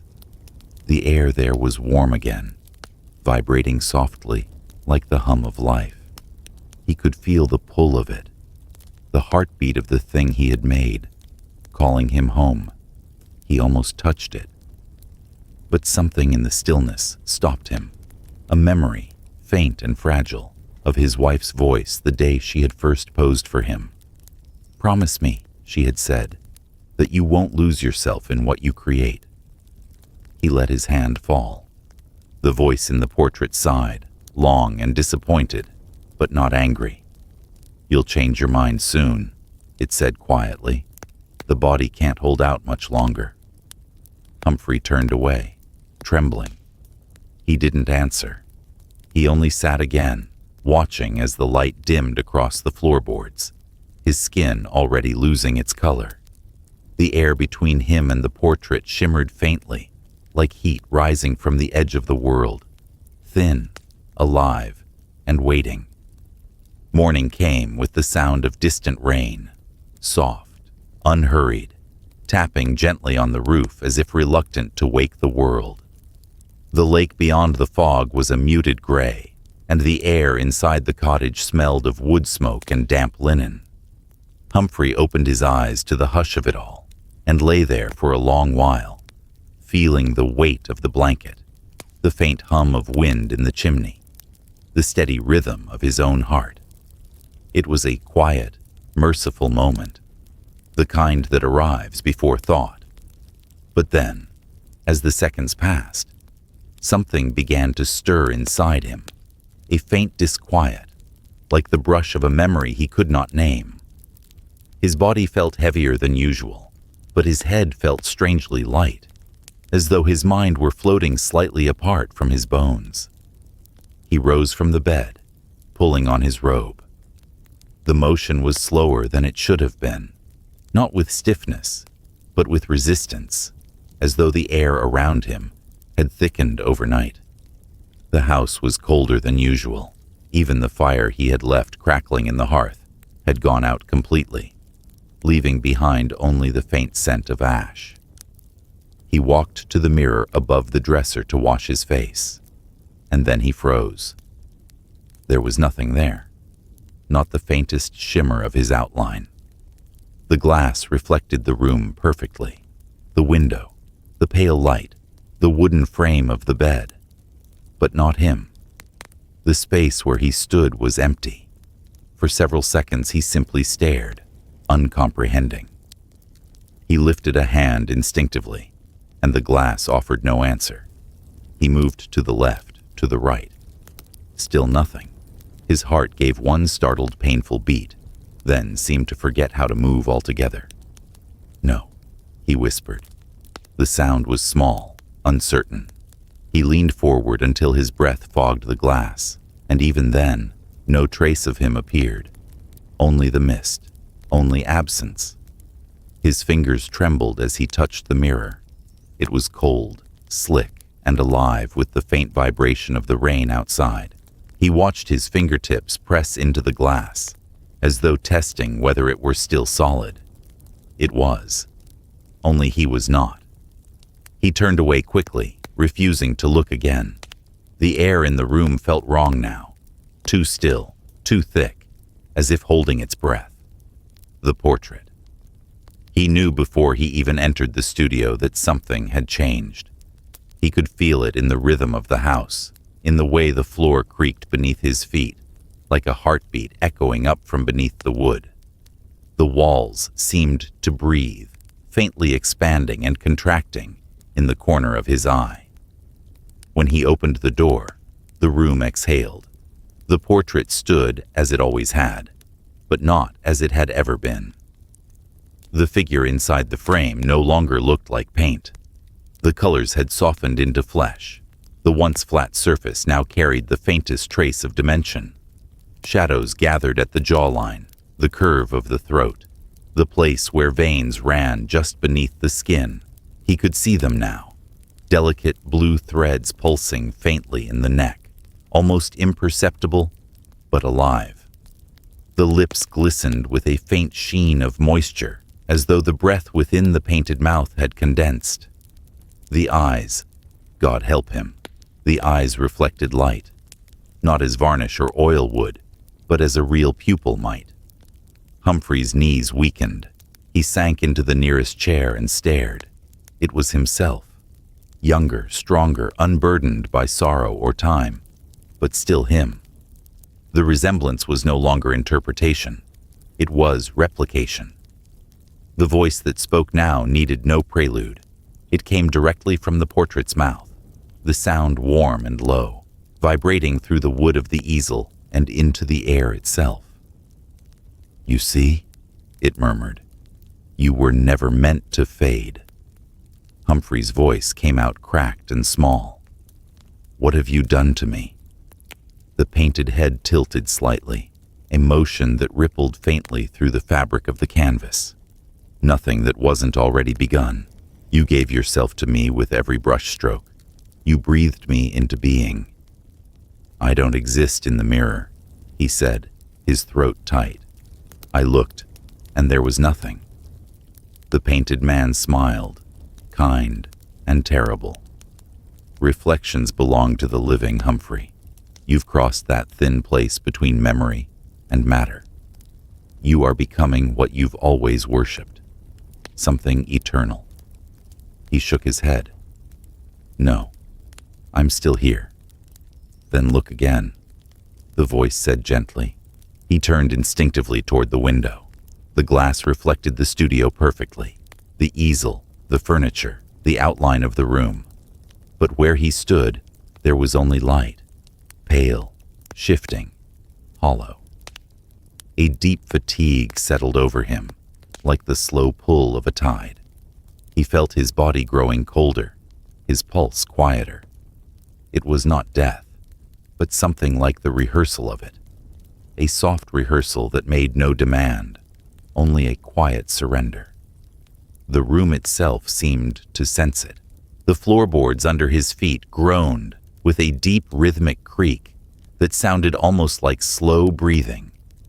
The wooden walls expanded with each whisper of wind, contracting again with the faint sigh of the lake beyond. The sound of the rain had shifted too, falling not on the roof, but through it, as if the house itself now existed in two worlds at once. He pressed a trembling hand against the nearest wall. It felt warm.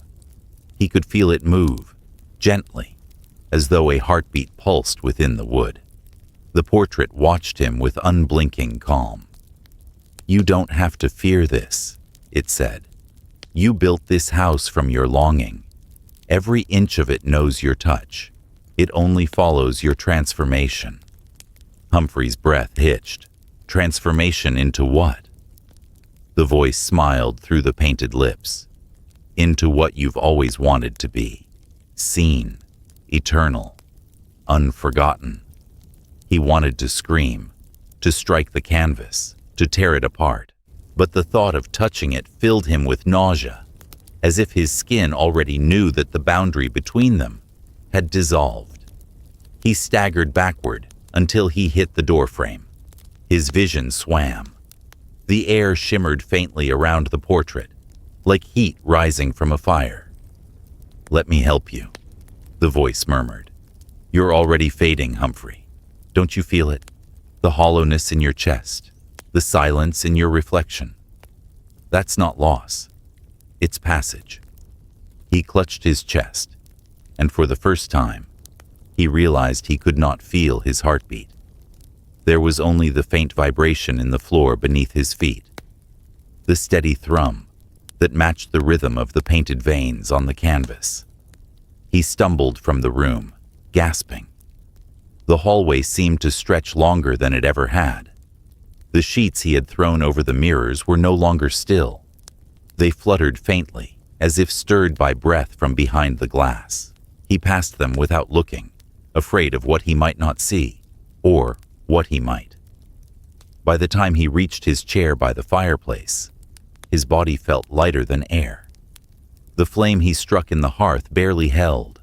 The match hissed in his trembling fingers. The world seemed dimmer, not in color, but in texture, as if someone had smoothed out the edges of reality itself. He stared into the fire, searching for warmth, for proof of his own existence. But the flames gave no reflection in his eyes. From the studio came the faint creak of the easel, shifting under weight. Then the low, measured voice again. Soft, patient, inevitable. "You've already begun to disappear, Humphrey. Don't waste what little you have left resisting the inevitable." He didn't answer. He couldn't. The room pulsed faintly around him, wooden beams expanding like lungs, shadows breathing along the floor.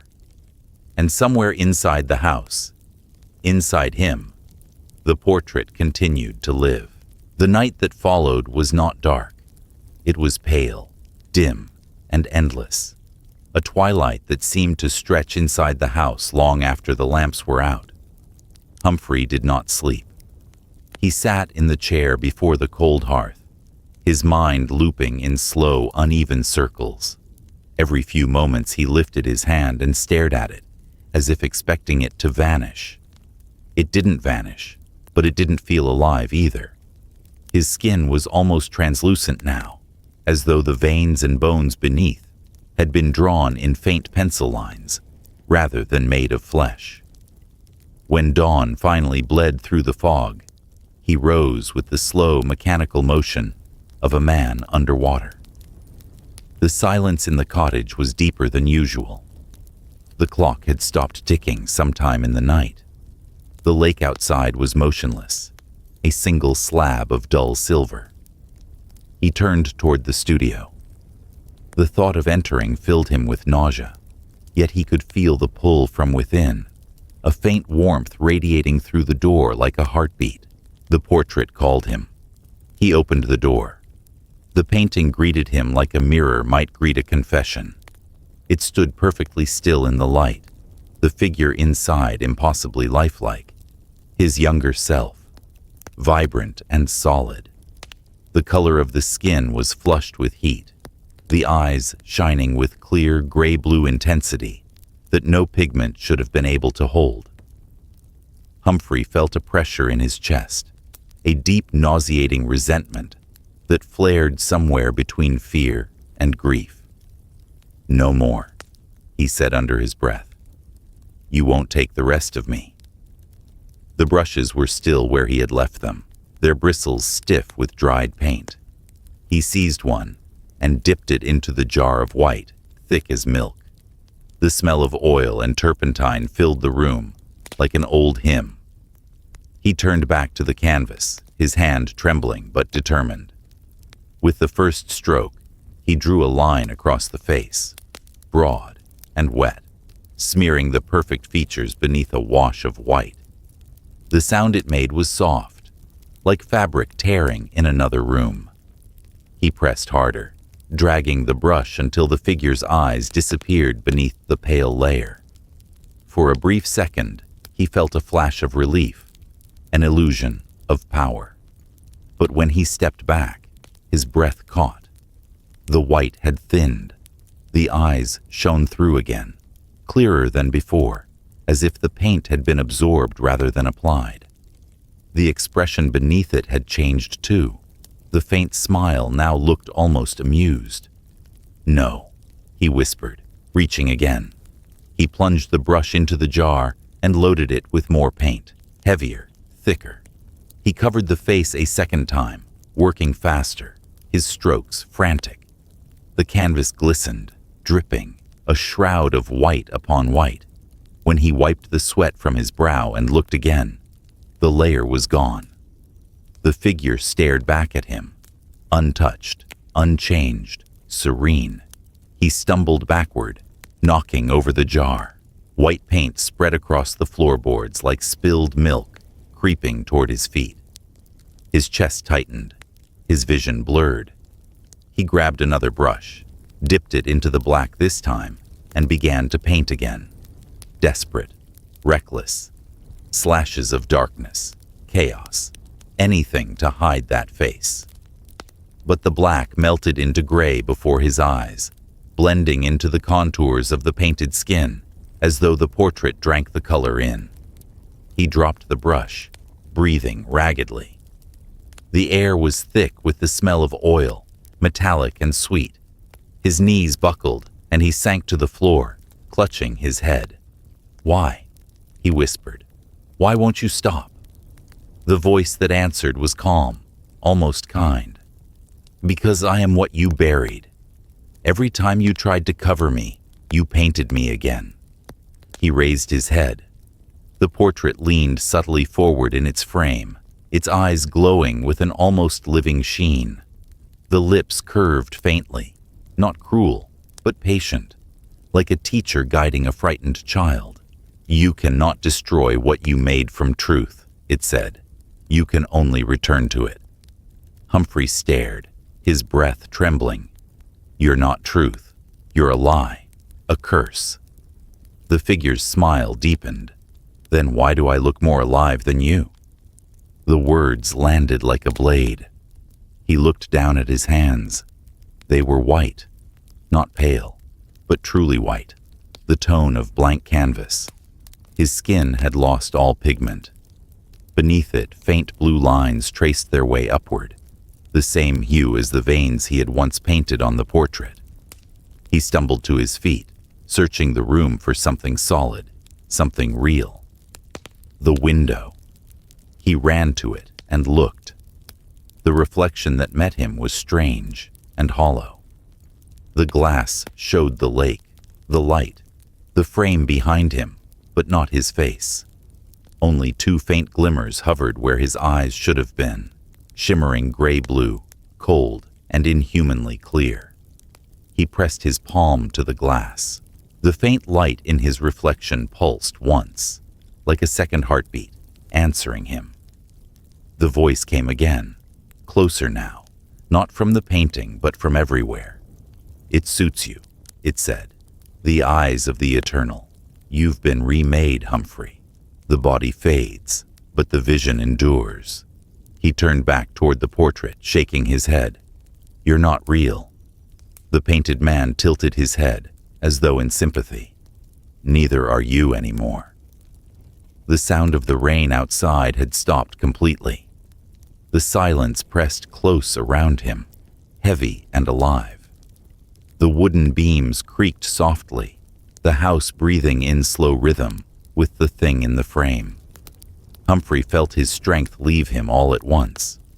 The brushes fell from his hands, clattering to the floor. He staggered backward, gripping the edge of the table for balance. The air shimmered faintly, the distance between him and the painting, warping like heat. "Don't resist," the voice whispered. "You've already crossed over." He looked down again. His arms were pale to the elbow now, veins glowing faintly beneath the skin, like threads of light. The tips of his fingers tingled, numb. His reflection in the window brightened, the eyes gleaming with the same gray-blue hue as those in the painting. He backed toward the doorway, whispering to no one, to himself, to the fading world. "I'm still here." But when he spoke, The words came out as two voices layered in unison, his and another, deeper, younger, steady. The portrait's lips curved in quiet triumph. "Of course you are," it said. "You're home." And as the first light of morning spilled across the studio, the two pairs of eyes, one in flesh, one in paint, shone with identical color, clear as the lake before a storm, calm as eternity itself. The first thing the neighbors noticed was the quiet.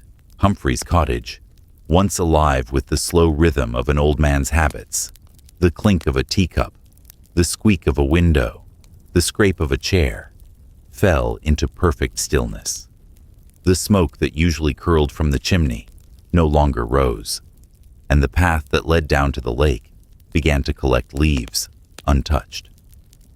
Martha, passing one morning with a basket of herbs, paused by the fence and called his name. Her voice drifted into the fog, unanswered. For days, she tried again, leaving soup, then bread, then nothing at all. The letters she sent returned unopened, stacked neatly on her porch by the postman, who said, "No one seems to be home up there." Eventually, even her worry grew quiet, smothered by the natural politeness of small towns, where people know when not to ask too many questions. Inside the cottage, the silence was a living thing. It filled every corner, heavy but calm, as if sound itself had chosen to leave. The rooms no longer carried warmth. The wooden floors, once polished by years of pacing, dulled to a flat gray. The curtains hung stiff, untouched by wind. Even the firewood by the hearth seemed drained of color, the rich brown fading toward the same lifeless pallor as Humphrey's skin. The house had begun to echo him. If one had entered, and no one did, they might have thought they were walking through the interior of a painting. The light moved differently now. It had a thickness, a texture, as if dust motes hung in deliberate patterns rather than random scatter. Shadows lingered longer than they should, their edges blurred, bleeding gently into the air. On the table near the window, a single cup sat half full of water. Its reflection in the glass was clearer than the cup itself. Humphrey moved through this world as if through a memory. His footsteps made no sound. When he looked down, his hands were pale, almost translucent, their edges uncertain in the dim light. He had stopped eating. He didn't feel hunger anymore, not the kind that belonged to flesh. What remained was a different hunger altogether, quiet and persistent, growing stronger each day. The portrait was everything now. It had changed again, evolving in silence. No longer did it show just one figure. The canvas now held two. On the left, the younger man, vivid, alive, radiant, with that impossible vitality. On the right, the older Humphrey, withered, fading, but unmistakably real. They faced each other across a divide of color that split the canvas like the horizon of two worlds. It was a cruel symmetry, and a beautiful one. The young man's eyes glowed with life, blue-gray and bright. The elder's were dull, hollow, sinking into shadow. Yet if one looked closely, if one dared, one might have seen that the brushstrokes connecting them were still wet, the paint bleeding faintly at the seam, as though the border between them was still being worked, refined, erased. Humphrey spent hours in front of it, neither painting nor resting, simply watching. Sometimes he thought he could see movement between the two figures, a faint ripple, a trade of light from one to the other. When he blinked, the balance seemed to shift. The younger man grew brighter, the elder dimmer, and then the reverse, as if they were breathing through the same pair of lungs. He could smell the turpentine again, sharp and clean, seeping from the canvas as though it had never dried. The air was thick with it, mixed with the scent of rain that somehow never reached the roof. It was a smell of creation, and decay intertwined, birth and rot indistinguishable. Every now and then, he thought he heard faint noises outside, footsteps on gravel, a knock at the door, the creak of a gate. But when he turned his head, the world beyond the window was blank. The trees stood perfectly still. Even the lake, that eternal companion, no longer rippled. Its surface had hardened to the color of silver glass. Sometimes, in moments of strange lucidity, he would whisper to himself, "You are inside it now. The world is only what you painted." He began to lose track of where his body ended and the air began. His skin had taken on the sheen of oil, smooth, almost reflective. When his fingers brushed the surface of the table, the grain of the wood seemed to blur beneath them, as if the two textures could no longer decide which was real.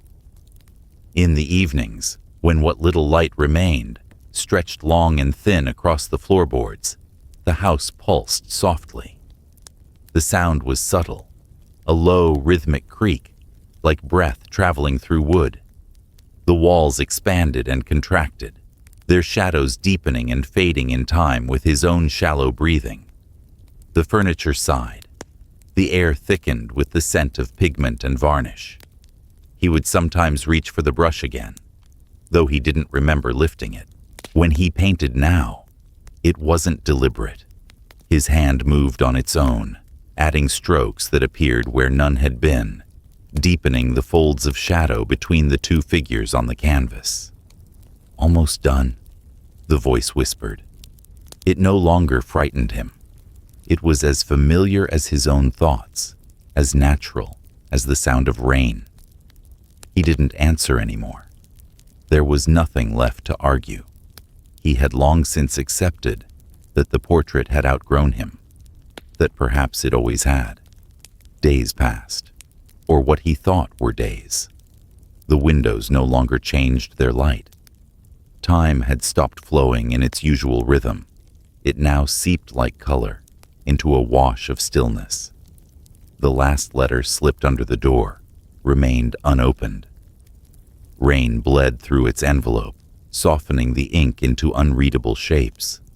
The paper itself absorbed the color of the floorboards, blending until it was impossible to tell where one ended and the other began. At night, the painting glowed faintly in the dark, not bright enough to illuminate, only enough to suggest life. The two figures inside were no longer static. They shifted subtly, the older man leaning closer, the younger stepping forward, the air between them trembling. The sound of it was like the faint crack of drying paint, or the first whisper of wood splitting under pressure. And when the lightning came again, flashing white across the lake, the house responded. The walls shimmered. The colors bled further. The floor's grain rippled as if stirred by an invisible wind. The next morning, the path to the cottage was gone, swallowed by fog, erased like a sketch rubbed out by a careless hand. Martha, passing the lake a week later, thought she saw a flicker of movement in the window. She peered closer but found only her own reflection staring back, pale and uncertain. Yet for one fleeting heartbeat, she could have sworn she saw another face, layered faintly over hers. Older, familiar, watching from within the glass. Then it was gone, leaving only the faint smell of turpentine on the wind and the quiet breath of rain falling on an empty house. Sleep took him like a tide, slow, inevitable, without struggle. The moment Humphrey's eyes closed, the studio and the lake folded inward, and he stepped into a room that had no corners and no ceiling, only a horizon of mirrors that repeated themselves into the soft infinity of a pale dawn. The air was cool, carrying the faint scent of linseed and rain. When he breathed, the sound echoed lightly, as if the room were listening. He stood in the center of it, barefoot on a floor that looked like glass and felt like polished wood. The first mirror opened like a window rather than a reflection. There he was, a young man again, in a narrow apartment, balancing a chipped mug of coffee on the windowsill while sketching the scaffolded skyline. The graphite line was quick, sure. His mouth held the unthinking smile of a person who has not yet learned to fear his gifts. In the background, a radio whispered praise of a painter he longed to surpass.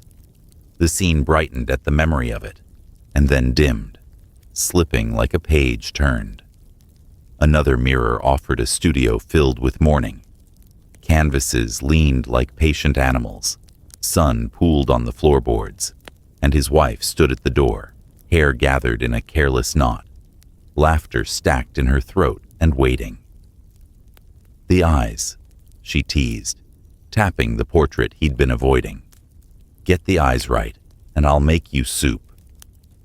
He could smell tomatoes and basil, and the faint sweetness of varnish drying. That door opened and closed forever in the mirror, each swing a hinge between promise and practice. A third mirror, a crowded gallery, his name written in clean serif above the entrance. Strangers nodded reverently, as if his canvases had taught them how to stand taller. He remembered the article that called him inevitable, the critic who shook his hand too hard and declared, "You are what comes next." Humphrey felt the old lift in his chest, the helium of impossible futures. He lifted a hand to the glass. The scene shimmered, cool and ungraspable. Then the mirrors began multiplying beyond narrative, a constellation of his own history, commissions he accepted, ones he refused. The day he sold a painting to buy a better easel. The afternoon he ruined a work with too much certainty and learned humility in the solvent's sting. A snowstorm that muffled the city's entire vocabulary. A spring that brought swans to a rented lake, their bodies like commas in a sentence he hadn't finished yet.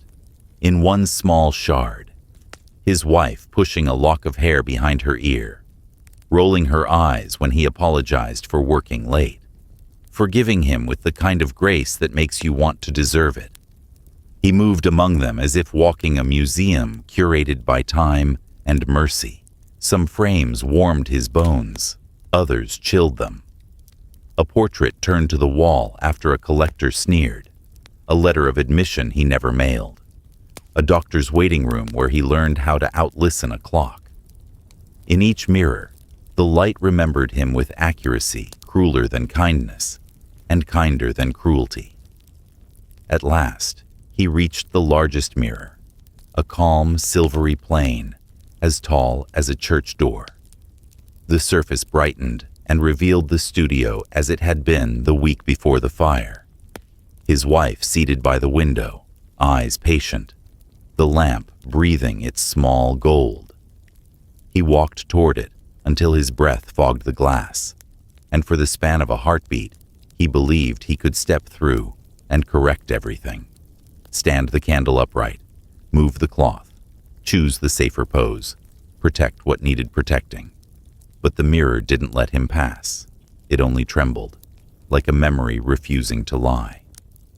A voice arrived then, soft, level, shaped by his mouth, but freed of his years. The sound was behind him and ahead of him, in the glass and in his bones.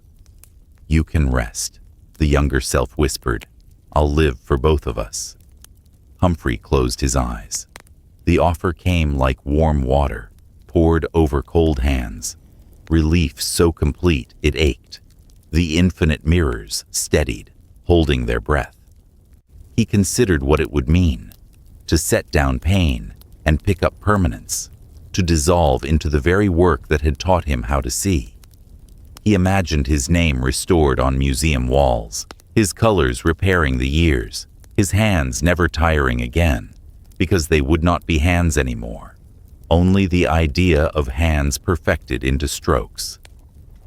When he opened his eyes, the younger man stood beside him, not in a mirror now, but inches away, sharing this borderless room. He was luminous with a health that wasn't flesh. The gray-blue eyes shone with a clarity that made mercy look like mathematics. Up close, Humphrey could see what the mirrors could not. The beauty and the hunger braided together, indistinguishable, politely smiling. "You're tired," the younger said, as if offering a blanket. "Let me finish the walk. I remember the roads." Humphrey's voice emerged gently, softened by the room's acoustics and by the knowledge carved into his years. "You'll only live instead of me." The line hung there, simple as a straight horizon. Something in the room shifted, an alignment, a click. The mirrors nearest them dimmed, as though the light within them had backed away to listen more closely. The younger version's smile didn't falter, but it sharpened. What difference does the vessel make if the vision persists? People don't miss a heartbeat they never knew. "They'll get the work, Humphrey. They'll get your light." Humphrey turned his gaze to the small, stubborn scenes, the unremarkable ones the world never praised. His wife's hand steadying a bowl as he reached for salt, the way late sun dressed the lake in copper, the laugh he let himself keep private, the apologies that arrived on time. "Light without a body forgets what it's for," he said. "Vision without breath becomes appetite." In the far mirrors, the gallery applause dwindled, replaced by softer noises.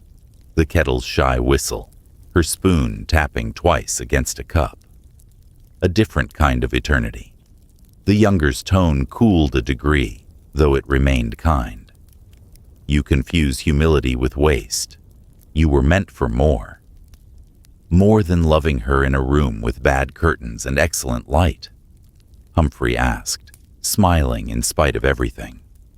"More than finishing fewer paintings, but learning how to look longer?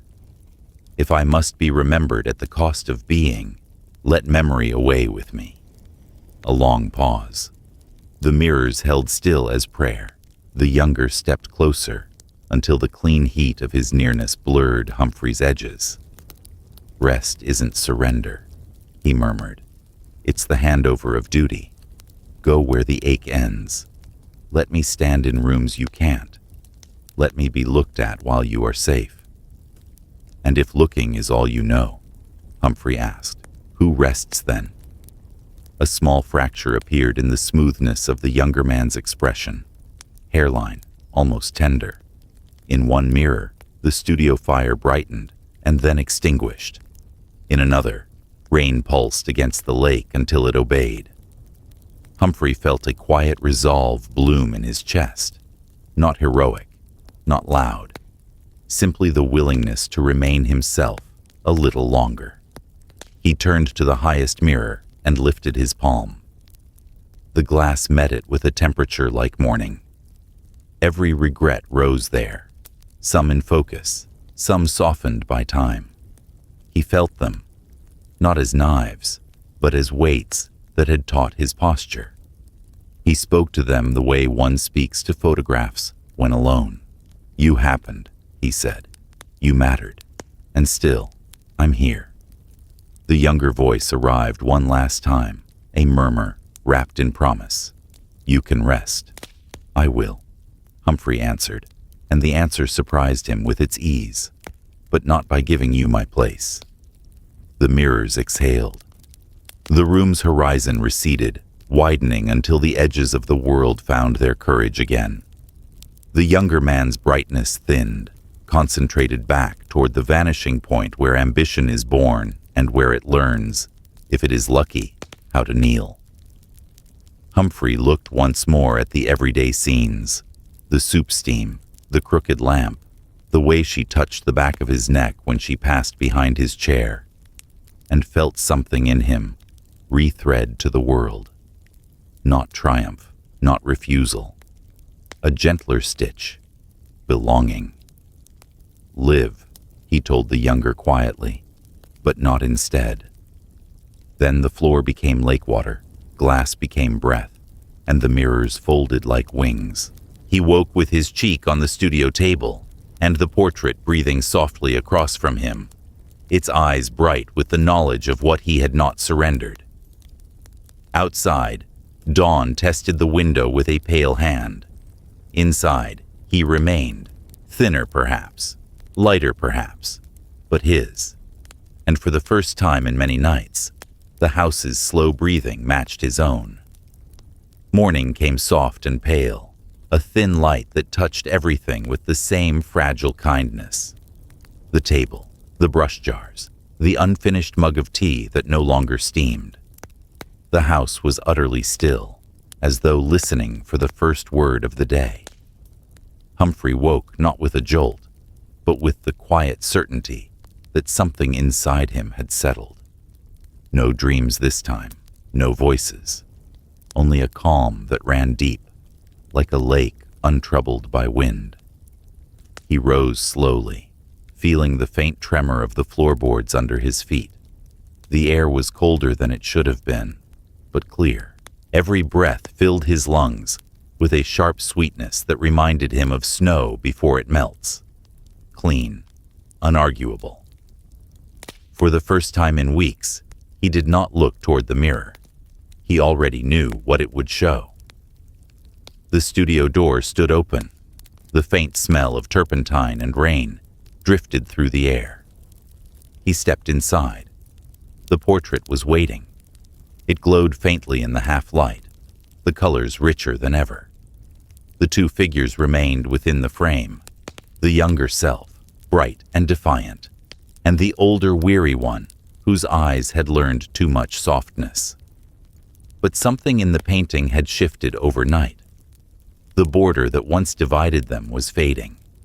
The brushwork around their shoulders had begun to blur, the lines breathing into one another, like two tides colliding. Humphrey stood before it for a long time. His heartbeat was slow and steady, his thoughts as clear as the winter air. The hunger in the canvas no longer frightened him. It looked almost human now, like a child that had grown tired of asking. He whispered, "You were right about one thing. I can't hold on forever." The voice came, soft and close, as if it had been waiting just beyond his breath. "Then you'll let me live?" Humphrey smiled faintly. "Not as you think." He crossed the room and unlatched the windows. They resisted at first, swollen from the damp, but yielded under his hands with a slow sigh. The cold rushed in, carrying with it the scent of the lake, metal, pine, and the faint sweetness of morning rain. The curtains billowed like ghosts set free. He turned back to the portrait. The younger man's eyes flared with something between hope and suspicion. "What are you doing?" the voice asked. Humphrey's answer came softly, almost like prayer. "Making room." He took one long breath and let it out, a single thread of warmth unraveling in the cold. "Take what you need," he said, "not what you want." The words seemed to ripple through the air.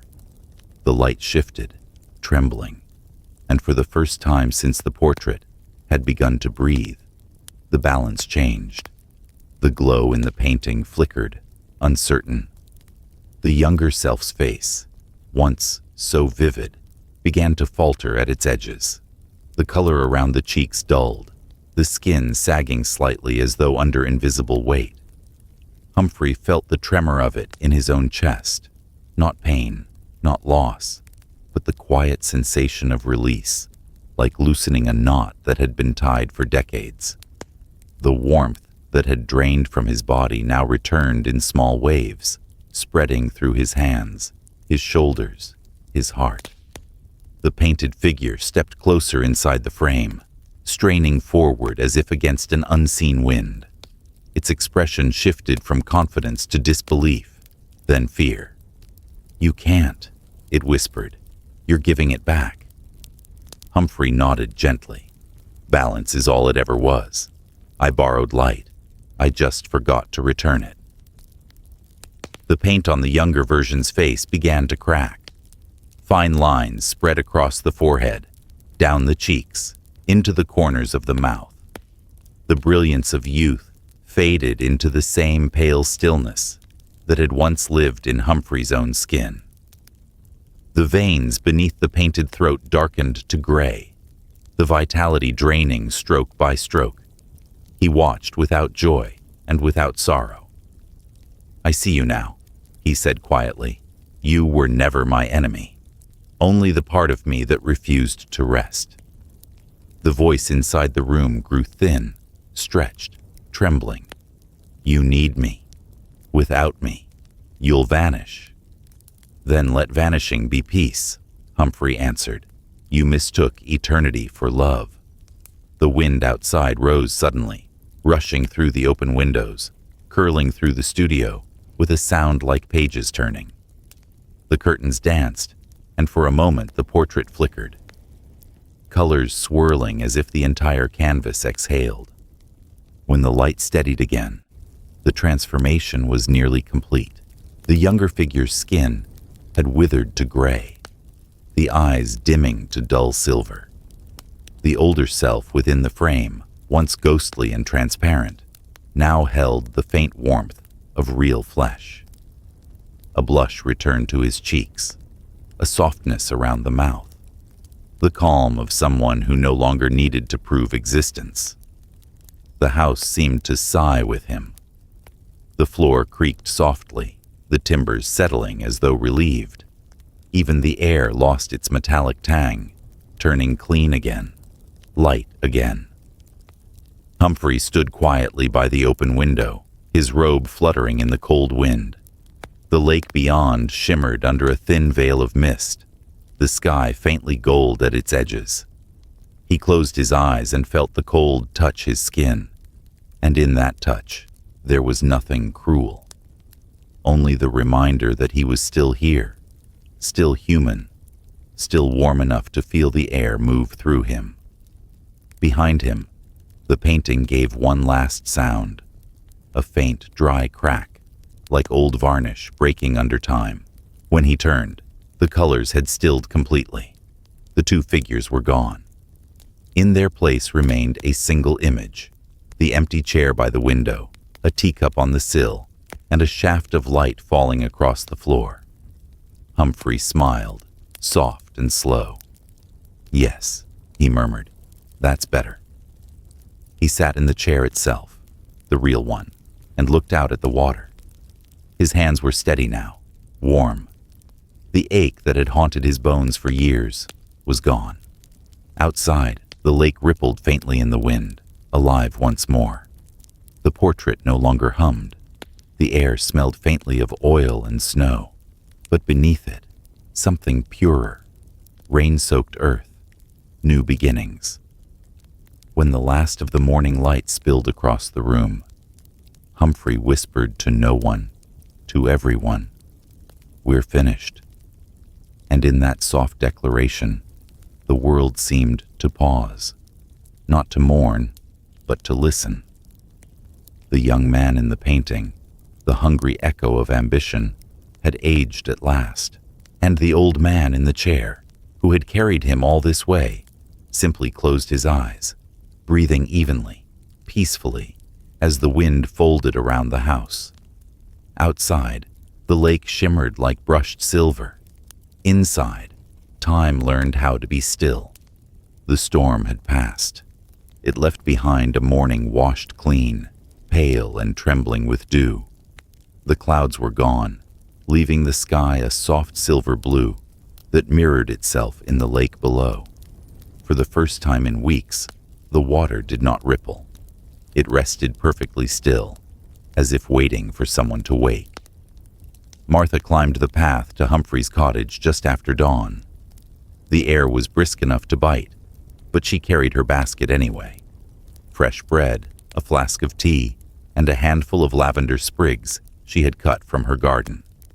She hadn't seen him for nearly a month, not since that strange day when he had seemed younger and quieter, and something in his eyes had made her uneasy. She had meant to visit sooner, but the weather had turned foul, and the road had washed over with mud. Now, the forest was hushed. No birds yet, No dogs barking from the far farms, only the whisper of leaves under her boots and the faint scent of rain-soaked earth. When she reached the gate, she noticed the door standing slightly open, not wide, not in alarm, just enough for the wind to move it, a gentle sway back and forth that made it knock faintly against the frame. "Humphrey?" she called softly. No answer. She stepped inside. The air met her like a memory, warm, faintly perfumed with linseed oil, lavender, and something sweeter beneath it, like beeswax or old paper. It didn't smell of neglect. It smelled of peace. The cottage was dim, but not dark.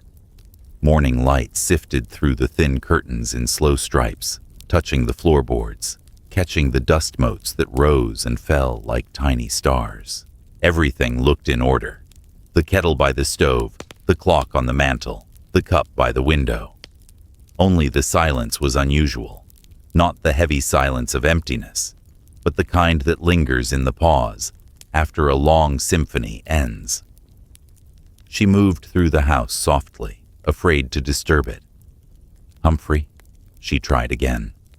Then she reached the studio.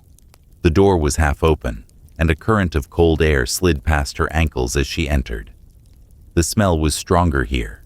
Paint, oil, and something floral she couldn't place at first, until she saw the bundle of lavender tied with twine beside the window. He must have picked it the day before. The room glowed faintly. The windows were still open wide, the curtains stirring gently in the breeze. The light poured through in long, quiet rays that fell across the floor like silk. And in that light sat Humphrey. He was in his chair by the window, the same one where he had so often sat while she brought him soup or tea. His posture was calm, upright, the hands folded loosely in his lap. His eyes were open, fixed not on the floor nor the wall, but on the far lake beyond the glass. His face wore a softness she had not seen in years, a faint smile, peaceful, almost childlike, as if he were watching something the world had forgotten how to see. For a moment, Martha didn't move. The air in the room seemed to hum with stillness, the kind that holds both ending and beginning in a single breath. There was no fear in her, no startle of the macabre. She felt only a quiet reverence, as though she had stepped into a church at dawn. "Humphrey," she whispered. "Oh, my dear." She reached out, resting a trembling hand on his shoulder. His body was cool, but not cold. There was no tension in him, none of the stiffness she'd seen in her years of nursing her husband. This was something different. It felt less like death and more like completion, like a candle that had chosen the right moment to go out. Her eyes drifted to the easel. The portrait that had so unsettled her weeks ago, the one with the living eyes, the shadowed man, was gone. In its place was a new painting, fresh and luminous. It showed no faces now, no figures locked in struggle, only a landscape. The lake spread across the canvas, calm and endless, the morning light stretching over its surface in a veil of gold. The trees stood in soft focus, touched by mist. In the center of the scene, at the edge of the water, a solitary figure walked into the glow of a rising sun. The form was distant, unmarked by age or name, just a silhouette stepping forward, dissolving gently into light. Martha pressed a hand to her mouth. Tears rose, but not from grief. She had seen beauty before, but never this kind. Beauty that didn't ask to be admired, only understood. She moved closer, noting the texture of the brushstrokes. They were smooth, deliberate, without hesitation. The kind of painting made not by ambition, but by peace. She leaned in, inhaling the faint scent of drying oil and lavender woven into the pigment. The detail was astonishing. Each glint of sunlight caught perfectly, every reflection soft and true. "He finished it," she murmured. after all this time. She stood beside him, following his line of sight out the window. The real lake mirrored the painted one. The same calm water, the same morning light. For a fleeting moment she thought she saw a ripple, as though someone had just stepped into it. But it faded almost immediately, leaving only the stillness again. A small breeze entered through the open window, brushing her hair across her cheek. It carried the scent of lavender and the faintest trace of turpentine. Somewhere far off, a bird began to sing. Martha stayed with him for a long time. She spoke softly, though she wasn't sure if she spoke to him or to the air itself. She told him about the new blooms in her garden, about the way the sky had cleared, about how she'd always meant to thank him for painting her once, even if he'd never shown her the portrait. She straightened the folds of his robe, brushed the dust from his sleeve. Then she looked at the painting one last time. The figure in the distance seemed almost to move now, one foot placed ahead of the other, vanishing into the light so naturally that it felt inevitable. "Rest well, Humphrey," she said softly. "You've earned it." As she turned to leave, the wind stirred again. The curtains swayed gently, and for an instant, the light in the room brightened, not with brilliance, but with warmth. It lingered on his face, deepened the peace in his expression, then faded slowly as the sun rose higher.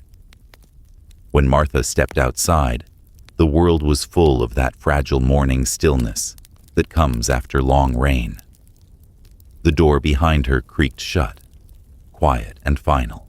The path down the hill was lined with wet grass, gleaming like brushed silver. She walked in silence, the scent of lavender clinging to her hands. Behind her, in the room by the lake, the paint dried softly under the growing light. The house no longer hummed, no longer breathed.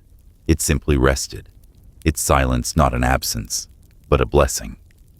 And within that silence, the last of Humphrey's work lived quietly, endlessly. A lake, a sun, a figure walking home through the light. Martha lingered in the doorway after the stillness had settled, her palms resting lightly on the frame, as if the house itself needed a gentle touch to hold this moment together. The faint scent of lavender and linseed oil threaded the room, clean, honey-warm, without a trace of grief's metallic edge. Humphrey sat as before, eyes open, face softened by that small, grateful smile. It felt wrong to move quickly. The morning seemed to have asked for a slower grammar. Sentences of breath, commas of silence, and one long pause that let all things land. She stepped carefully to the work table. The brushes lay rinsed and aligned, rags folded, a palette scraped to the wood, its surface gleaming like worn amber. There, beside the palette knife, she noticed a single envelope, unsealed, addressed in Humphrey's careful hand. "To whoever sees me last." The words were steady, no tremor in the loops or lines, as if he had written them with the same poise his paintings had reclaimed. Martha glanced at him once unconsciously and whispered, "I'll only read what you meant me to read."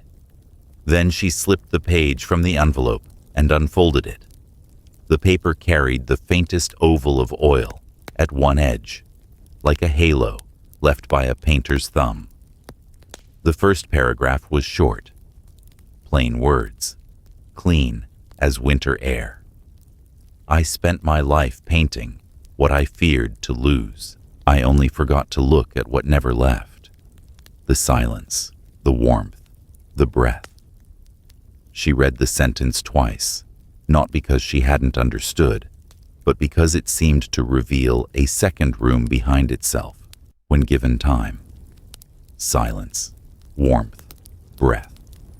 The three things that had filled this cottage long before she arrived with her basket and would linger after she left with it empty.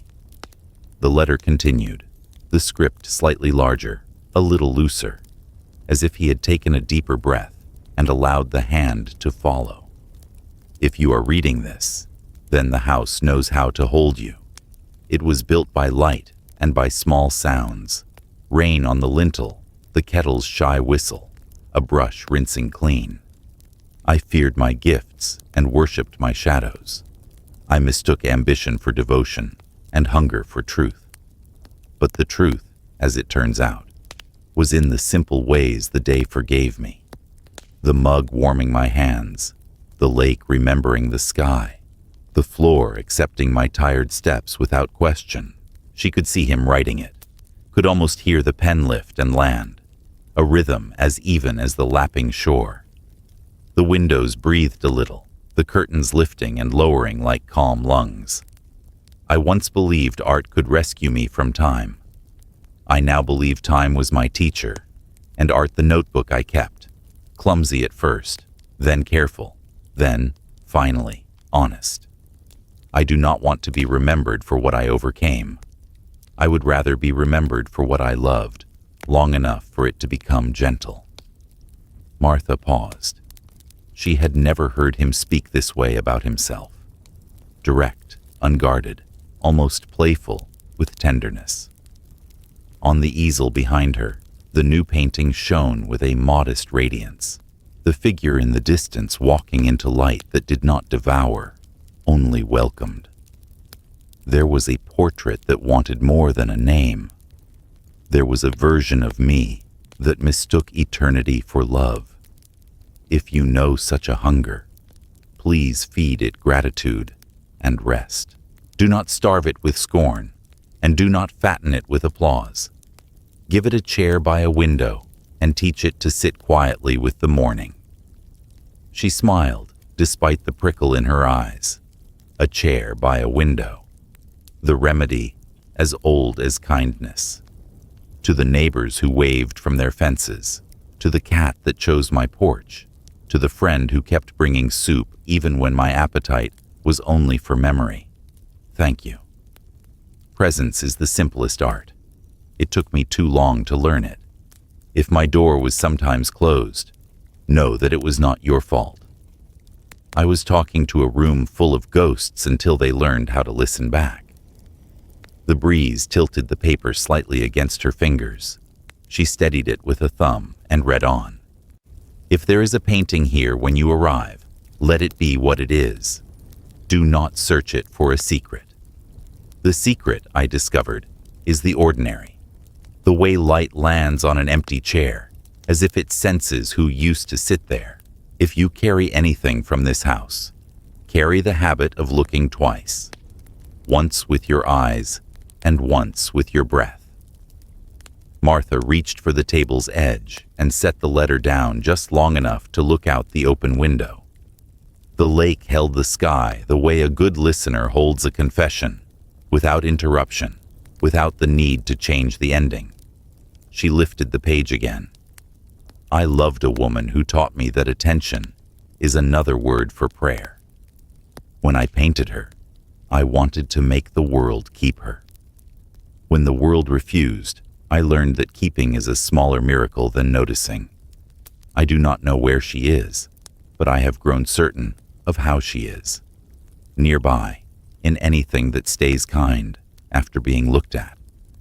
The script tightened for the next lines, the ink slightly darker, as if he had leaned closer. If you find fear here, set it on the sill and let the air see it. Fear shrinks in clean weather. Anger dries out under the right light. Grief is a candle. Hold it long enough, and it teaches you how to carry fire. Martha let out the breath she hadn't realized she was keeping.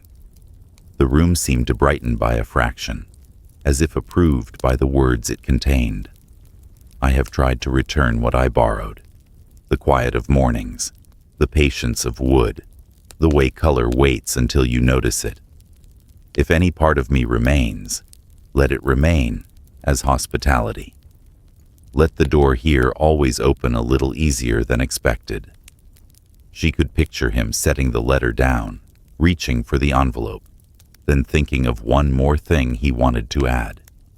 The bottom corner held a final paragraph in smaller letters, a postscript of hard-earned clarity. The darkness doesn't die when ignored. It fades when understood. The sentence looked like a shoreline, firm, gently curved, enough to guide a boat back. Martha touched the corner of the page as though it might bruise, and then placed the letter flat on the table, smoothing it with her palm. She stood very still. The old clock, silent earlier, clicked once, as if remembering itself. When she turned to Humphrey, nothing had changed, and yet everything had. The smile was the same. The posture was the same. But the room had been altered by the reading, as if a window had been opened inside the walls. She slipped the letter back into its envelope and laid it by the finished painting, so that the words and the image could live as neighbors. "Thank you," she said softly, first to him, then, unexpectedly, to the house, for learning how to be kind. A small sound rose from somewhere beyond the trees, a bird deciding the morning was safe. Martha gathered the lavender sprigs she had brought and tucked them beside the letter, not as tribute, but as continuation. The room's scent deepened, the notes of field and studio braiding together without competition. She checked the latch on the window and left it as it was, open, the curtain lifting and falling with a rhythm that matched a breathing she could no longer hear and did not need to. At the threshold, she looked one last time at the lake on the canvas and the lake beyond the glass. Both carried a figure walking into light. Neither demanded that she be certain where the path led. She closed the studio door gently, not to seal anything in, but to keep the quiet intact. In the main room, she set the kettle on and waited until a thin thread of steam drew itself into the air. She poured one cup and placed it near his chair, then poured another for herself and stood at the window, drinking slowly. When she left, the envelope remained where she had placed it, the handwriting clear, the corner bright with its small wisdom. The hinge caught the door and eased it shut behind her. Outside, the path welcomed her feet the way it always had, and the morning accepted the weight of what it now knew without complaint. Behind her, the letter held its breath within the silence it had named. And if the room could have spoken, it might have said only what the letter had already taught, that some endings are simply ways of staying, by light, by warmth, by the unremarkable miracle of breath. The day after she found him, the weather turned clear and forgiving. The lake, which had mirrored storms for weeks, now lay utterly calm, glassy and silver, beneath a sky washed thin by dawn. Martha walked the path toward the water with the care of someone carrying a heartbeat that did not belong to her. In her hands, wrapped gently in linen, she held Humphrey's final painting, the landscape of light, the lake, the solitary figure walking into the sun. The world was very quiet. Her shoes brushed through damp grass, still jeweled with dew. The air smelled of pine and rain, the way the earth smells when it has forgiven everything that happened the day before. She had been to his cottage once more that morning, only to find it exactly as she left it. The tea cold, the lavender drying in its jar, the windows open to air that moved softly, almost reverently. She had whispered goodbye to the room, but the silence there had already said it for her. Now, standing at the edge of the lake, she unwrapped the painting. The linen fell away like a curtain lifting, and the colors met the light as though greeting an old friend. The painting looked different here, in the open air. The brushstrokes seemed to shimmer, the hues deepening to match the real world's palette. The water in the painting looked like the water before her. The sun's reflection in it glowed with the same tender brightness that now crowned the horizon. She could no longer tell where art ended and morning began. She crouched near the shore, tracing her fingers along the frame. "You always said the lake never forgot," she murmured. "Maybe it remembers you now." Her breath clouded slightly, though the day was not cold. She looked out across the water. The reflection of the sky trembled faintly under the smallest ripple. Somewhere beneath that surface, the roots of trees reached down into darkness, steady, silent, unseen. The thought calmed her. She stepped closer, letting the hem of her skirt dip into the shallows. The water was cold, sharp against her skin, but not cruel. She held the painting to her chest for a moment longer, feeling its faint weight, its solid frame, the memory it carried like a pulse. Then, with a slow and steady motion, she set it down upon the surface. At first, it floated easily, rocking gently in the ripples her movement had made. The linen edges darkened with moisture. The painted lake reflected the real one, the figure within it, forever walking toward light. For a moment, the two worlds overlapped, canvas and water, memory and reflection, blurring until they seemed indistinguishable. The lake accepted it with grace. The painting drifted outward, carried by the faint wind that traced soft circles on the surface. Martha stood still, her hands clasped loosely before her, the chill of the water creeping up her ankles. The morning air was full of light, and yet she felt no sting of farewell, only the gentlest pull of release. Halfway across the shallows, the painting began to sink. It did not plunge or tilt, but descended slowly, like a breath being exhaled. The colors shimmered one last time, the gold of the sun, the silver of the lake, the soft blue-gray of the distant figure's shadow, and then folded into the reflection below. As it sank, the surface glowed faintly, as though lit from beneath. The light lingered there, humming quietly, until the ripples drew inward and closed around it, leaving nothing but calm water. The glow dimmed, faded, and disappeared. For a long while, Martha didn't move. She watched the spot where it had vanished, expecting perhaps a bubble, a fragment, something tangible. But there was only stillness, the deep, patient stillness of a thing that has finally returned where it belongs. She whispered, "Thank you," though she wasn't sure to whom she spoke. Perhaps to him, perhaps to the lake, perhaps to the silence that had carried both. The breeze shifted, gentle and curious. It stirred her hair across her face and brushed a few fallen leaves across the water's edge. One of them landed near, where the painting had gone under, and spun slowly, catching the light. And then she saw it. A small bird, no bigger than her palm, drifted down from the pines.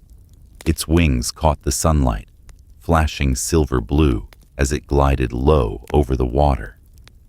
It hovered a moment above the spot, then landed, weightless, barely dimpling the surface. For an instant, the reflection doubled, the bird above, its twin below, wings trembling in perfect symmetry. Martha held her breath.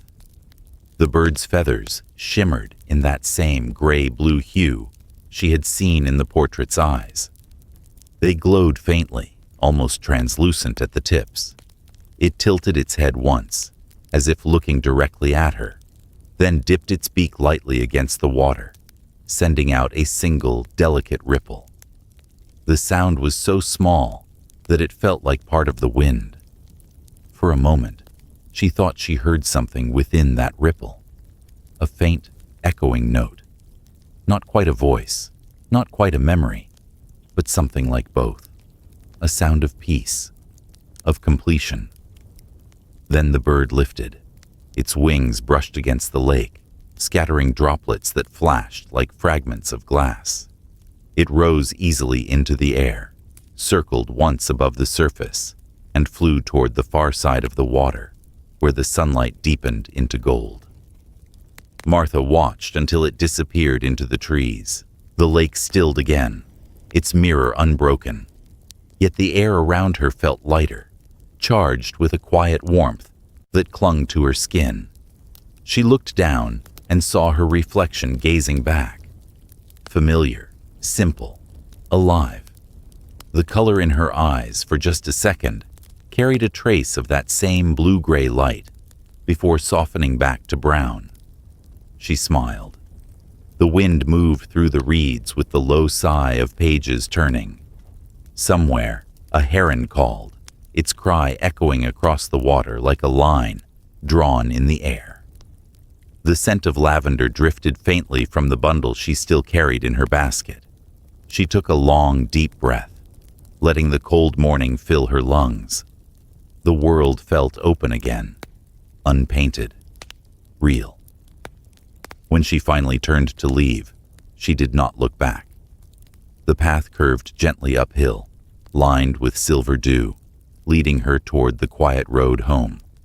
Behind her, the lake shone like polished glass. The last of the ripples faded, and for a single moment, the surface brightened once more, just enough to suggest that somewhere beneath it, a light still moved. A single line of warmth touched the horizon, the kind of light that comes not from fire, but from understanding. And as the day began, the water remained perfectly still, holding what it knew with grace. A painting, a promise, and a memory returning, finally, to the calm that had always been waiting. 50 years later, the lake had changed its name, though not its silence. The trees had grown taller, their branches brushing the roofs of summer cottages that now stood where Humphrey's home once rested. The locals spoke of the place with fondness, as if the land itself remembered warmth rather than ghosts. Children swam there in the summers, their laughter echoing through the same still water that had once reflected a man's final peace. On the far edge of the nearby town, beneath the vaulted ceiling of a weekend flea market, a young art student named Clara browsed through the usual mix of forgotten things: cracked frames, chipped teacups, boxes of letters nobody had the courage to throw away. The market smelled of old paper and rain, a familiar perfume to those who loved time more than fashion. She was looking for nothing in particular. Or maybe, as she often joked, she was looking for something that wanted to be found. Her professors teased her for it. Her belief that art, real art, wasn't just made, but sometimes met halfway, discovered rather than created. That morning she came to a stall near the end of the row, shaded by a frayed green canopy. The man who ran it was older than the others, his beard the color of ash, his hands marked with oil stains. Spread across his table were stacks of rolled-up canvases, their edges frayed, their colors long buried under dust and neglect. Clara picked one up carefully. How much for this? The man looked at it, squinting as if trying to remember something. That one? It came from a cottage near the lake. Old place. They tore it down years ago. Belonged to some painter, I think. Name long gone. He waved a hand dismissively. You can have it for 10. Canvas alone's worth that. Clara smiled, sensing the small, ordinary miracle that sometimes happened at flea markets, the moment a relic finds its next listener. She paid, tucked the roll under her arm, and continued wandering. By the time she got home, the light had turned soft and blue, the hour artists love best. She lived in a small apartment above a bakery, its walls half covered in sketches and thrifted art. She laid the canvas on her work table and began to unroll it carefully, humming to herself. The linen creaked softly, the smell of age rising, a mix of dust, linseed, and something faintly floral. When it was finally spread flat, she frowned. It was blank, no image, no outline, not even a hint of primer. Just an old pale canvas that had yellowed at the edges. She turned it over. Same result. For a moment she wondered if the seller had made a mistake, or worse, a joke. But something about the texture caught her eye. Beneath the surface, faint irregularities glimmered in the lamplight, as though hidden beneath layers of vanished varnish. Clara ran her fingers across it, feeling the faint resistance of paint, long buried under time. A thrill ran through her, not fear, but recognition. "You've got a secret," she whispered. The next morning, she took the piece to the university's small restoration lab. Her advisor, Professor Whitaker, raised an eyebrow when he saw it. "You've brought me another mystery?" he teased, his tone indulgent but kind. "Maybe," she said. "I think there's something underneath." They examined it under the lamp. Whitaker adjusted his glasses, leaning close. "There's varnish, definitely. Several coats. Someone wanted this sealed. The strokes look old, 20th century, maybe mid-century. Should I clean it?" He smiled. "Carefully. Let it tell you how fast it wants to reveal itself." Clara worked for hours, her movements slow, reverent. She used a soft cloth dampened with solvent, pressing lightly, tracing the faint impressions beneath. At first, nothing changed. Then, just as fatigue began to creep in, a hint of color surfaced, a whisper of blue-gray beneath the haze. She stopped breathing for a moment. The pigment had survived. Over the next few days, the painting began to breathe again. Faint shapes rose to meet her, not with drama, but with patience. At first, she saw the outline of a horizon, then the soft wash of gold that might have been sunlight, and finally, in the lower half, what looked like water. A lake, perhaps. Whitaker visited her workstation one afternoon and stood behind her quietly for several minutes. When he finally spoke, his voice had changed, gentler, more serious. "It's beautiful," he said. "You see that?" He pointed to the faint strokes in the upper corner. "That's the mark of someone who painted with a trembling hand. And yet look how steady it is." Clara nodded. "It feels peaceful, like whoever painted it finally forgave something. Maybe themselves," he murmured. They didn't speak after that. The room was filled only with the soft sound of cloth on canvas, the whisper of time being undone. That evening, as she cleaned the final corner, she noticed something strange. Under the varnish, near the edge of the frame, the pigment formed a subtle reflection, a barely there echo of a human figure walking toward light. It was so faint, it might have been her imagination. She leaned closer. The figure seemed to shift slightly, as if the brushstrokes remembered motion. Her heart quickened, but not out of fear. There was something deeply tender in the image, something alive, yet impossibly calm. When she turned off the lab lights, the painting caught the remaining glow from the hallway, and for an instant, it looked as though the water on the canvas rippled. Clara stood still, the scent of turpentine soft around her. She thought of what the vendor had said, a cottage near the lake. She didn't know which lake, or which painter, or what story she had just stumbled into. All she knew was that she felt as though someone, somewhere, had handed her a candle, still faintly warm from another life. She smiled and whispered to the air, "Welcome back." The next day, she would decide to take the painting to her studio for full restoration. She would call it the Lake of Light, though she had no reason to know that name, no record to confirm it. And when she finally hung it by the window, where morning would touch it just so, she would notice something curious. In certain light, faint eyes seemed to glimmer in the reflection of the varnish. Gray-blue, clear, watching not with hunger, but with peace. The painting, once lost to the lake, had found its way home again, not to haunt, but to be seen. By the third week of restoration, the painting had fully awakened.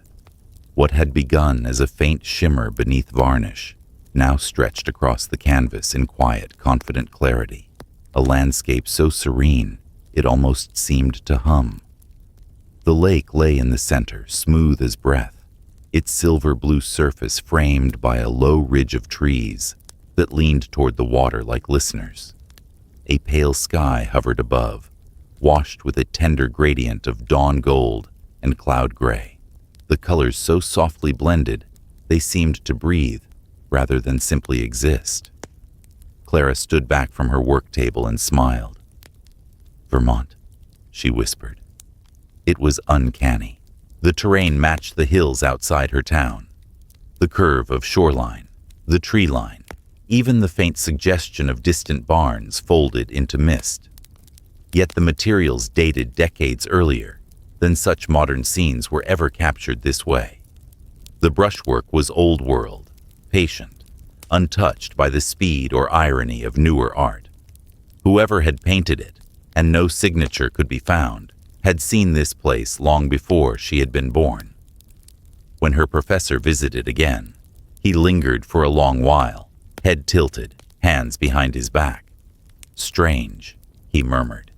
"This was painted before half of those trees were even planted. You can tell from the pigment composition, pre-1970s easily. But look here." He pointed to a faint bend in the tree line. "That's the same bend you see when you stand at Eagle Point. The land remembers itself." Clara nodded slowly. "It feels local, but older, like it's been waiting." Whitaker smiled at her choice of words. "Maybe some paintings do." They decided to exhibit it temporarily in the student gallery, both for study and for the small joy of letting others see it. Clara spent the afternoon framing it, wiping the glass clean until the reflections moved like slow clouds. When she finally stepped back, she felt something she could not name. Not pride, not ownership, but recognition. The way one might feel when meeting someone who already knows a story you have yet to tell. That night, after everyone had left, she returned alone. The gallery was dim and hushed, the fluorescent lights above turned down to a warmer glow. She wanted to see how the painting looked without the glare of day, how it breathed in softer light. Under that golden hue, the lake seemed to come alive. The surface shimmered faintly, catching the reflections of the room's lamps. The trees along the far shore deepened into richer shadow, and the faint figure walking toward the sunlight, the one she'd nearly missed before, appeared again, more visible now. It was barely a silhouette, shaped from absence rather than color. She could almost imagine its foot poised above the water, mid-step. As she leaned closer, something else emerged. In the distant tree line, where the greens dissolved into gray, two small flecks of light glimmered. Not harsh, not spectral, gentle, like stars reflected on water. She blinked, then laughed quietly to herself. "The varnish catching the bulbs," she murmured, trying to rationalize the glow. But when she moved her head slightly, the light stayed. They weren't reflections. They were part of the painting. Two eyes, barely there, painted with such subtlety that she could not tell if they looked outward or inward. They didn't frighten her. They didn't even surprise her after the first moment. They felt familiar, in the way an echo feels familiar. The sound of something you've already said, returning softer. She turned off the overhead lights, leaving only the desk lamp burning low behind her. The gallery fell into a tender darkness, the kind that invites thought. The painting glowed faintly, the eyes almost invisible now except when the lamp's light caught the canvas at a slant. Then they'd reappear, not staring, just present, peaceful, patient. That night, she dreamed of the lake. In the dream, she stood on the same shore as the painting, though the sky was different, a twilight blue, quiet and endless. Across the water, someone walked toward the horizon, She couldn't tell who, only that their steps left no ripples, and that they carried something in their hands. Maybe a brush, maybe a candle. When the figure turned slightly, she saw those same calm, blue-gray eyes, and a faint smile that seemed to say, "You found it." She woke with tears she couldn't explain. In the days that followed, word of the painting spread quietly through the campus. Students wandered in between classes, drawn by something they couldn't name. They'd stand before it for minutes at a time, their reflections floating over the lake's surface. Some swore the water shimmered when they blinked. Others claimed they saw someone walking along the distant shore. A few left notes under the frame, anonymous lines that read like confessions. "It made me dream of my mother. I forgave someone I didn't know I was still angry with. It feels like being seen and being safe at once." Clara read them all, smiling softly. She never told anyone about the eyes in the tree line. Some things, she felt, were better discovered by patience than by description. One afternoon, she caught Whitaker staring at the painting longer than usual. He turned to her with an expression half curious, half moved. "You know," he said, "I've seen thousands of landscapes in my time. This one, it doesn't want to be looked at. It wants to look back." She thought of the eyes again, glinting faintly under the varnish, and the warmth that filled her chest each time she returned to the canvas. "It's kind," she said simply. That evening, as the sun dipped behind the ridge and the last light spilled into the gallery, the painting seemed to absorb it. The lake gleamed once more, golden and blue. The two small eyes in the distance softened until they were just a suggestion, like memory itself, never gone, never loud. Visitors came and went quietly. No one ever described fear. Instead, they spoke of a peace that came afterward. Dreams of forgiveness, of doors opening, of voices from long ago saying, "It's all right now." And sometimes, when Clara locked the gallery for the night, she would glance back one last time. The painting would catch the faint light of her phone screen or her lamp, and the eyes would flicker just enough to make her smile, as if someone, somewhere in another century, still remembered what it meant to be understood. The painting, after all, had never stopped listening. Decades passed, and the painting's journey continued quietly, like a ripple that refused to die. It changed owners, changed walls, and changed the way people felt when they stood before it. Some said it had been part of a small university collection. Others claimed it disappeared for years before resurfacing in an estate auction, where it was bought by a private collector who simply said, "It makes my house sleep better." Eventually, the painting found its final home, a glass-walled gallery on the outskirts of Burlington, where the light was always soft and the lake could still be seen beyond the hill. The museum was modern and quiet, filled with white corridors and slow air conditioning hums that made footsteps sound like whispers. The curators never could trace the artist's name. The label read only, "Untitled, the Lake of Memory, oil on linen." Circa mid-20th century, anonymous visitors came not because of fame, but because of feeling. They said it gave them the kind of calm they didn't know how to find elsewhere. Not the calm of silence, but of gentle recognition. The lake shimmered as always, the figure in the distance forever walking into light, and in certain hours, under the right dusk, the two faint eyes could still be seen watching from the tree line. For years, the painting remained undisturbed, a still corner of peace in a world that grew louder, faster, more forgetful. Then came the night that changed everything, not in noise, but in wonder. It was late, nearly 2 a.m, when the museum's motion sensors tripped a soft alert. The security guard on duty, a man named Raymond, was dozing lightly in his chair, A half-finished crossword open beside a lukewarm mug of coffee. The console beeped once, patient and polite.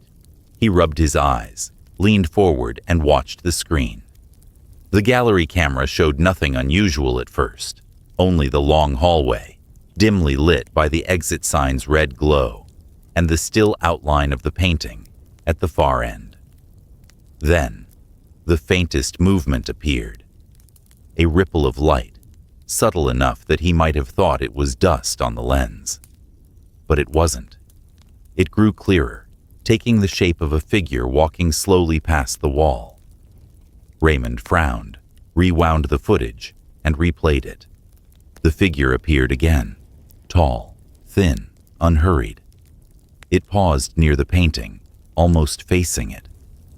The outline shimmered faintly, the edges blurred as though made of light instead of shadow. He could just make out the tilt of a head, the faint gesture of a hand lifting, as if brushing dust from a frame. And then the figure smiled. It wasn't a ghostly grin, nor the grotesque twist of something otherworldly. It was human, quiet, soft, content. The kind of smile one gives when returning somewhere they once belonged. The recording caught it perfectly. The small curve of the mouth, the calm eyes looking toward the lake within the frame. And in the painting itself, the light seemed to answer. Brightening by a shade, the water glowing faintly, the horizon gold for just a moment. Then the figure faded, not vanishing in horror, but dissolving gently, as though stepping through air into dawn. When Raymond checked the sensors, no alarms triggered, no doors opened. The humidity and temperature remained steady. The footage had no glitch lines, no interference, only that 1 minute, framed by silence. He showed it to the museum director the next morning, expecting disbelief.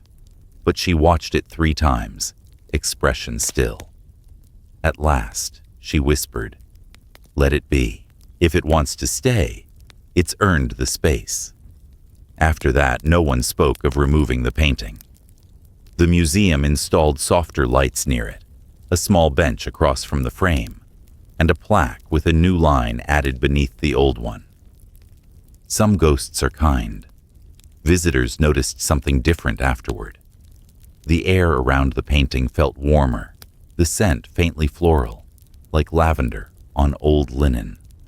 If you stood close enough, you could almost imagine hearing a distant lake breeze.